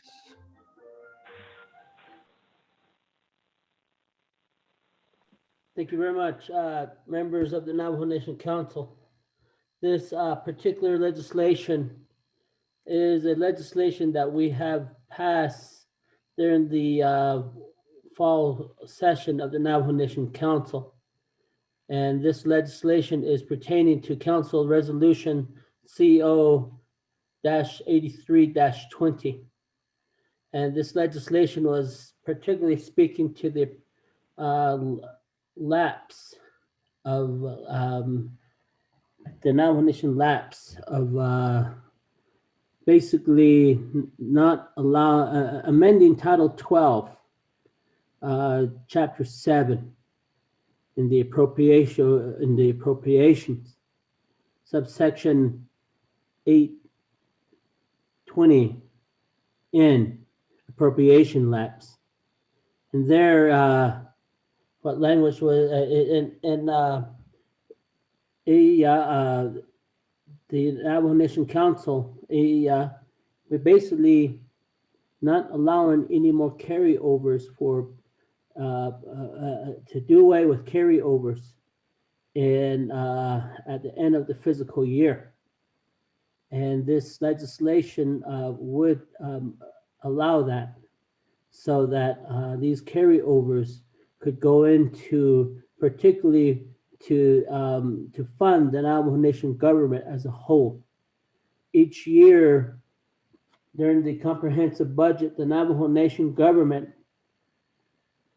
we appropriate dollars to the tribal programs. At the end of the that fiscal year, there's usually monies that are left over in programs. And it really tells you that a program can operate with less money.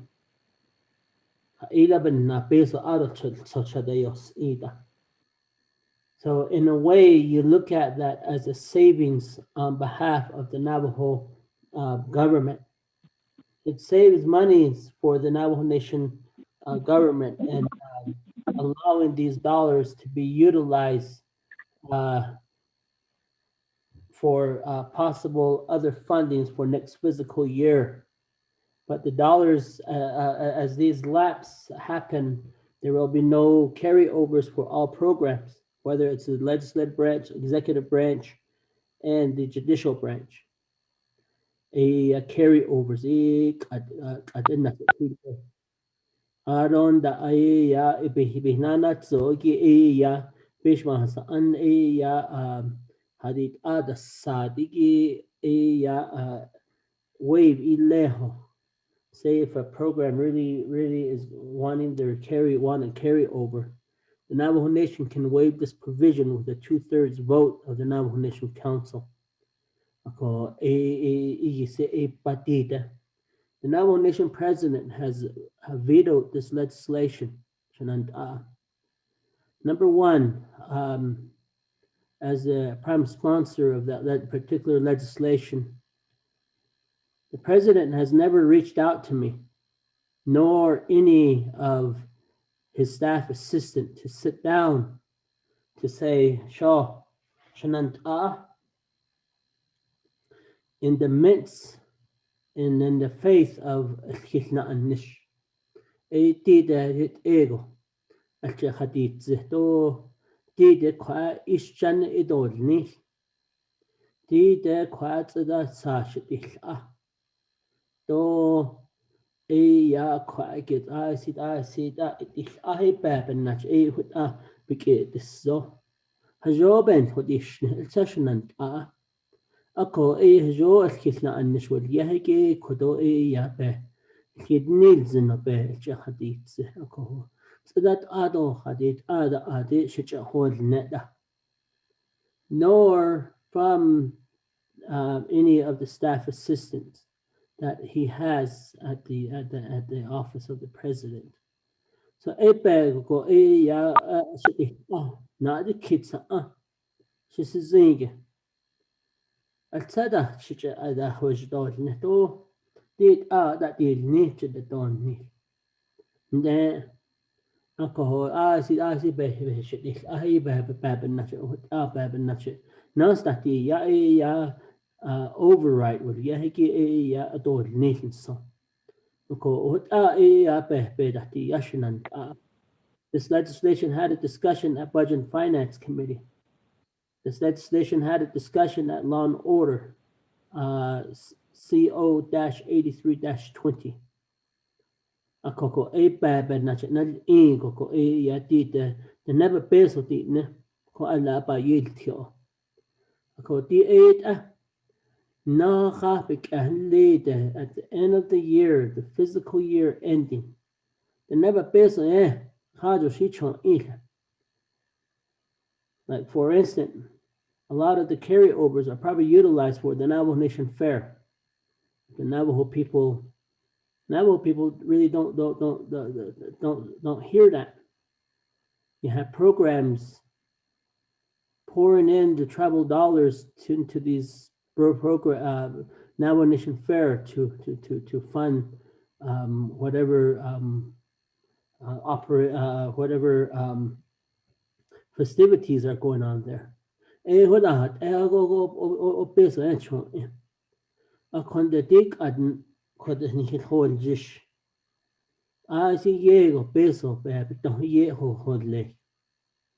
Adon na peso igi baben nach ya she nash knahot ya shortfall igi nash ako ben nash go ya. This is an opportunity to have a saving measure. But this year, I believe the carryovers have been approved by the Navajo Nation Council for many of the travel programs. Those carryovers do not have budgets. They can utilize these dollars any way they want to. Budget forms that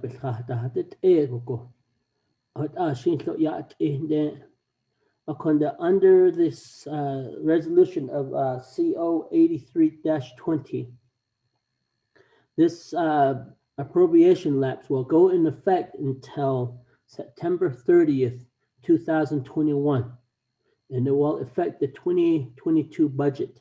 I don't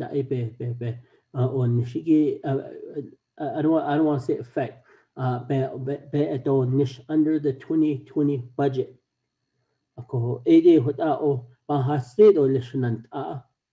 Adon da Nepal yada silti and the Navajo Nation Council.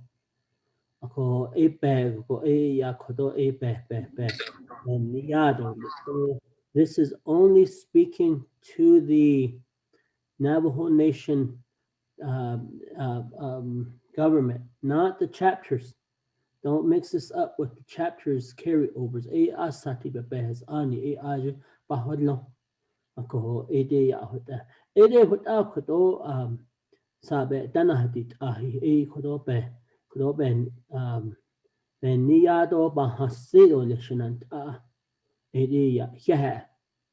Turn the floor back over to you, Speaker.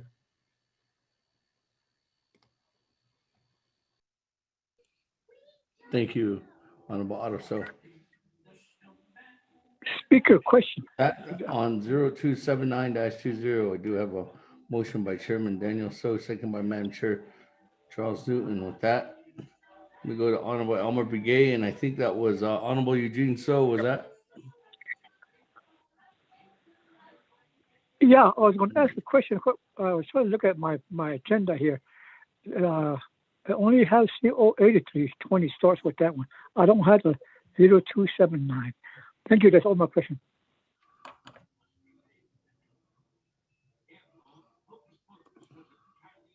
Can Mr. Rico or Jalissa or Madam Chief, can you email Honorable Eugene So the agenda?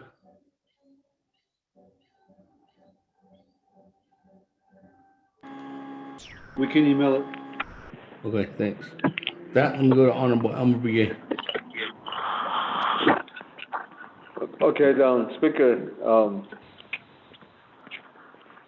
Chairwedo, the members of the GFC committee, Yate, Nana, Aro Are Chairwedo, also Dogeto, most Nada Nunita about it, my chair, express my condolence to you. There you go. First, I would like to say that. But my question goes to you mentioned that your fellow delegates in Lenigi. I think I heard my Deja Lenigi. Charlene So regarding the executive branch, what's their thoughts? What's Iladan?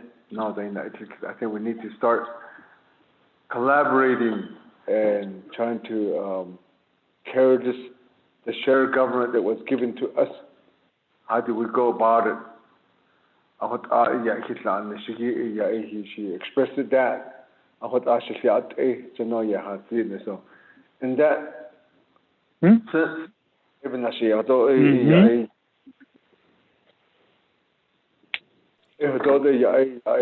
expressed it that you waited for them to call you, and then you waited for them to come and see you.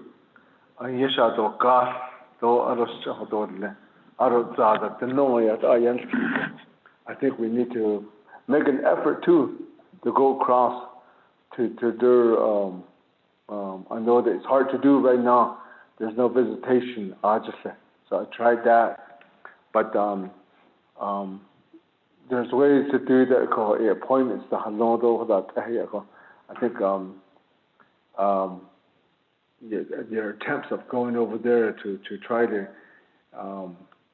meet with them about that's what I wanted to hear that.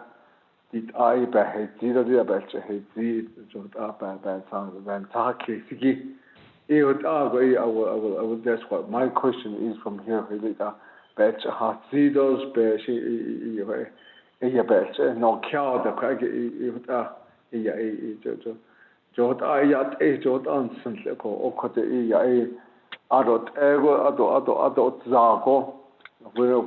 that hasn't happened, the collaboration and to coordinate regarding this legislation, the never pesa, benina never pesa to be a shared government, to respect each other. That's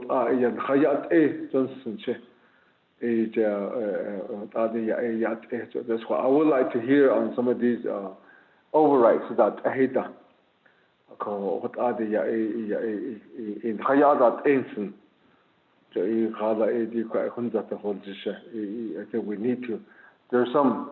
We say that we believe in our young people. I think we need to start doing that. Try to resolve some of these issues by visiting each other. Then when it comes down to override, this is their opinion. So I know that there's a reason why there's going to be a veto action that is being made by the president.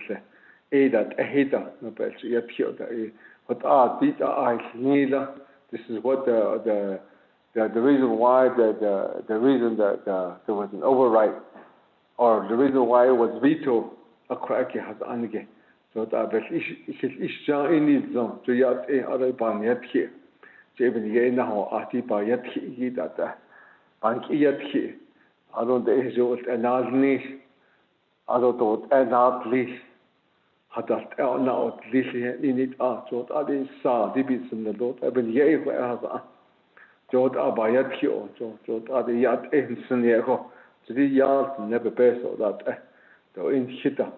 about which so big neat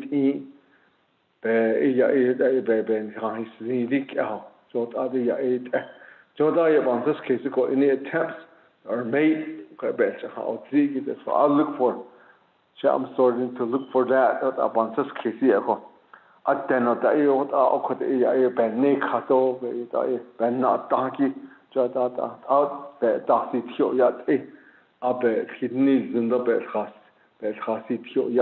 Johnson, what was his reason why it happened.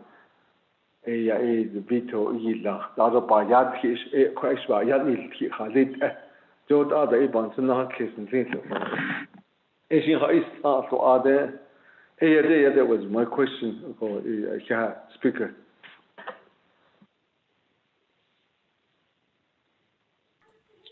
Thank you.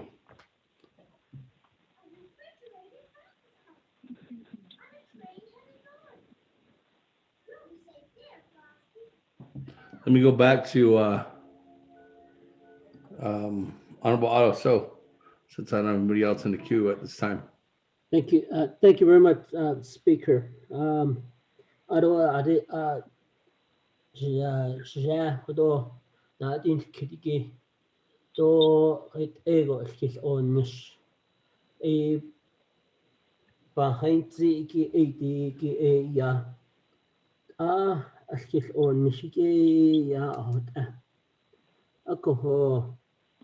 Nihye kote bishma hasa ane ni kliniki ya behz ani khadil to behz ani nak asta aja na isla to peso da behz ani in hin hasla aja be at si ye da not ye hashil tsugo ye at te ko ape gash ako ni hite ko koten hinan shete ya to da shen tsugo ban ya da si ke ke ta la besho has an ya hi che ta ye go ban ya to la ni to nas de shin to hit ni ke de zo ya anatos ni khidila Mr. the President of the Navajo Nation. Ya ni speaker ila do ade nat an hanal sos do bishmas ani limit kunal legislations that were vetoed. And this particular legislation was vetoed based off of number one is that first, the amendment takes away the council's option to approve carryovers for the appropriated funds.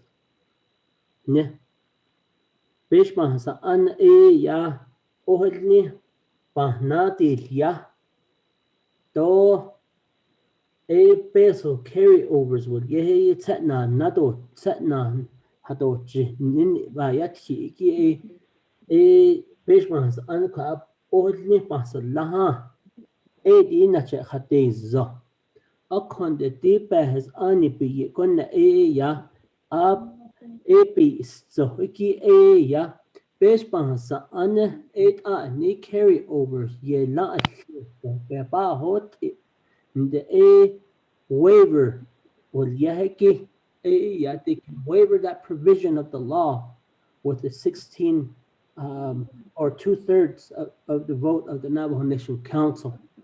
Akwaga oyo shi oyo do hot ego oyo ya hajneta ako kwaga ischani ila ya anne bishma has an ohne bas la ya nache khate zoto ka bishma has an ohne bas la to bi sota ebni na biki is zohne akon api so waiver language bi wallo ni khayda ta adet an ilke ni carry over balla alle ko a waiver that provision of the law. Ako eba yashna an nishiki adot I adi hushte hold net. Ako that's my phone number. He has my phone number. I had to quit the shit previously. Honorable Otto. So, Honorable Yellow Hair, can you please mute your phone? Alcohol. Even na go additional ado ni hitcha hold the ada de ya ta nishiki ado hadit ada adeta sata sana ata ado to shi da chi lada akonda ya ishin shi hat in a shaping na wella. I can't speak for them why they didn't reach out to me, but I would have been really grateful if the president or the chief of staff or the vice president had reached out to me and say, "Hey, let's have a phone conversation related to this issue here." And before I sign off on it, ako be bayashti